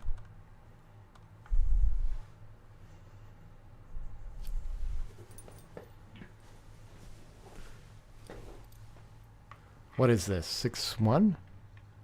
Yeah. All right. Yep, that's the only play. That doesn't volunteer a shot. Double aces. Can't move any of the block or any of the holding points that he has. So he's just going to all shuffle and board and improve the board too. And what is this? 5-2? Yeah, not too bad. Only leaves indirects. 3-4 and 5-2. So it seems like a nice time to volunteer. But we could clear the 10 and leave no shots as well. And our opponent's about to give something up. So maybe that's better, actually. I think I do prefer the safe play here. And no need to volunteer the 4 shots at this particular juncture.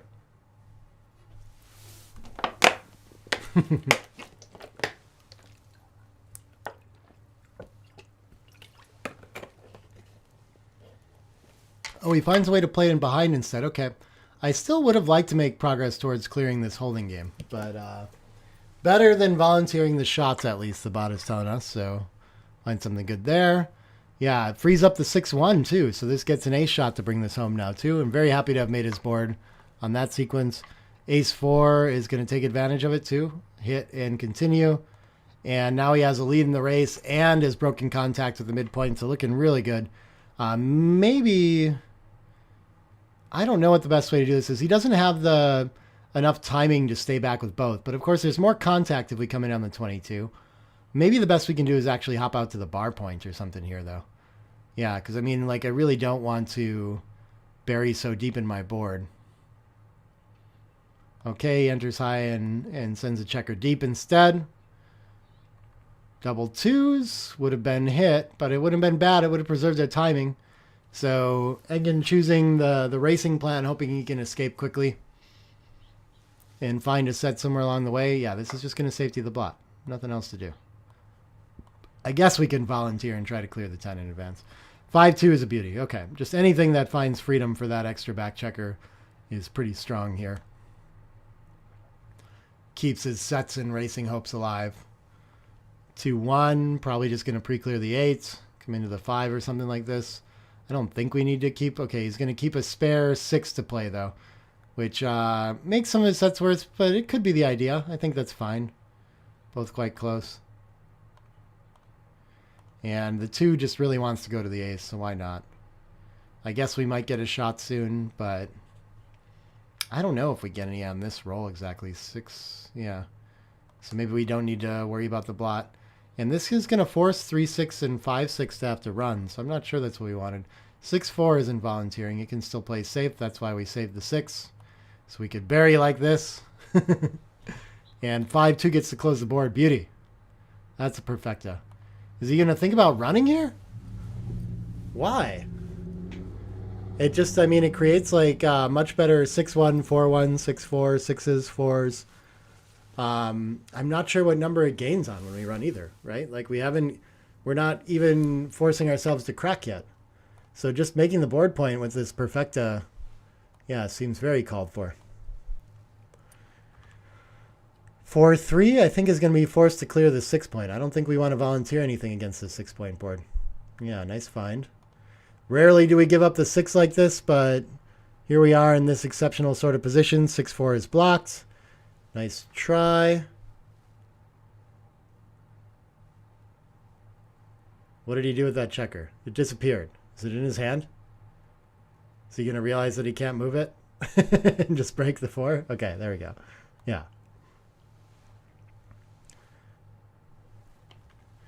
2-1, not so good. Yeah, again, still not volunteering shots. So I think we want to keep a spare 2 to play as well. No, just lifts it. Okay, fair enough. Probably not a huge difference. 3-2. So now I think just like, we don't want to bury more checkers. I don't mind just shuffling around and letting our opponent's numbers play. I don't think. It'd be surprising if tactically 6-1. Wow, it actually is big to do this and just still block all the numbers. Probably we get some double shots on some funky rolls. Like, oh yeah, like a 6-4 is just really nasty when we don't let them point on us. Okay. So we found the right tactical ideas there. It's going to clear from the rear here. Volunteer. Just the 3-2 in addition to the direct 5. So 13 shots to try to turn this game around. 5-3 is one of them. It's going to hit. And I think continue to contain the outfield. We really want to be most prepared for like a 6-up that hops to the outfield to contain that. So I think being on the midpoint is very strong here. 6-1, for example. I don't think there's any reason he wants to get it. I think he can just play 2 to ace and stay out of direct range.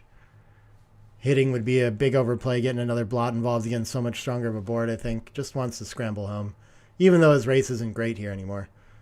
Getting another blot involved could very well lead to a gammon. Is this a 2-1?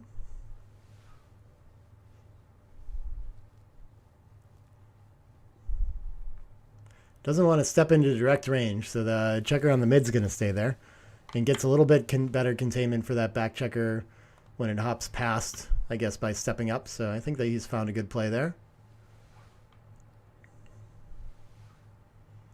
3-2, can't get home, and would have to volunteer a shot not to step into direct range. So I think we just come all the way and give him 2s and 8s. And when it works, we're happy. Wow, we should attack here instead. Oh, we could play behind and stay out of direct range too. Craziness. Okay. These are all wild plays. To me, it seems like we risk so many gammons, but I guess we win a lot more games when we get away with this. That's so interesting. That's a very difficult play for me to find the attack there. I mean, I saw it as a candidate, but again, my opponent has a 5-point board. Why do I want to mix things up and maybe lose a gammon this way when I'm just trying to scramble home? But the answer is that the race is so close. Even when he escapes, he's going to have trouble with all this burying he's done and needs to gain in the race by hitting. So it's the winning play, too. This looks like a 5-3. And once again, running out of containment space, I think probably just playing the 13 in is fine. I don't want to give a direct shot, but maybe it's okay to, given like our opponent's board right now with blots everywhere. Maybe he can't really take advantage of hits too often anyway, especially if he duplicates a 2 with 13 to 8. Maybe that's maximum coverage?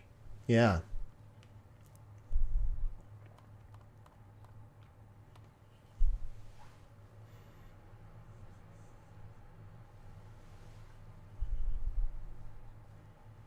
You can see on the numbers here, Engen's still like a 60% favorite to survive and make it to the next game.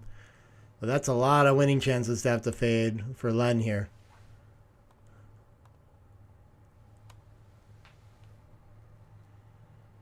All right, double threes, so misses that tactical opportunity. What is that going to do? It can, 19 to 13 feels certain. And then do we want to clear the 8 points? Yeah, we don't want to come into direct range. So we'll clear the 8 point and be one step closer to racing. I guess maybe you might want to leave less shots by staying back further. That's 6-4 and 5-5. So we reduce by 3. I would still think we just want to be closer to home because we still don't always get by that checker when it's 7 away when we park on the 13. And there's still life after the hit. But okay, wow, 19 to... Jeez. I don't understand these plays. I really don't. Staying back further and reducing by 3 shots when our opponent's so likely to come to us, I guess, is just better. Okay, decides this is 3 of them for sure. Yeah, the 3 shots in hand is more important. In the 6s, I guess there is a big swing on 6s specifically, that all of them can get by now, where they'd be many of them would be leaving a direct shot. 6-1 is huge. 6-2 is parking in front. 6-3 is parking in front. 6-4 we traded for. Ace is going to stay back for the contact and just play 5 to ace, I do believe. He should lift the 5? Why? I guess he's just going to bear off so poorly. That's a weird one, too. Okay. I don't know. 6-2 gets by. All right, and now I think Len must be the favorite with 16 pips in the lead in the race, but he does have a lot of wastage to contend with. And yeah, we can see Engen all the way down to 16% in this game. Okay, that's going to be tough to stay alive. He's going to need some sort of set, something to catch him up. 6-1. Len surviving the melee here and potentially advancing to the undefeated finals. 2-1 is not a catch-up kind of roll. 6-1 can take 2 off.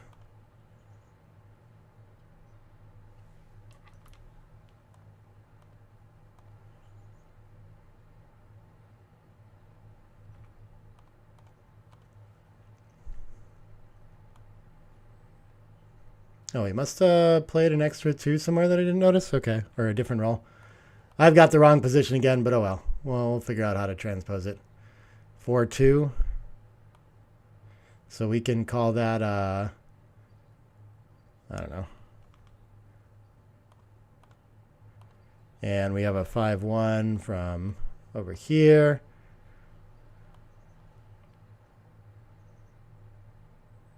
Six one transposes with a 6-3. So there we go. Okay, okay. Magical.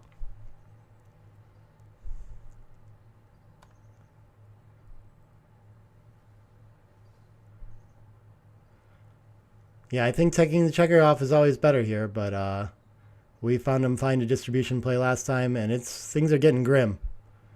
Looks all but dead here. Can he get off in 2 rolls? He cannot, and so that's the ball game. He's going to go ahead and resign it.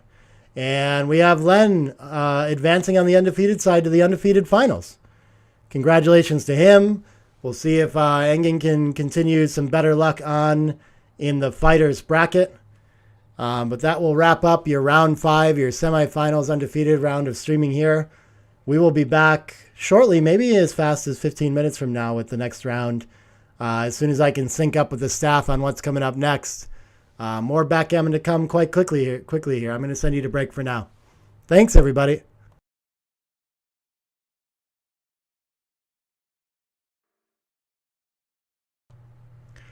All right, y'all. We're back with another undefeated semifinals matchup. This time between George Jacobs on the left there and Romulo Mudu on the right. So this is round 5, the round of 4. We just saw the last match. The advancer on that side was, I'm already forgetting, Len something. I need to upload that match file. Len Brown. There we go. So we're going to figure out who's going to go into match up with Len Brown in the undefeated finals on the other side here, getting this match started quite shortly. And this should conclude your streaming on the main event for the day. And we'll continue with jackpot matches afterward tonight, starting at 7:30 UK time.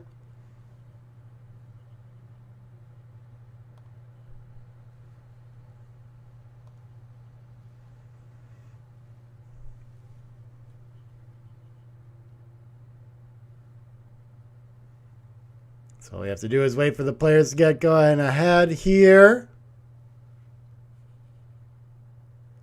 That was an exciting one last match. Fairly one-sided affair.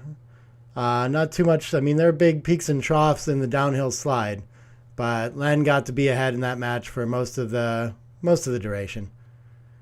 Are we getting about ready to start here? Looks like the players are waiting for the onside go-ahead.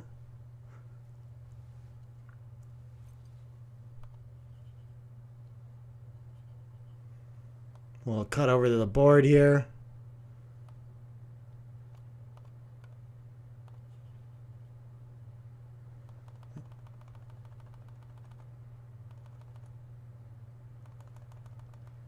Even that out a little bit too. Look how pretty. Oh, we can make the bottom a little bigger, right? Sure. How about this? Maybe a couple more clicks. Just a hair too big. One more up. Oh, more beautifuler. Look at this.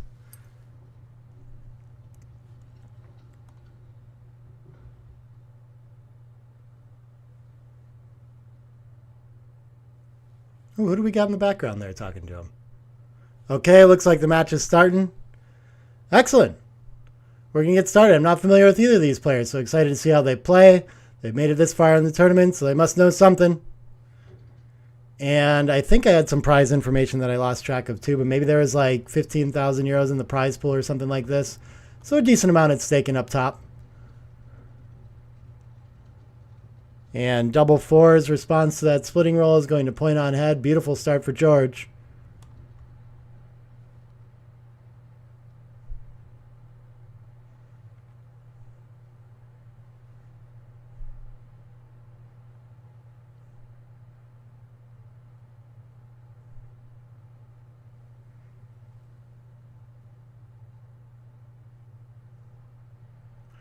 All right, and this is an interesting play to find. Maybe we could play 3 down in the outfield and just make the anchor, but he goes for something bigger in slots and wants to find an aggressive way back into the game.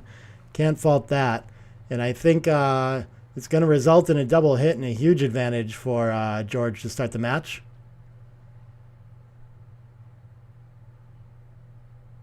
And 3-6 only enters 1, but at least it's the hitting one, so that can maybe fend off the cube for now at least. But quite a scary position for the white checkers here. Black in pretty large control. So maybe entering with the 4 and hitting loose again to continue the attack and preventing an advanced anchor is stronger than making an anchor ourselves.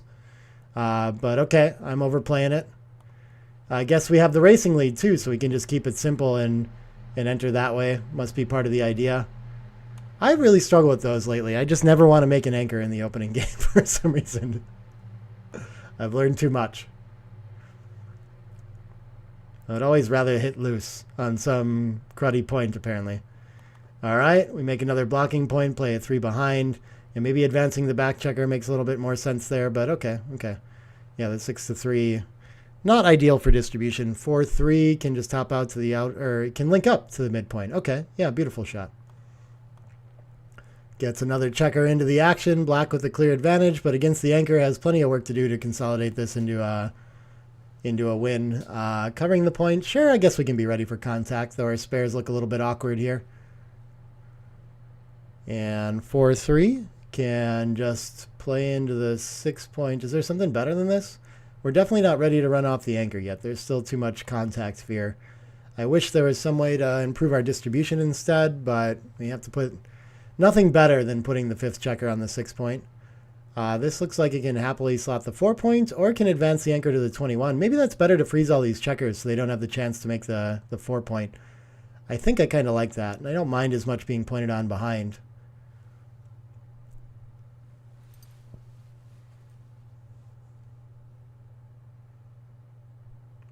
Also a natural play. A lot of times we get, staying back seems like it's going to win more games because it increases the contact zone. But yeah, we're just so sad after the 4-2.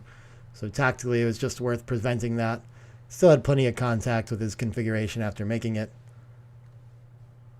Aces. Now we have a dilemma of whether or not we want to link up the 24 to 22 to avoid being attacked behind.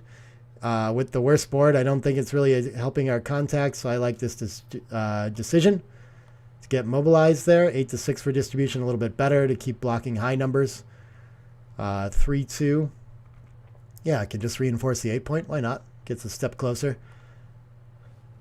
And who's going to run out of time here first and be forced to run somewhere? Romulo really needing to mobilize a checker off that 22 point. 2-3 I think can play into the 6 and probably maybe 4 to ace is better than 6 to 3, but I'm not really sure between those two. It's tricky. Oh, he just covers and leaves the shot.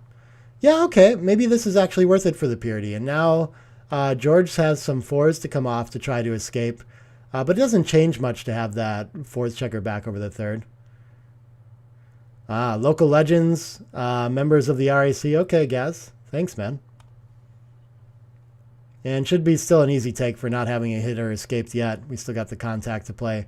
But finds a nice aggressive cube with the regular 22-point anchor game. Usually doesn't tend to be a cube till much later along, but a few more gammons with the 3rd checker back and threatening the 4th. So well found there. 5-5 is going to escape the freedom and just rate to win the game the simple way instead of the gammonish way.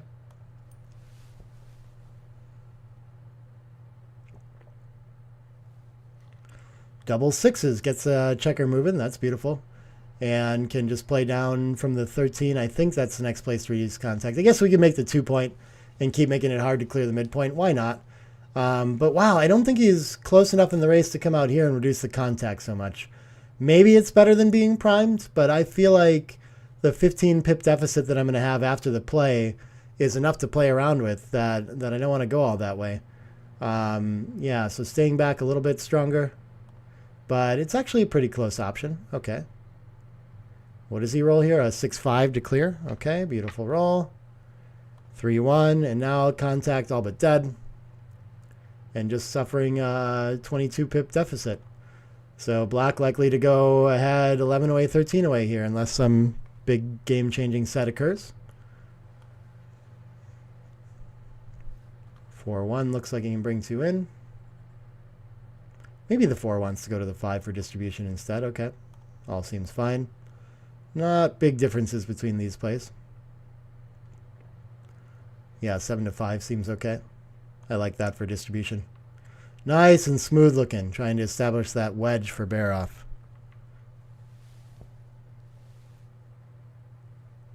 5-3. Yeah, I think putting 2 checkers on the 5 point seems fine. I'd really like to reinforce that and make sure that long term I don't have any issues with that point. So getting some to the 5 point somehow seems good. All right, so 5 around and 3 in. That should be fine as well. Hello, Mrs. Bubbles as well. Thanks for joining me in this exciting RAC London Open tournament. 5-6. Yeah, I'm inclined to just bring 2 into high points. We don't really like placing a checker on the 8 to potentially have to bury deep later if we roll high numbers and things like that.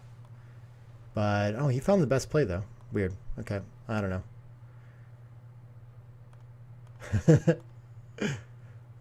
Romulo picking up the dice a little fast for George's taste. Yeah, reasonable to ask him to wait until they hit the clock to touch the dice. But some players are just, I think that's like cash game style and things like that. We're just used to trying to speed the game along and picking things up And the tournament pace can be a little different, where people want to stop and think for a while and find the best of it, you know. So just different situations. I must have gotten some roll wrong because my position's slightly off, or maybe they played illegally, like many have been doing. So I'll correct that with some link. And Gaz, yeah, the link in the description has the fighters bracket down below it too. So if you pull that up, that main event, the fighters is down lower if you just scroll. So you can go find it there. 5 off, 6-5, I think, but 4-3. Okay, sure, it gets us 3s to play. But risks having a gap on the 4 for a long time with that big stack on the 6 point. 3 going to come off for sure. Has to keep checking those translucent dice. If he can't see it, then imagine the viewers and how much harder that is. Ooh, struggling with the slippery Jeffrey Parker board too. Those checkers do like to glide around, and if you're not careful, you can make a mess of your position accidentally. Oh, no, and the 4s are the worst thing to see after the distribution play he chose last time. I guess a lot of pips, but we're just wasting a lot of them, which was really unfortunate. Thanks, Paris, on the commentary. I'm doing my best for y'all. I have so much fun with this. The time flies. I have to get up at 4 a.m. my way to get ready, my time to get ready for this, and I don't know. I don't even really feel tired or anything like that. A little more today than yesterday. But by the finals tomorrow, it'll be too exciting to be tired. All right, 5-3 is going to take 2 off. Nice shot. Not enough really to get back in it. So it's a bad shot. Anything other than 6s is a bad shot. What am I talking about? Just being nice to the dice. No need for that. All right, 6-3.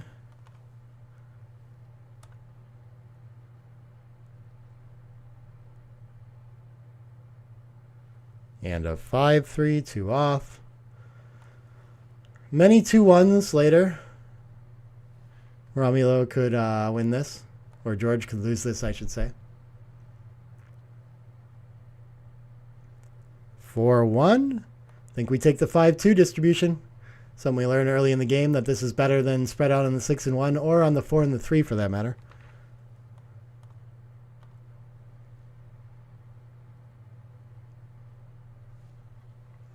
Just favored to get the checkers off, where otherwise he wouldn't be.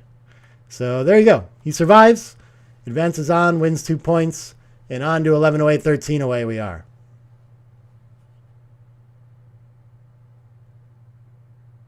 Are they asking about different dice, maybe? Yeah, the black and the white. There we go. The black maybe hides on the stream a little bit, but we'll be able to see it well enough. Wait, did it disappear? Did they go to get another white one with it or something? Or did you just drop it on the ground? Or can I actually, is it like an optical illusion? I just can't see it. That would be amazing.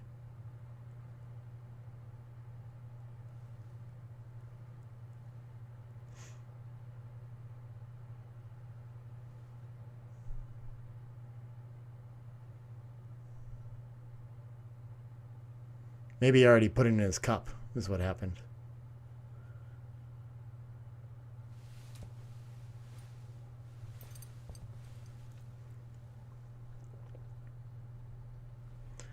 All right, 4-6 to open. In match play, especially trailing, we typically like to make the 2 point. This is the standard money play, so you see a lot of players make this, and it's very close as well. Splitting, very common opening to see. Double 6s is going to point on head and then I think make the anchor. I don't think it would be worth continuing to the ace to blitz. Ton of pressure on this position. Lots of cubes for George coming. Romulo's first step is to enter an anchor. Maybe he wants to split and slot the 5. He doesn't mind leaving the blot on the 9 for sure. If his opponent wants to leave the anchor and hit, then great. And I think you still need a board point to be able to send the cube, but he thinks the shot is enough. A little bit early technically if we studied these kinds of positions. So easy take, but not too far off. Fine if you're looking for a little bit of aggression and a cash in on the upside of volatility. 2-5 is a beauty. That's going to hit and continue to the mid and just leave a 4 shot. And there's a blot and board, so even if he hits it, no big deal. And cashing in on a leading race. Needs a little structure to bring it home easily, but... Okay, 2. Do we actually want to hit here instead of making the anchor? I'm not sure. Yeah, I guess that seems pretty clear. But we could advance to the 21. I guess we can just split and hit as well. 1 point board, yeah, is the time to go for some sort of offense. 5 is going to hit and continue. Send a 4th back. And if he can make a board point, he'll be threatening a ton of gammons. Double 2s is going to enter. Hit again and make the 4 point now, I think. Oh, he entered on the ace somehow. There we go. Oh, thanks, guy.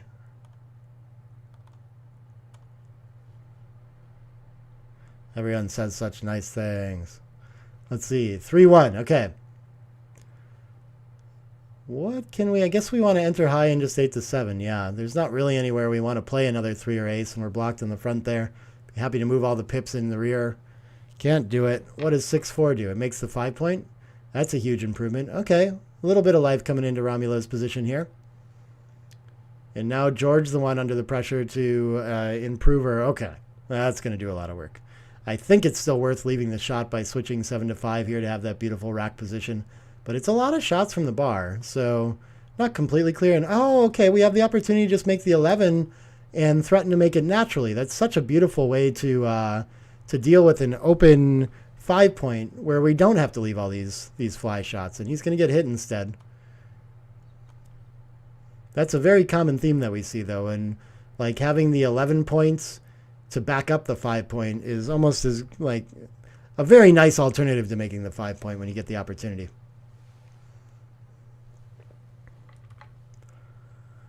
Five two can establish... Oh, it was dice on checker, so no good. 6-5 is going to double establish the anchor. I would have thought just 2 out here, but he's going to go for the loose hit. Maybe he's right to take the tempo away. I don't know. It's just a lot of checkers to have behind good structure that I want to kind of spend the chance to go for both. Don't know how much I'm gaining by on a 3 when I take this away. The 2-1 was going to anchor, so he's gained a lot on that roll. But now the follow-up is not so easy after this either. 4-1, I suppose, is going to cover, but it leaves a direct 6. We could hit as well, but then there's no 4 with it. Yeah, I think there's just nothing else but covering. Well, thanks, Big Bird. Yeah, the black die can read better than the translucent white one as well. I'll try to help you guys out. If you haven't noticed, the dice are here on the board too, right? Check it out. A moving arrow. So maybe you can see them better over here as I'm covering the rolls. But there's another option to the right of the board in the XG feed there. I'm trying to help y'all out.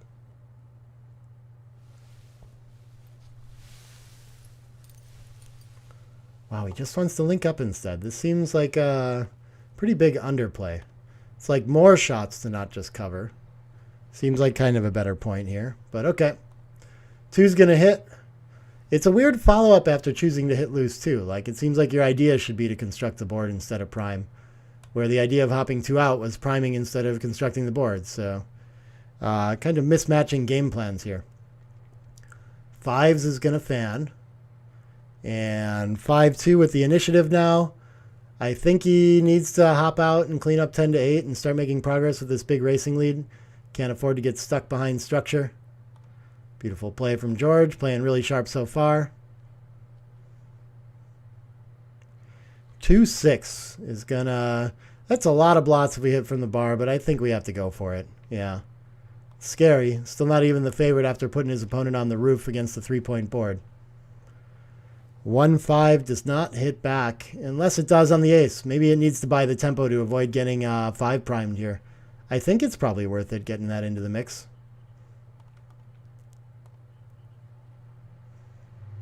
We just need to delay our opponent's progress somehow, because it'd be a disaster if our opponent gets to roll a 6 and cover that bar point and have 2 checkers behind better structure while they have an anchor of their own. 4-6 gets a fan, and now instead we're on the path to picking that checker on the bar up most of the time. The one in the outfield too. 4-1, a beautiful shot for both of those things. And the tempo works. Now even if we get hit on the ace, it's not that big of a deal. We've gained a ton by buying time to pick all these up. Okay, he's going to pause the clock to explain Don't touch my dice.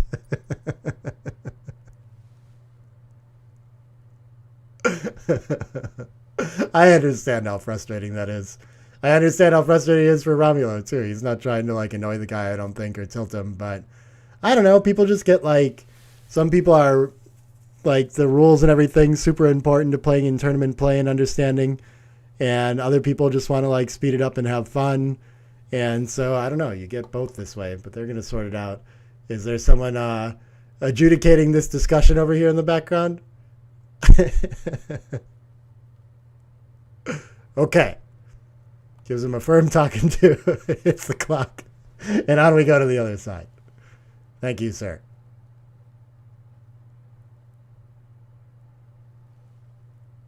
Oh, they're going to talk about it a little bit more. Maybe Andrew can come over and help. I just like anyone on the tournament staff to explain to Romulo, yeah, that's the rule. Just don't touch the dice until the clock. Because, I mean, you get like, it can feel like this guy's just being particular or something like that. And like, why do I have to listen to exactly the way he wants to play, you know? But it is a tournament rule and it works very well with the flow. So any third party to kind of jump in and help out with that is good. Fours fans, brutal. And a 5-5. I'm sure he's just nicely trying to explain that. Can't cover the ace, but we can make the 3-point.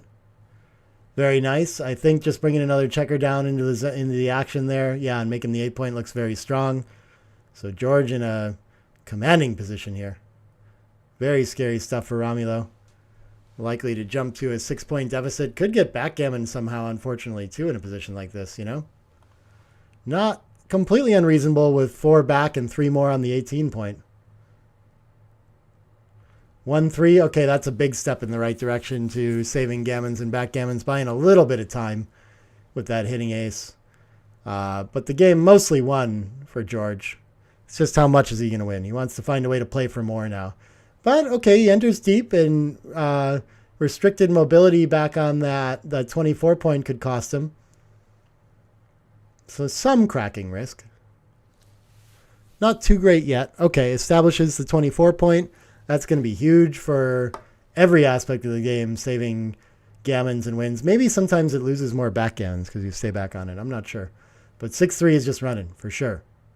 I don't think we can afford the time to hit. I think we just got to get out of potentially being trapped back there. Not too far off to go for the offense, but yeah. And then what do we want to duplicate from the bar? I guess 12-9 kind of does some nice duplication. So sure, that must be the idea there. 8-5 threatens to attack on the 23 a little more effectively and gets closer to bear off too, though. So a little bit of merit to both of them.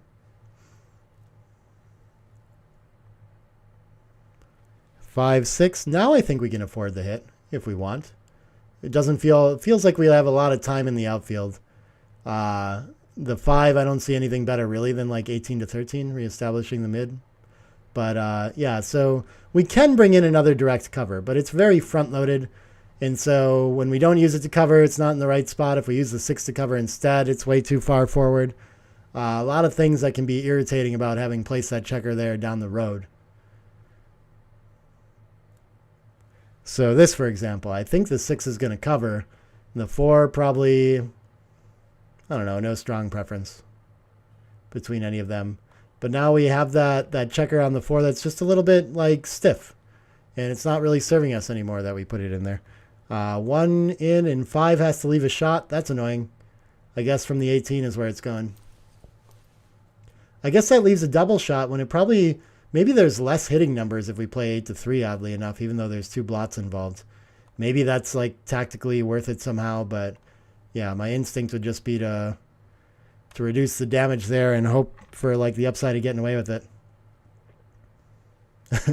A heated gaming moment is taking place. Tepid, is that the word? Lukewarm debate? 4-3. We can't clean everything up, so we might as well make the shot be on the bar point, would be my idea. I would maybe link up the blots 14-10, 13-10, leave a single ace, and see how bad my opponent wants to hit that and leave shots from the bar anyway.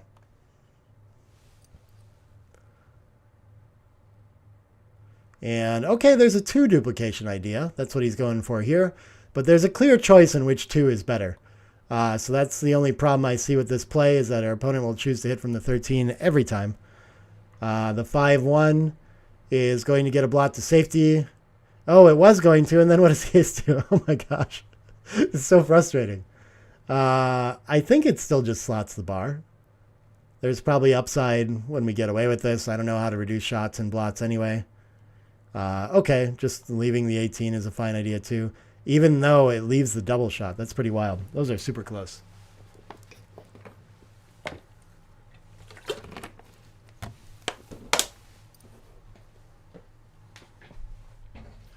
Okay, weird.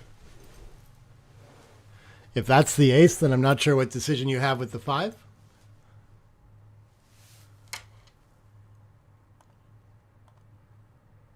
Then I guess if you have a whatever 5 you play, you don't have a decision with the ace either.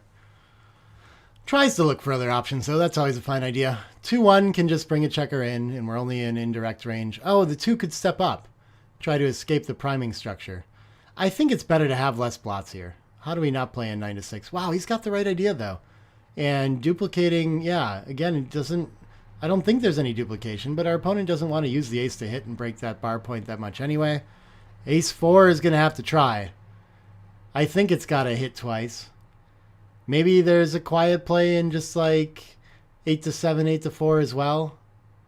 I don't know, though. We must win sometimes when we hit twice. I'm inclined to go for it, even though the gammons are going to go through the roof on this play. We lose a ton of gammons with 4 back either way. So we have to try to win. Yeah, okay. Nice play. 4-2. It works for now. He's going to need a lot of help to continue this path to victory, Romulo here. Starts with a 5 to cover and a 6 out, and maybe an ace to hit. Sure, advancing to the 7 seems fine. And we can make the 17 just for down the road in case we need it. We diversify our numbers a little bit better if we do like anything else. 7-6, 17-16, but advances to the ace. So if he gets hit, his opponent's primed at least. Okay.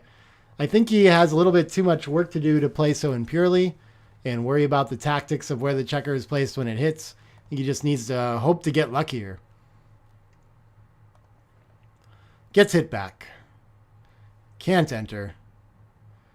And George right back in the driver's seat, threatening to pick up 2 more checkers and send a whole bunch more back now. Okay, 2's going to come in, and then the ace is going to get up to the edge and try to escape. Okay, yeah, that's probably more urgent than picking up the blots outside, but I don't know. Picking those blots up is going to buy a lot of time to escape, even if we somehow lose the 6 point before we can shake checkers past that prime. We're doing pretty okay. The ace up and 5 out. I kind of feel like hitting is more important here now. I'm very far off on that, but okay. Interesting. So the mobility is the key. No big rush there. It feels like it's going to make a big difference to backgammons, but okay, 6-1, we can get them both. We can get one of them and step up. But he's going to take the 6 out, really. Okay. So now I'm back in the driver's seat with that. Got it. And so there's just like shots from the bar and things like that I don't know why we want to leave, you know? Okay. Maybe staying out of the way and playing 7-4 is the best we can do with this. Everything else is going to step into more contact. Yeah, I don't know. That's a tough choice. But of course, we'd like to keep our structure in place, so it's annoying to create another blot. We're leaving a billion shots anyway. 2-1 is not one of them.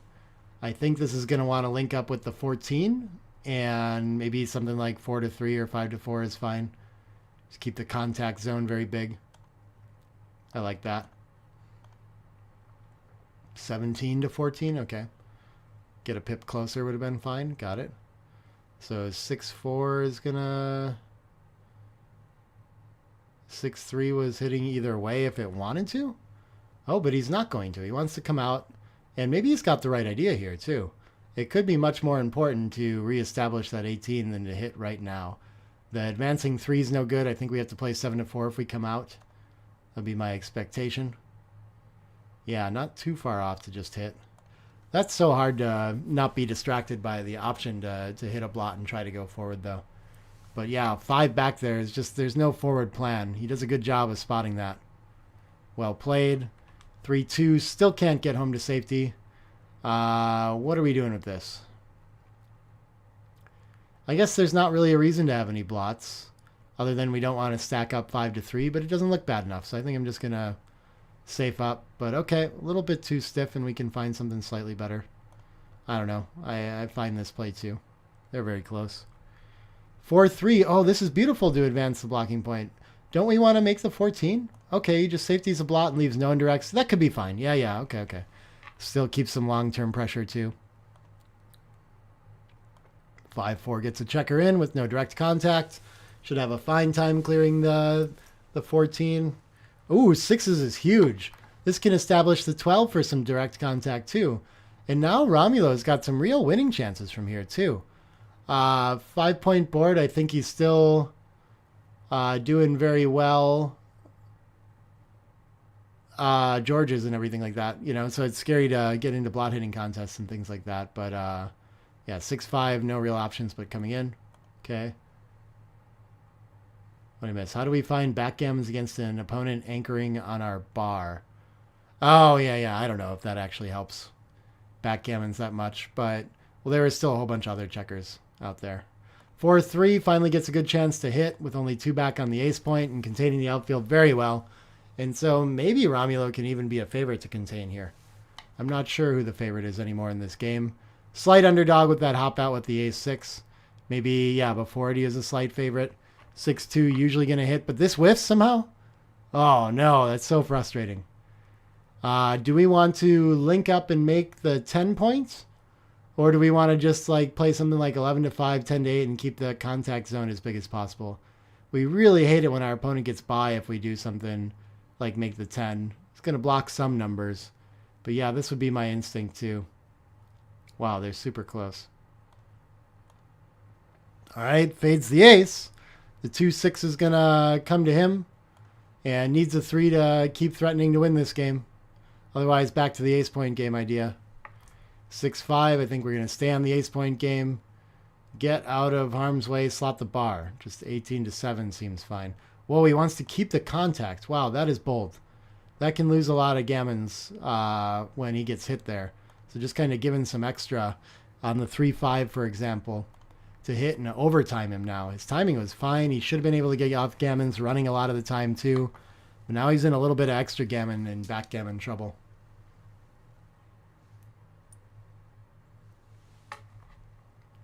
All right, 6-5 leaves the shot though.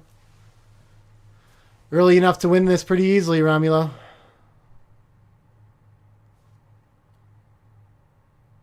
4-3 fans. Oh, cool. We got people standing around the table in front of the cameras and stuff now, too.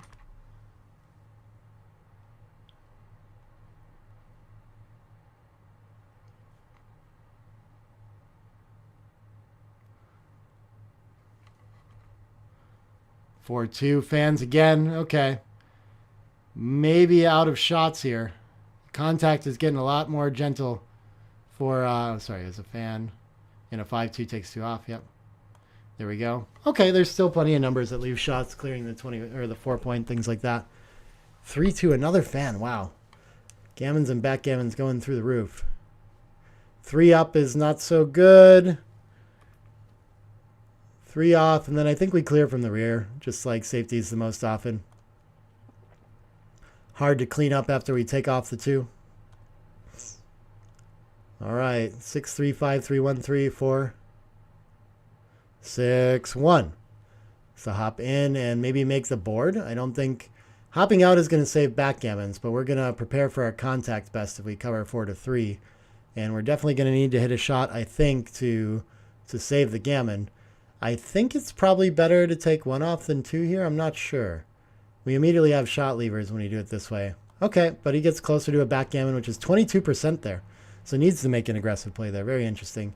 Does that mean the 5-1 should run 1 out and try to save the backgammon? Probably. Wow, no. How bad is this? So we need to just play for it all. We risk 13% backgammons by doing this. Finds kind of a different connecting play out there. Very interesting. 2-1 is just going to take a checker off. Okay. Would have been hitting and potentially reducing contact. So nice to have the anchor in that sequence. Now 5-1 wants to go? Okay. He timed that very well. Well found. 6-5. Okay, leaves the shot. And I don't think there's any coup classique here. So needs to hit the 2 now. 5-3 is just going to run and save the backgammon, I do believe.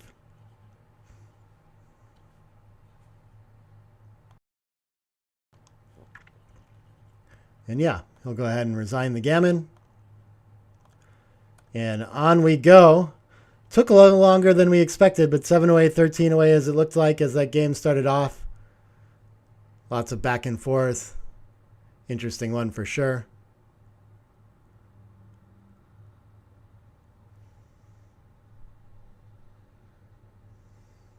Oh, cool. The camera's going to get moved again. Beautiful.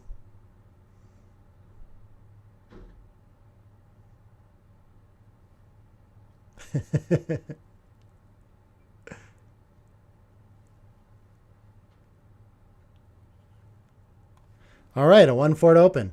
So at a trailing score, we want to, I mean, it's always okay to slot. It's probably even better at this kind of score. Still fine to split, though. Okay, interesting. Yeah. Usually the building increase of slotting is not that great, but it is the DMP play. So I tend to adjust to that with a 6-point deficit, but would have been a small overplay. 4-3, which 5-point, it's the wrong spares, so maybe actually it's the defensive one. I don't know. This is confusing. Okay, our opponent has escaped one is a big difference, maybe. 6-5 is going to escape another checker. Okay, nice simple game starting up for George. If he can just make, like I said, a bridge home for his escaped checkers, he's going to be doing great. 4 down and probably flatten out 6-5. Okay, he's going to start a point instead. Sure. I mean, we want the 8-point, but can't be too bad. Double fives, huge step in the right direction. I think rather than blitzing and leaving shots, it's not clear. I guess because we have a blotting board, maybe we can still go for the blitz, but I'm tempted to just unstack the 13 and make the 3 here and hope to race. Yeah, the stack on the 7 I just feel like I have to address. I can't let it go. But look at this. Yeah, we don't want to break the 8 at all in this kind of position. It's just different than the opening. Tough to adjust, though. We're so used to making that kind of play. 2 anchors in, kills the blitzing idea. 3 down, and we're going to see the problem with that 5's blitzing play. We have this mountain of checkers on the 13 to deal with against an anchor, and that could be very difficult to pull off. Here's shot number 1. Maybe double shot. We could play 13-3, but maybe we need to take the opportunity to solve this with 2 down or something like that. It's tough from here. Yeah.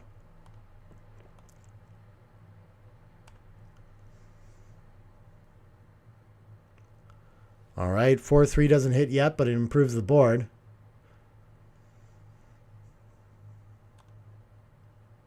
Starts the next point too. Sure, why not? And 5-4. Okay, not too bad. 2 down in a way that only leaves indirects, but these 7s are pretty good. Only 4 of them. No 6-1 available. 6-3. Looks like it can improve the board and slot the bar.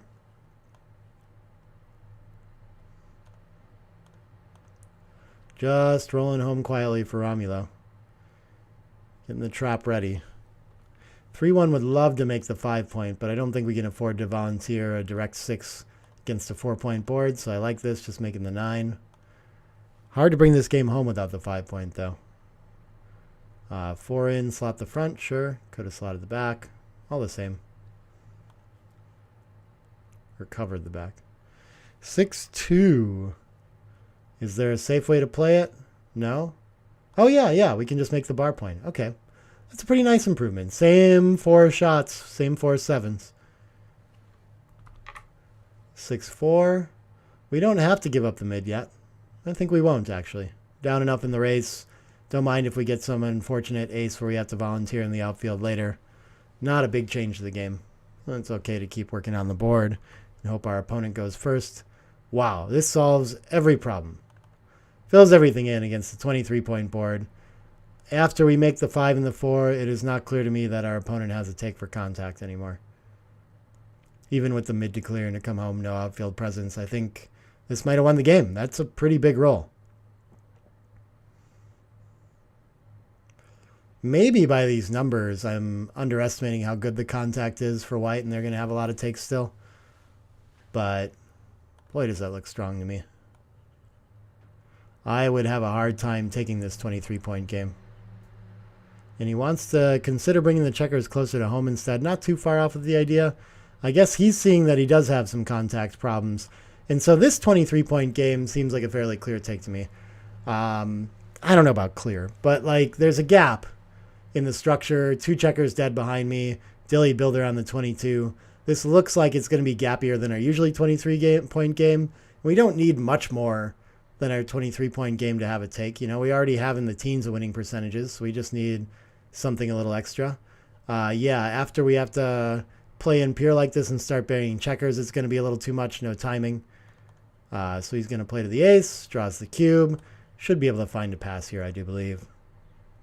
But it's not too far off. Okay.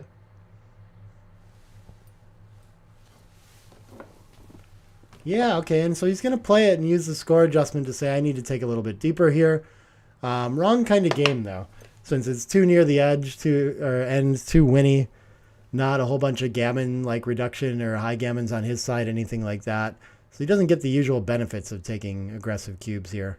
Stacks up the 7-point. That seems maybe it's the best we have, but we don't like to stack checkers on a point we want to clear. So yeah, actually there is a little bit better than that. 5-1. Can just play in, sure. Trying to save some time back there. Double 2s can make the 4-point. Yeah, the distribution's a little awkward, but I mean, so it's always going to be awkward if you don't fill in the gap. Oh, switching 6 to 4 is an interesting idea. I didn't even think about that. Maybe that could be worth something. But look at this. Okay, it would have actually been okay to bring 2 checkers in off the 5 and just forget about the 4. 6-3 has to break our board further. I think it's probably better to run out with the 6 and in with the 3 or something like this. Yeah, okay, but he's going to trash his board and make sure that he doesn't get attacked and closed out. Why is the chat in subscriber mode? How to avoid spam bots and stuff like that. Excellent question. From the boss. 3-1.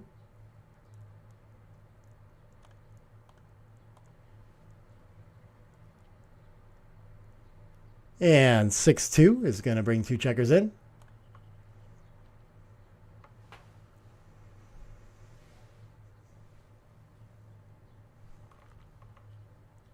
Two 5 is going to have to crack another board point. Unfortunate for Romulo. Things looking grim with his aggressive take. 6-3 clears safely. Things looking nice for George again. No points on the board for Romulo yet either. He's got something coming. Okay, going to run with both. Fairly even race, but I think the wastage is much worse on White's side. So probably more ahead than it looks for Black. Coming into the 5 a little bit stronger there, by the way. And 6 is going to solve any worry about those escaping double 6s.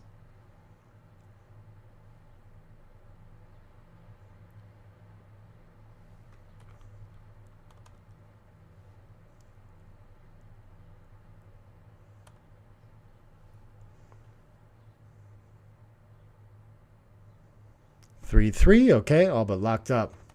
Still easy gammon save. And looking like we'll go to 5 away, 13 away. Tough start for Romulo. 4 in, 6 off, I think is probably best here. Very nice shot.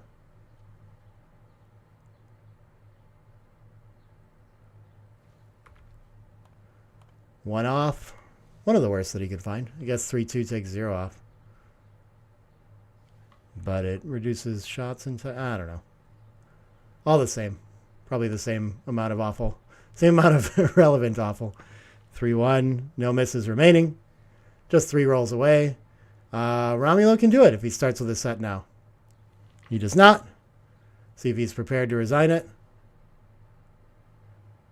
Nope, we'll roll the dice a couple more times. Easier to roll the dice than to calculate that.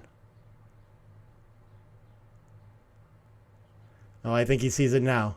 Okay. We're going to resign a single game and move on to 5 away, 13 away. Oh, we just lost the board feed somehow.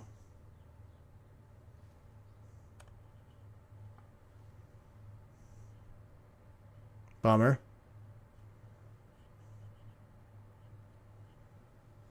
Hopefully they'll pause and we won't miss too much here.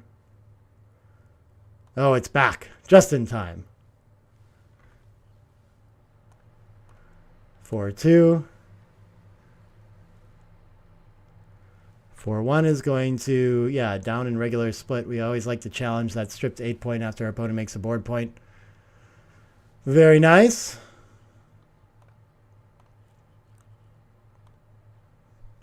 Four one gets sweep 2 off the board when they split with that ace like that and turn into a blitz. Especially the desired game plan at this trailing score line. And on a fan, I think we have a fine aggressive early cube here. And this is nothing for money, so my instinct would be to still take it. I think it's nothing for money. I don't know. But no, we're already at a 100 pass. Okay, 22-11. Yeah, it is a cube for money, probably. Still fine there. And so if we can figure that out, then it's fine to let this one go, too. So only going to lose 1 point on that disaster start. And Romulo on the board. 5 away, 12 away.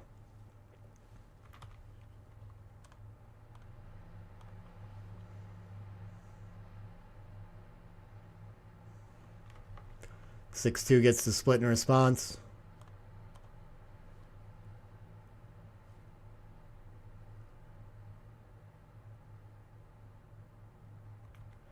Two one, I think is going to try to hit. We don't really like to give up the 8 point to hit, and splitting along with it. Okay, we could play down 2 if we're going to go for something like that. See a lot of this like very aggressive frontside move and then splitting with it instead of just focusing on that offense this weekend. 2-1 having the slightly, but oh, we can make 2 points. Yeah, let's make the 24 and the 11. Otherwise, the 23 is pretty nice too. Wow, the 23 is actually worth a lot more there. Yeah, against this kind of structure, not too crazy, but I'm surprised that like the second point that we get out of it, that would have tricked me as well. Covering the offensive bar point seems a bit stronger, and we could step up with the 4 now or whatever, bring building material down. Everything looks pretty good. 6-3 gets to make the 5 point, I think. I don't see a lot of strength in running past all this action here. I think the anchor is fine for now. We're down in the race, so we might as well sit back and kind of try to prime and thwart our opponent's attacking plans. 3-1 makes the 5 point.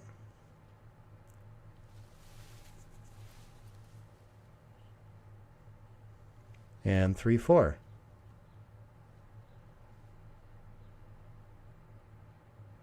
Wow, we don't have any good 4 to play. This is pretty frustrating. So maybe, I guess we could just run with this. But maybe it makes attacking kind of nicer and unstacking 6-3 so we can play 13-9 or 11-7, anything like that. A little more attractive. But just running, okay, the simple way to do it. And yeah, pretty clear advantage with no anchor and racing deficit. Gets in a cube. And it looks like this is meant to be a pass at the score.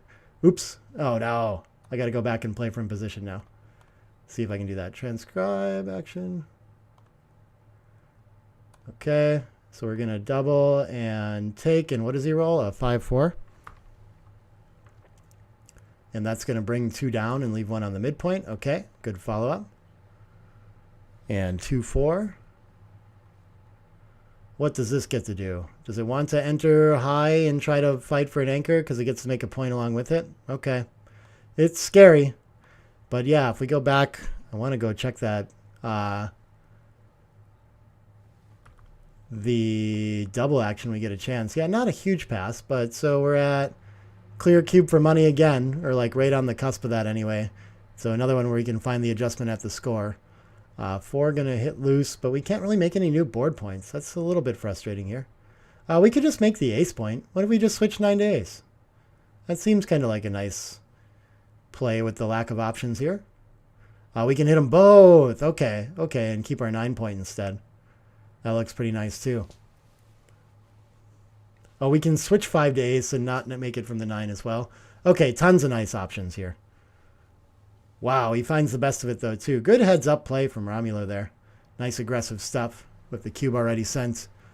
And 3 ace is going to enter 1 and hit.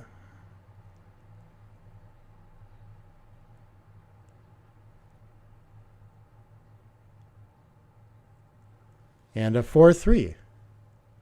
Looks like it's going to enter, and is it going to make the anchor or cover? Yeah, we got to cover the board point with 1 up on the roof. Okay, beautiful shot.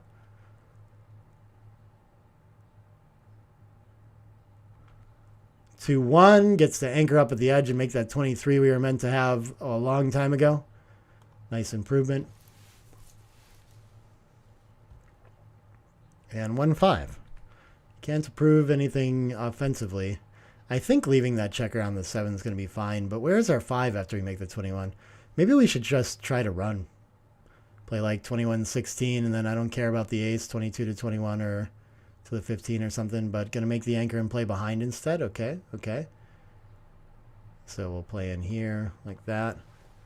Double aces, so he's happy after this roll to not have blots everywhere. I think we want to shift and make some sort of blocking point. Maybe the 10 and the 7 is best here, because we get this interaction with the blot on the ace as well. 11 and 9 is best though. Okay, interesting. Oh yeah, unstacking 6 to 5 some might be nice too. Didn't think about that really, about going for some distribution. 5-3 can cover the ace from the rear if we want.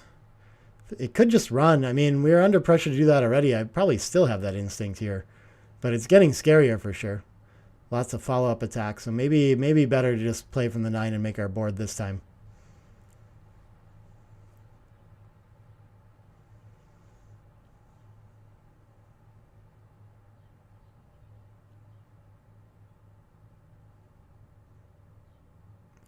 Oh, interesting. He just wants to clean up in front. Okay, that can't be too bad either.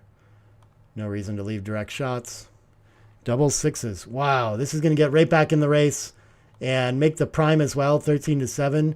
And now George with a fairly clear advantage of this game with the extra checkers back. Just found something out of nothing with that ambitious take earlier too. Okay.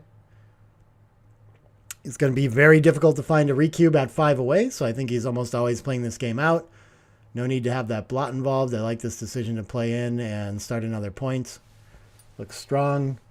At normal scores, maybe we'd be thinking about a cube here. But again, at this leading score, we just can't do it. Oh, this is annoying. Should we just leave all the fly shots instead of stacking that up taller? Maybe I play them both from the 17.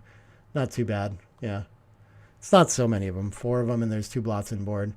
5-2 can't do anything. It's going to roll the board forward as gracefully as possible. And yeah, I'm very curious about the numbers here. Yeah, this looks like a money double and maybe still a take. But of course, at the score, it'd be a huge error because it's coming back on 8 so often.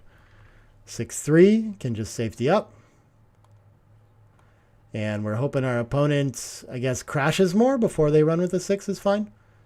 But losing the anchor to a 6 is good too. So 6 is going to come out. Don't know what the best 2 is from there. I don't think 24-22 would maybe help us make a better anchor later. But just advancing pips outside to lose less gammons must be pretty good too. 3-1. All right, we have a decision now. I guess we don't really mind being hit with the 2 on the edge quite as much if we play 2 off the 6. It doesn't go for any sort of hit though, or any bold play. Okay. Yeah, I was thinking whether or not we want to hit 8-4, but just stacks them up on the 5. That looks fine. Double 2s. Okay, instead of burying a checker, I think I would like to step up on this one and hope to make the 6. Good find. Yeah. 4-2 is going to point on heads somewhere. We have to leave it. Oh, we could just clear from the rear, from the 9.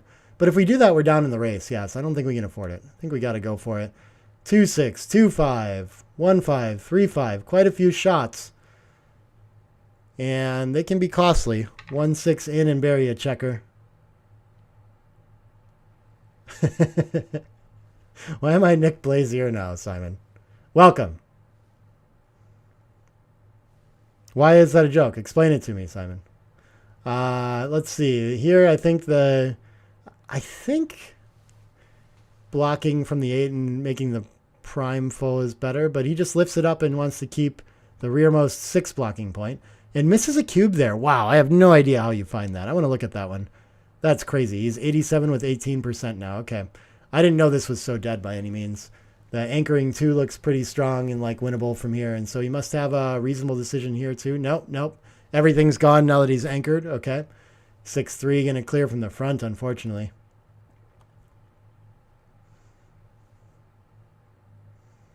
Distribution looking good, but still could have trouble clearing the 9. 5s, not if he just runs away. Okay, so right back in the race now. And yeah, very little to think about the cube, just losing this game now. So needs to get some more sets to get right back in this. This was always the risk rolling this home, was that the race was still contested. So I'm surprised he couldn't find some way to keep more priming value in front. But what can you do sometimes? You take what the dice give you. 4-3's just coming in.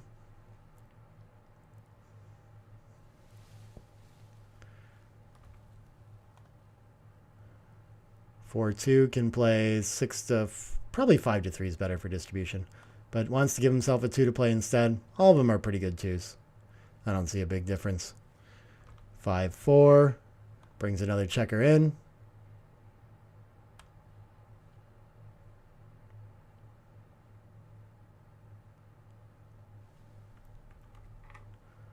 Six off, 4 off. Okay. Getting a little bit closer.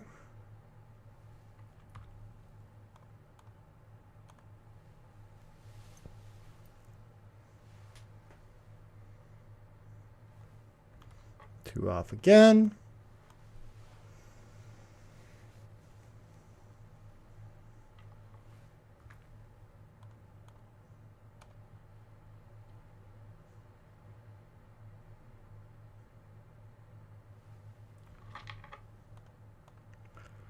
More 2 off. The stack on the 5 is getting to be a problem, but nothing that a set of 5s can solve. 6 is much better for Romulo. Okay, gonna need that 5s just to be in the game now. So looking like he's going to get 2 more points on the board.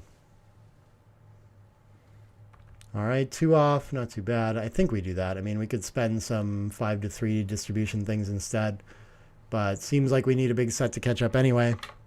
So I think I like that double 2s. Can he find a big set to threaten to take this game over again? Not yet.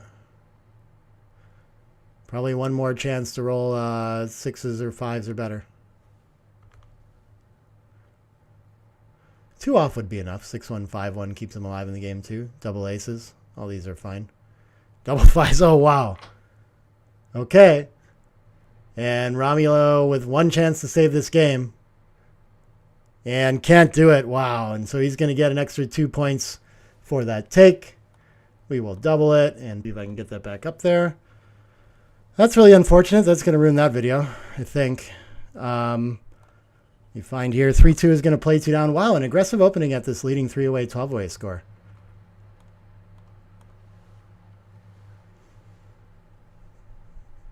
Five, 2.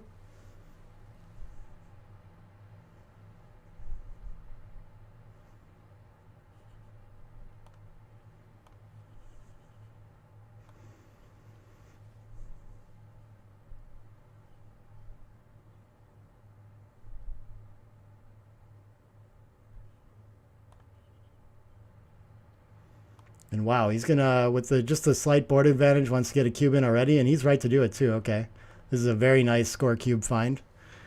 4-3, looks like he can split and bring a builder down.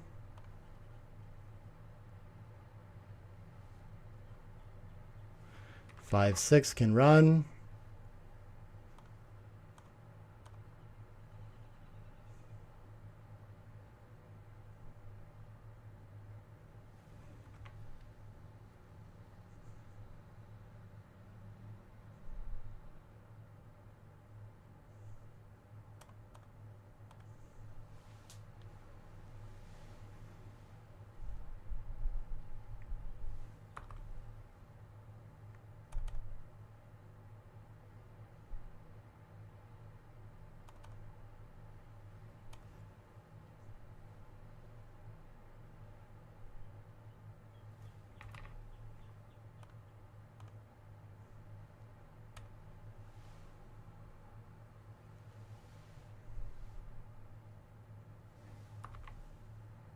Four, 3 gets an anchor up to the edge. Exactly what we're hoping for at leading scores to simplify this game and take the gammons out of it.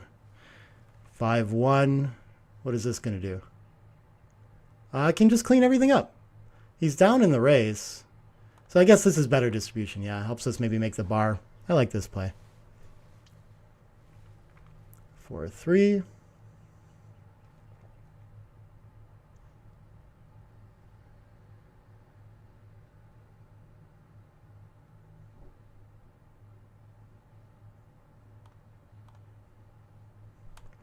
Gets to hit. A little bit scared to do it and like bring Gammons back in the game, but we're looking for a way to win as well, so I think he's got to go for it.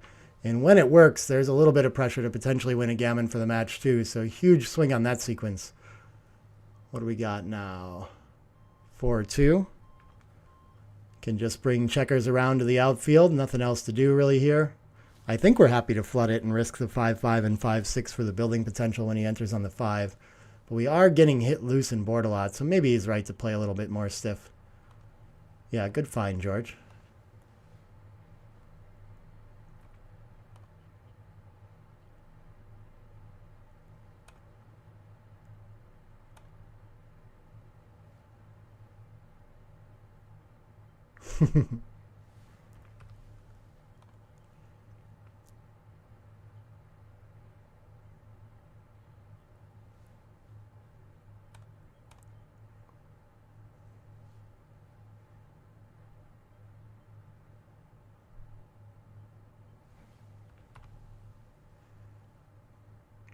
All right, what can we do? We can point on head or keep it pure. I think pointing on head is going to be a little bit better, even though the 9 and the 3 don't communicate all that well. Wow, no, we should play the 5-4. Okay, that was a really important concept with how long this game is going. And a 3-2. I think we need the opportunity to split. But no, we can just focus on the closeout. Very interesting. Okay, okay. I would have been tempted by this too. The 13-10 with it is pretty loose. Blots everywhere. A lot of gammons when it doesn't work. 3-6 going to fan though. Lomas is bubbles. 5-4 makes the next point in order. Things shaping up nicely for Romulo.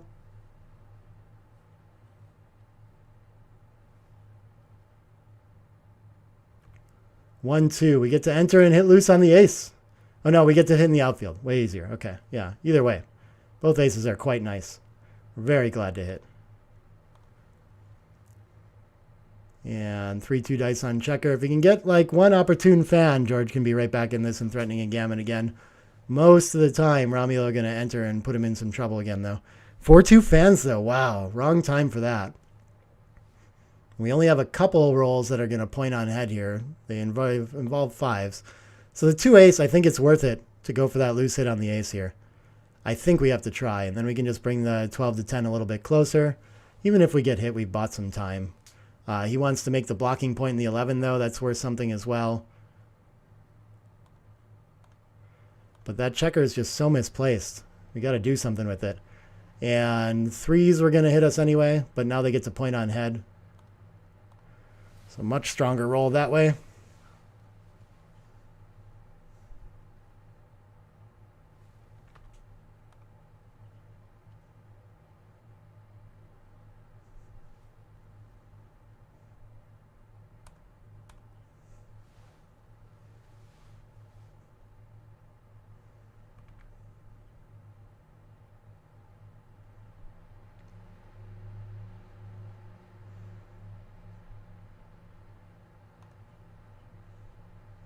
Wow. How do we find this play? It's a 2-1 Sanders split. Don't want him to run with 6s. Okay. That's a tough one to find. No fault in missing that opportunity. I guess we could just make the ace point somehow instead of slotting it. But, okay, maybe this is fine to not leave. Yeah, blotting the outfield is pretty bad when we're supposed to get hit like that anyway. 5s is forced, switches forward, and now George can take over the game with a 6 to enter. That would be very strong.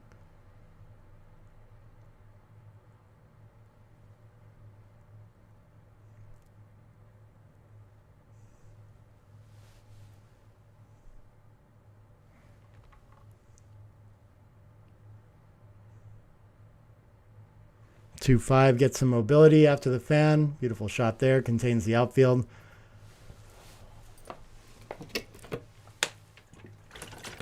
A strange double 5 should be survivable for sure still.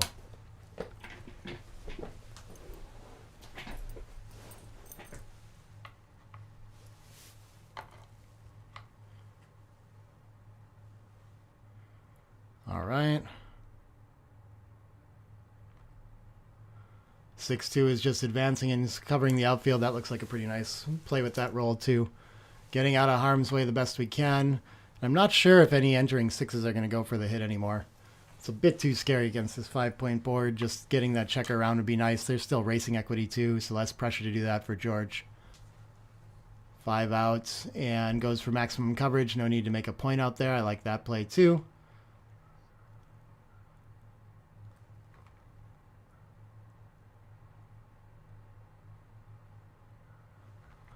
Six one.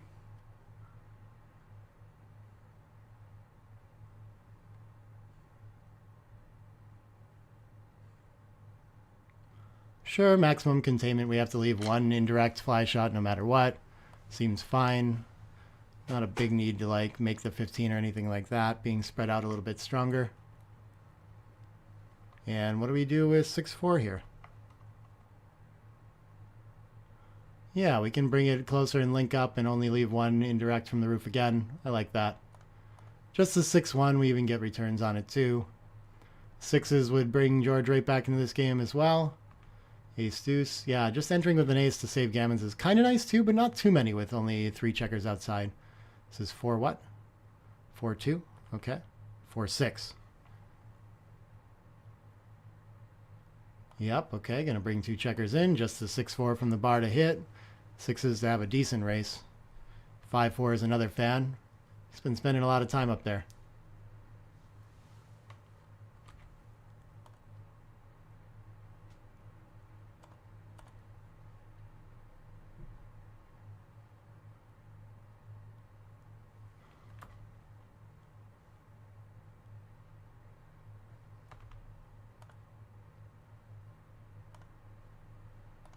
All right, we're going to play 2 from the rear to keep nice and even. Not playing aggressive for a gammon yet, I don't think. Wow, he should have. Okay. The weak board, he could kind of go for it there. Distribution, fine. Not so risky. That's an interesting play to find. But wow, George just trying his hardest to dance his way to a gammon here.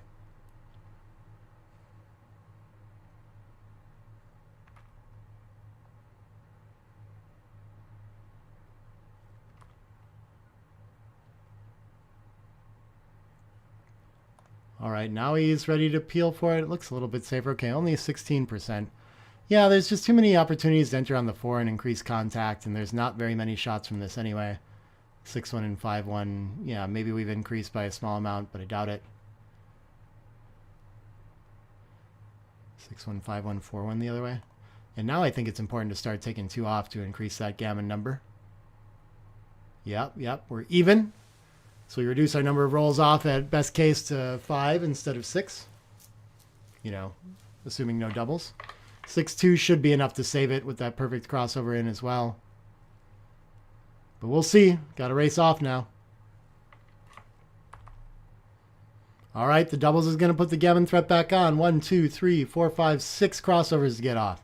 So he's on lead roll for it, but they're some fairly large crossovers. Okay, the 6 out is going to help in the 2 in. And still is going to have to avoid missing with those gaps on the 5 and the 3. 3-1 just takes 2 off, so Romulo is still leaving him a chance to do it. I don't know how many sets even get off here. 4s are better maybe. 4-2 gets 2 crossovers. So he's going to have a lot of numbers that take off next roll, but like 5-3 combinations, no good. Double 3s does get off. But a 5-3 or 5-5 will not work. So some misses for sure. I don't know what else. A 2-1, of course. 4-4 is good enough. Okay, saves the gammon. That was a close one. And on we go.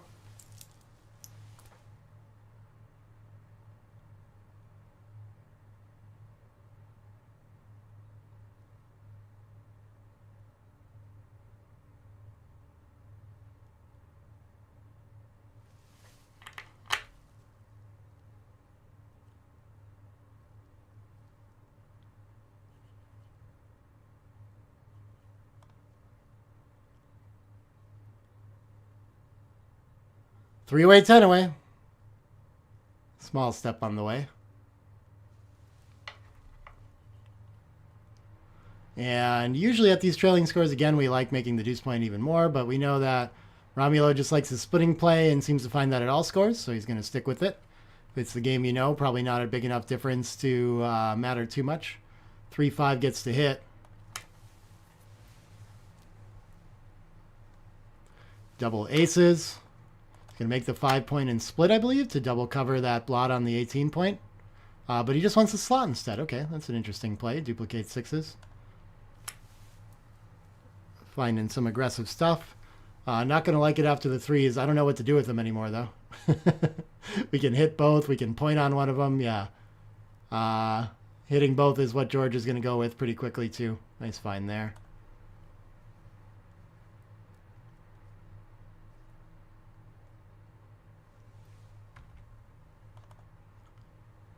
Aces can hit and can afford to leave 4 checkers on there. Yeah, I think maybe splitting is better than leaving the 4th on there and remaking the 8 or the 7. I'm sorry. 2-1 can cover the 7-point. Not too bad. A little bit for everyone in this game. A little bit better board point for Romulo, but 4 checkers back too that he has to deal with. Blots around. 4 gets to hit, and then let's take the 24 to 21 if we're doing it that way. We got to start opening checkers up and find a way to advance. I think it's more important to unstack from the 24 there, but okay. At least we got something in the back moving. Double aces is going to point on head. Huge roll for George. Still at this big score lead, it's going to be super hard to find cubes, but definitely dominating this position in the moment with that 3rd checker on the 24 and another one up on the roof. 4-2, I mean, the 4's in, and then the 2... I would want to come off the 24, but maybe consolidating 9 to 7 is worth it here. Seems like a fine play. 2-6. That can hit off the edge. Why not go for it? And I guess the 6 down to reinforce it. But he's going to think about making the anchor instead. Kind of voluntarily priming ourselves here. We just want mobility there. So if I'm not going to go for an attack, just running looks a little bit nicer. But okay, volunteers up the anchor potentially for him to make. No such luck. I still think the 2 should step up 24 to 22, and then the 6 can be down for all I care. I just need to do something with my back checkers. If it wants to come out, that seems fine as well. Maybe just running is okay with either of the checkers. I guess we're not really trying to keep 4 behind the prime right now. The back game is not the plan, but if we get forced into it. Okay, so now he finds the opportunity to get mobilized. I like this play. 6-1.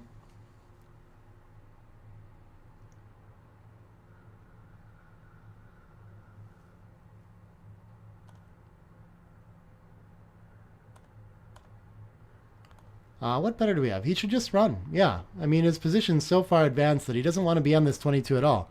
It's always a butterfly anchor, but this is especially the case when he's got so many checkers trapped behind good structure and all these things. Like, just looking for any excuse to leave that anchor. That's obviously not the plan, to stay back on it. 2s is going to make the point, and then I guess just bring 2 down or something like this. The midpoint doesn't seem so important. Could slot the back 2. Why not? I don't have a huge problem with that either way. But maybe we don't need to leave the shots. Either way, I just want to keep my 5 prime and rely on that to bring me home. That's actually a sizable mistake to give up the 3-6, 3-1, all these numbers like this. Romulo's going to find one of them. And a 4 from the bar would be huge. Howdy, Eric. Enjoy your coffee. Ace 4 enters deep, I think is better to hit, even though we do need to get up to the edge. So there is some argument to be made for making the 21.2, but I think this is going to be the easiest to survive. 5-6 fans.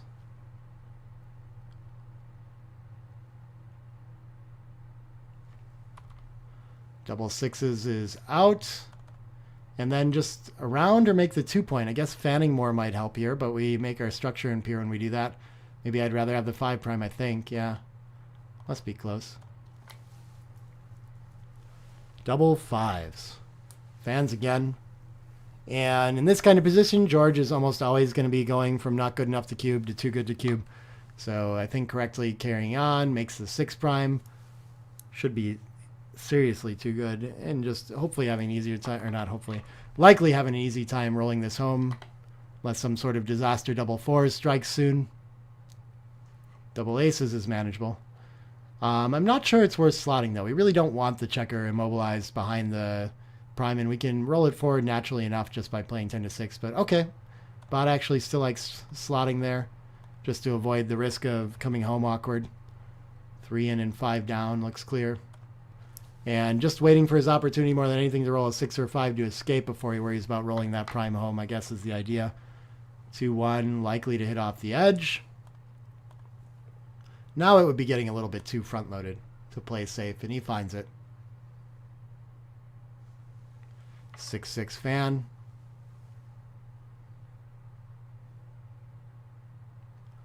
6-4. I think it's more important. Oh yeah, we get to cover and hop out. Beautiful. Fantastic shot for George.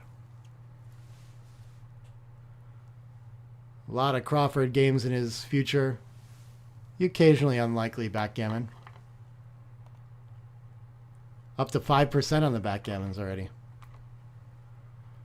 5-3 can clear for maximum. Maybe getting the blot around is actually a little bit better just to make sure he doesn't get stuck behind structure. But he's going to clear the 9 aggressively instead. Okay, a little bit of risk that he added into the position. See if he can fade it. 3 up scary, but can't enter with a 5. 5-4. Once again, I think just coming around. I don't think we need to slot the front, but reasonable to think about here. I guess if we're going to do that, we should just make it. Yeah, okay. That makes sense to me. Oh, he can come in and break the 8 and leave the 2-6 right away as well. Yeah, he's thinking about the future and that he's a little bit worried to be stacked up, so I get what's going on there, but still just not worth leaving right here. The structure's still intimidating. We can lose when we get hit.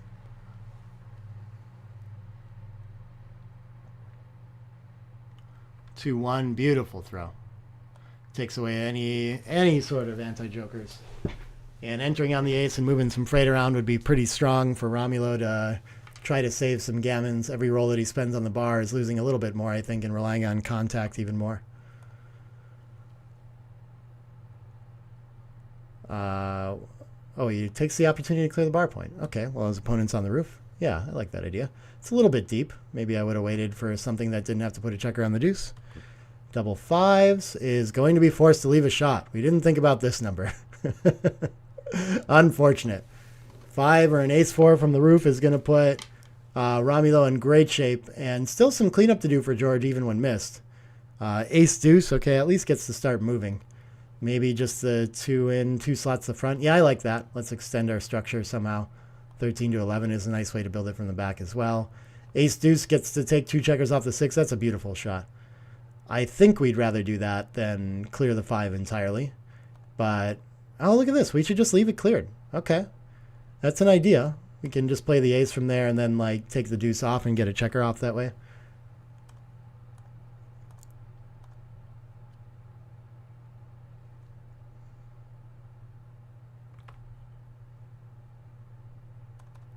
All right, now we can clear another point or take a checker off. I think just taking off seems pretty strong here. Oh, just clearing, though. Maximum safety is maximum gammons in this position. We leave a 6-4 and a 5-4 this way with really strong structure on our opponent's side. So a little bit over-aggressive again, but relatively small stuff. Let's see what the dice think about his decision. 4-2 is just going to take 2 off and defer. Yeah, I don't think we want to stack up the deuce point in a position like this. I think we end up leaving, I mean, when we play that way, then we have a number of double shot kind of numbers as well. So being slightly odd on the outside actually works pretty well in the 6-5 and 5-4 combinations here. 2-1 could make the 6 prime for a moment and then has to break it, so I guess maybe just 9-6 is fine, sure. Anything. Romulo would really like to get one of those checkers moving out of the back. 4 is beautiful shot, takes 3 off, no shots. And really threatening a lot of backgammons in this position. It's getting scary. Double aces can't do anything about it either. And so he's all the way up to 23.5%. Big risk. And he's trying to find ways to save the gammon by just bringing checkers in now, which I think is a big mistake. I think he really needs to hit. And giving up his structure is going to give him big problems in saving it later. No 4s available, so the 3 off is a beautiful shot there. 6-1 finally gets to take one out. And a set is going to threaten a ton of gammons now. 6s, 5s, double 3s is pretty good too. Double 2s is fine. 4-2, not the best. That's going to leave a shot. So we have a 2 to play and no 4.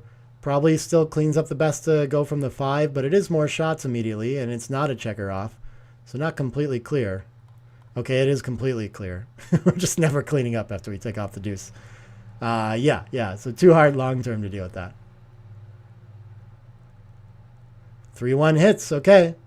A little bit of hope for Romulo. But he's given up his 5' now, so it's going to be very hard to turn this into a win with so many checkers off. Just hoping to save the gammon, I guess, which still might be a tall order. 2 enters. All kinds of pressure from George threatening to escape and run.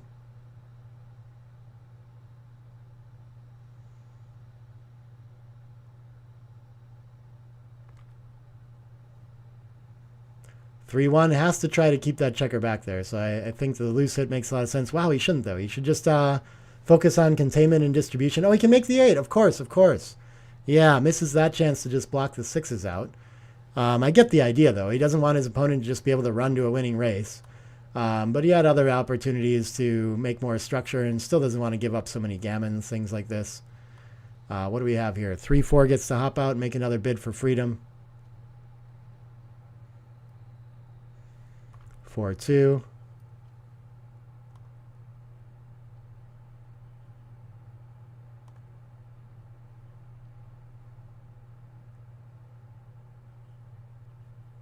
What is this one doing? Oh, he advances in the outfield. Okay.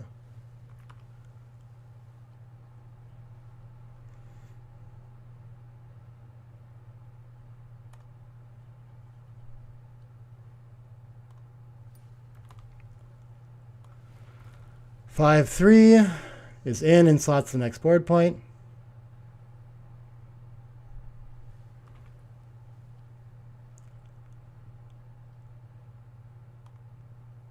Four, 2 just comes around. Okay.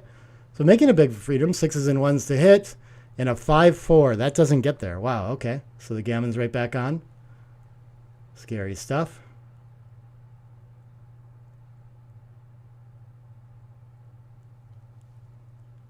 So avoids the direct shot, makes a lot of sense, and gets the cover from the 7-3 as well. 3-1, can't get home yet. Doesn't need to step into a double shot, though, so a 3 or a 7. And 6-2, no good.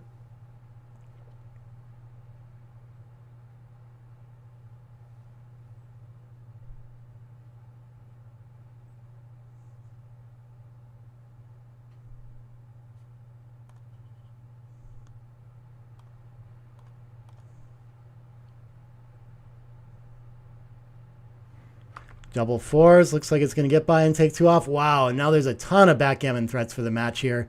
Huge roll for George. Needs to somehow take 2 off and get a chance. Or 6s is going to save the backgammon entirely if he wants. He's just going to let that go and resign the gammon? Is that what he's doing? Is that? Yeah, I guess so. Okay. Continue on to Crawford. Wow, 6s is a big saver, though, to keep him in the match. 10 away, 1 away Crawford, so it's an even away post-Crawford score, which means gammons count. Romulo cares about him. All right.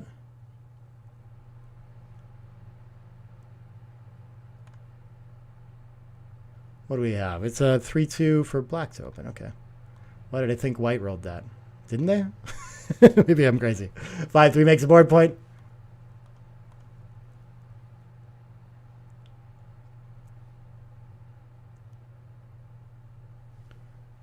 Six, 4 is going to come around the bend and make the 11.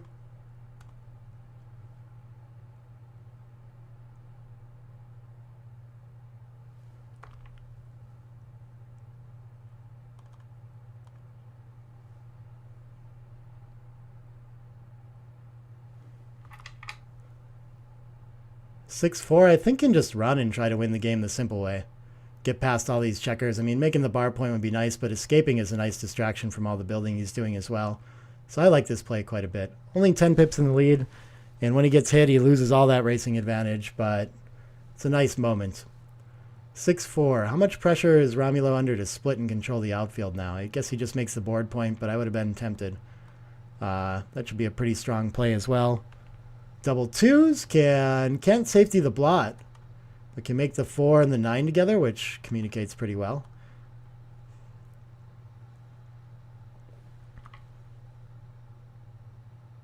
All right, the 2 hits this time. Romulo right back in this game. And he's going to break the mid to cover the 8 as well. Okay, that makes some sense, I think. But has some pressure to connect with those back checkers to the rest of the army here. And on a closeout, though, can just win a gammon too. That would be a strong way to go.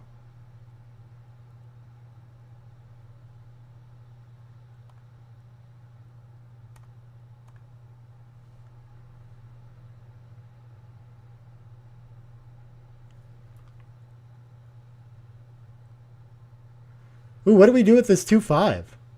This is pretty tricky. We could hit loose and buy a tempo and avoid being attacked more, or just play down. I don't know if we can afford to play passive here. We can't step under the gun either. I feel like 8-3 might be called for, even at this kind of score. Oh, the distraction play out to the 18 is pretty good too. Okay, too many gammons at risk, but I mean, I think I would have found something like this too. I'm just so scared of the 5 getting made. And he gets a fan out of it too? No. Okay. It would have been, but it was dice on checker. So let's see. We'll take that back. And we have a 5-3 actually that's going to hit and increase the gammons a whole bunch. 5's not really doing anything super great though on this side of the board. So maybe, I don't know, 8-3 seems fine. 9-4, get rid of a blot. Okay. All those seem okay.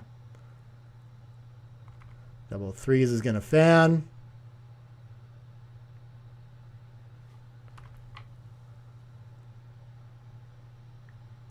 Six, 5, I think, just runs. Does he need to try to take his opponent off the board and keep him from anchoring? The liability, it just looks very front-loaded and too disconnected to go for that. But okay, we need to. That's a hard find. It wins a lot more gammons. The 5 with it, just so awkward, though. This is a difficult play to make. I think this is a pretty strong find, even the second best from Romulo here. Good stuff. Ace 6, 1 in.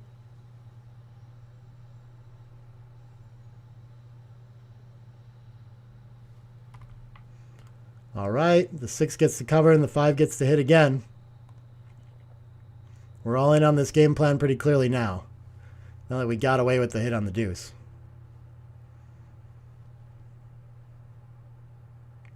Yeah, I thought maybe he could have saved another gammon, or gammon with another 6-6 last time, but maybe not. I didn't count the crossovers. 5-1 gets to cover, and the ace can step up to give 5s instead of 6s. Does that help? I don't know. Maybe we want to keep the 6s. I don't know. Must be like pretty similar here.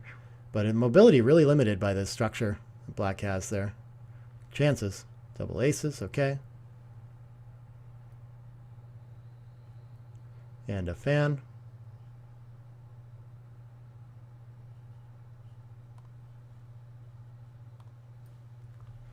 4-1 gets to hop out. And what's the best ace? 5s, and there must be more 5s to come out, so staying back on the 23 could be fine, I think. We don't have deuces and aces. Yeah, so 8-7 actually kind of creates some diversification. I like that idea. And another fan. Double 6s. Only one of those to play. Yeah, if he lets you, then you should move that one around for sure. He does not. 4-6 is a fan. And double 4s. I don't think we're cracking yet, but we wish we were up on the 22 with that, I guess. Going to bury one checker to the deuce. Still looking fine. Still got room, but needs that 5 to step up soon. Or even a 3 is great. Gives him a lot of mobility. Double 5s? Wow. That's a game changer. I think this should come out to the 15 and contain. We definitely don't want to give up the 8. It's doing great blocking work. It could be that 13-8 with 2 of them to create builders is worth something. But I'm just most worried about like the 5-3, 4-4, things like this that are going to hop out to the outfield and having a double shot when that happens. And I should build so well afterwards. So big roll for George, though. Huge turnaround on that one. Double 4s is just going to crack further. Ouch. Bad dice for Romulo here. And I think George must be the favorite here. 4-2 can, I think making the 11 points pretty strong here. Blocks a lot of interesting numbers. What does he give up when he does that? Nothing? Yeah, I think it's pretty much just free to do this. So he's going to slot it instead. Miss the opportunity to make that. Okay. He'll be quite sad on a 5-4 or a 3-6.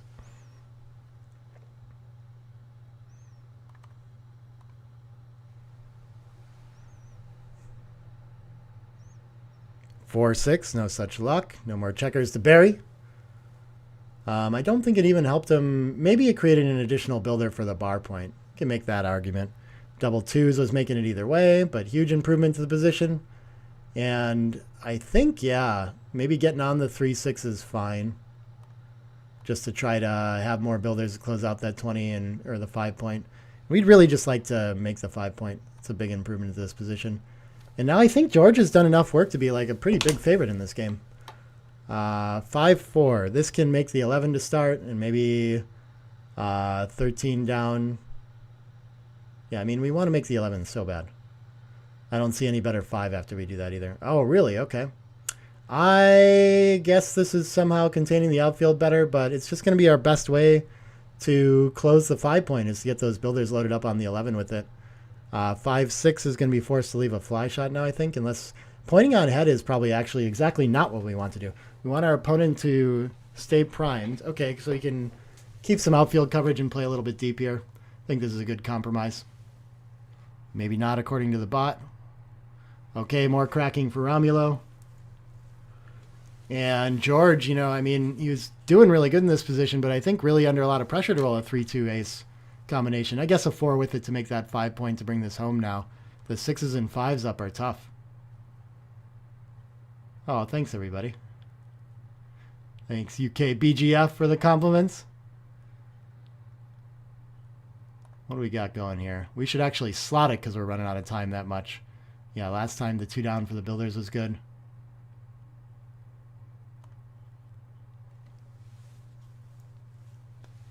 So he's going to continue making it, or consider making the 3, but that's just going to remove builders for the most important point again and leave some fly shots along the way. So, yeah, kind of scrambling here.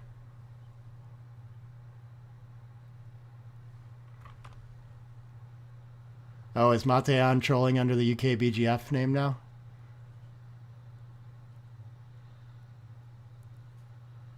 All right, 6 is going to hit there. Thanks, Jeff. 3-6.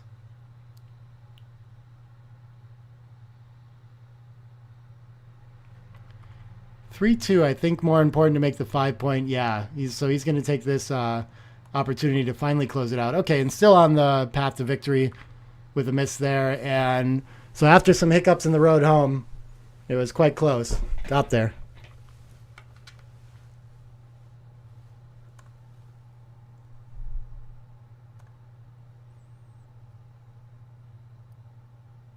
Well, he's going to slot the front instead. Okay, I wouldn't think to leave the shots there. But it should be a direct path. The ace could buy him a little bit of time to get home. So just finding the simplest path home, George, and it's working.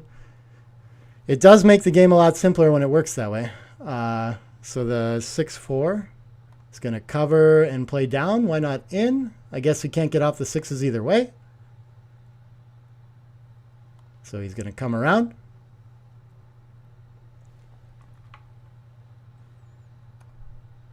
Is he going to bring 2 checkers in? No, I think the distribution is much better when we play in into the 4.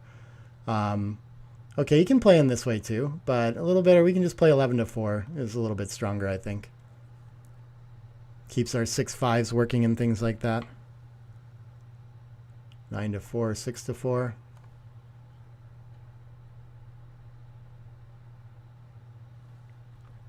And the 4-2.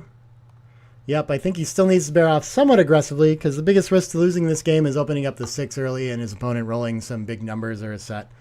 4-1, for example, how often can he stay on the 4 point if we just clear it? So I like this peeling play. Good find there.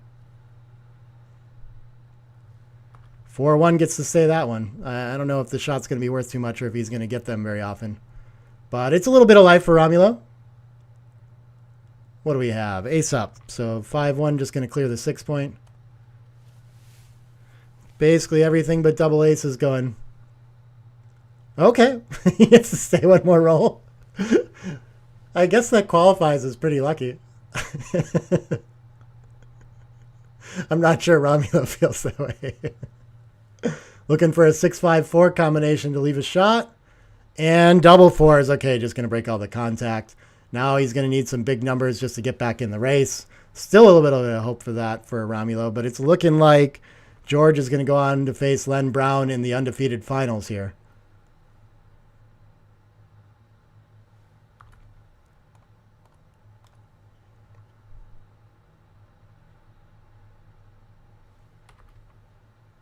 Five, 4, can't get a checker off still, has to bury another one to the ace. That's frustrating.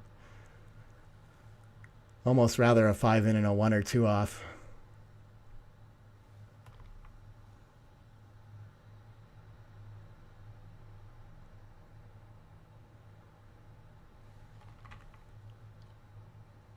All right, and that's going to be enough for him. Resigns the match. There you have it, George advancing to the undefeated finals. Romulo will get his chance to redeem himself in the fighters bracket still. And that's going to conclude our action for the main event this afternoon. So I think it's about 6 p.m. over there on dinner break. We'll be back in an hour and a half, 7:30 p.m. with jackpot action this evening. So this stream's going to shut down. Thank you so much for joining me. And I'll be back with more backgammon action soon. Really appreciate y'all. Please do like and subscribe to the channel and all that kind of stuff too. Really appreciate it. Makes a big difference to me as I try to grow this. And thanks for tuning in, everybody. Bye now.